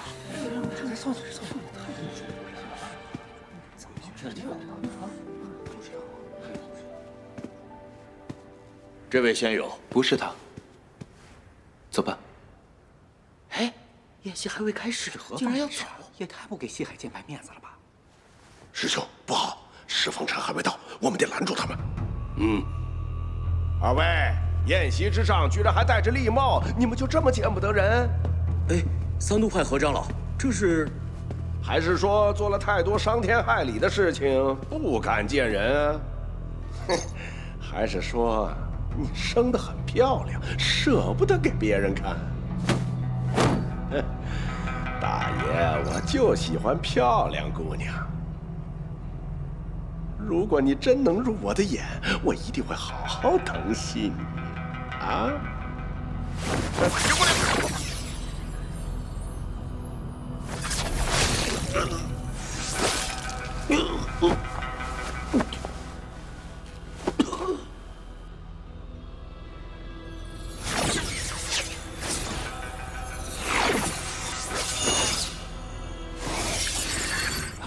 师弟，怎么了？这是下山人了！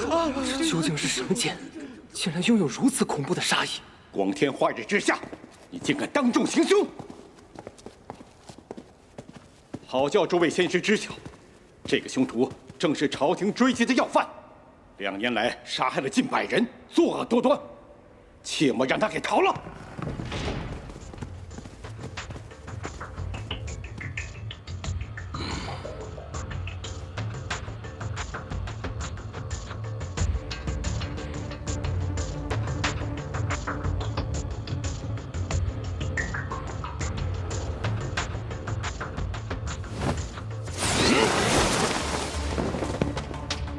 三都派数位师侄和赵师弟的血债，今日你便一道还了吧！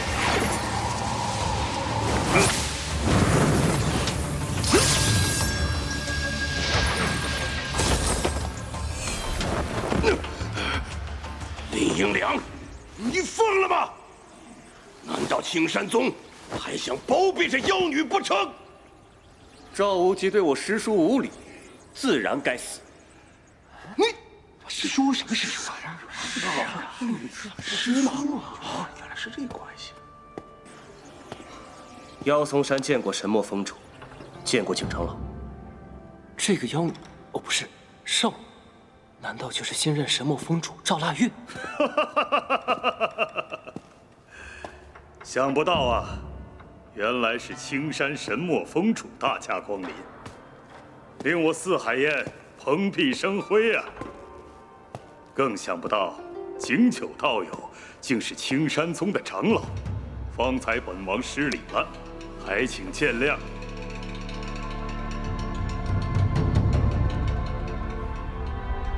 怎么了？你表明峰主身份，西王孙便亲自现身相迎。如果早知这般容易，我先前何必在孤山下那几盘棋？看来只是数年游历，这方面的经验还是不足。难道青山宗的大人物就可以随便杀人吗？不错，当日在朝南城，我派弟子心急同门伤势禁药，只是这等小事，何至于死啊？只是小事。当日果城寺2位高僧想用内药救治被鬼木林摄魂的朝南城民众，宝树居里的修行同道与富商都放弃净买，愿意相助这等善事。结果你派弟子就因为你们少主中了些花毒，有些发痒，便从中作梗，仗着三都派豪富一路加价。赵师叔哪看得下这等行径？用一颗玄草丹拍得冰片，事后想要赠与果城寺2位高僧，却被你派弟子拦住去路，想要抢药。他们不知我师叔身份，还想杀人。这种人，当然该死。阿弥陀佛，贫僧当时正在宝树居，还有很多同道也能证明。果城寺的僧人无瑕无尘，从不说谎，看来真的都是三都派的问题啊！啊，居然杀人越货，真是土匪行径。那其余那些人呢？本官想知道他们如何得罪了峰主。那些人没有得罪师叔，但肯定得罪了青山的剑。剑欲不平则鸣，那些人因何死在师叔的剑下？我想你比谁都清楚。哼，难道就不需要给个交代？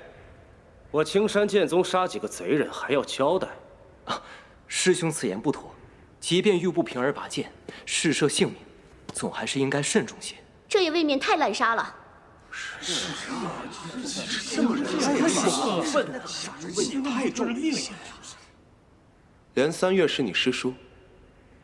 就算是你们青山掌门见到我师叔，也是直评礼，而你居然直呼我师叔的名讳，当真无礼。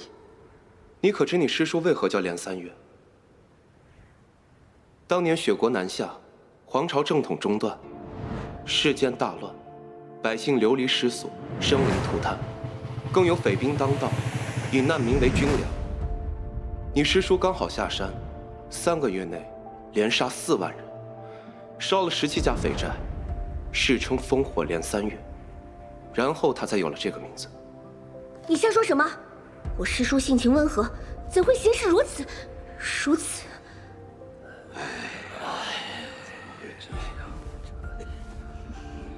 反正我师叔杀的都是恶人。哼，难道我师叔杀的都是好人？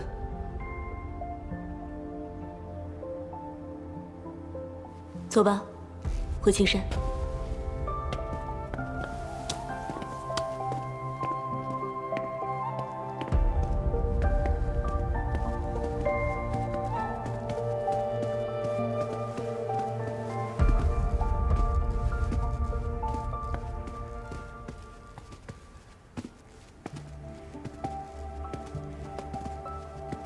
希望能够在梅会上见面。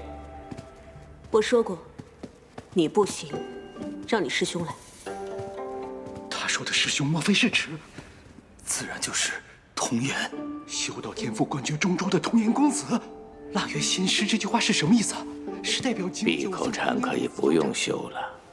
乘兴而来，兴尽而返，果然仙家风范啊！哎，本以为闹这么大一定不能善了了。没想到最后这么多人就这么看他们走了，要不然怎么办？人家可是青山宗的，修行修的本就不是打打杀杀，修的是人情世故啊！修行修的不是人情世故，修行就得是大道求长生。为此当了结因果，超然物外，这才是仙家风范。错，修行者身处世间，不免沾染红尘，何谈超然物外？既如此，那就有责任掌控天地，建立秩序，带领万物走向新世界，不是吗？这方天地自有其内在的运行规则，力量远比你我强大，根本无需人带领。大错特错！万物皆蝼蚁，唯修道者傲然天地，自当冲破规则，统领万物。这是造化，也是天命。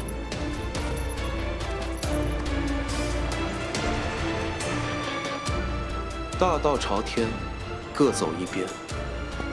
你走你，别来烦我。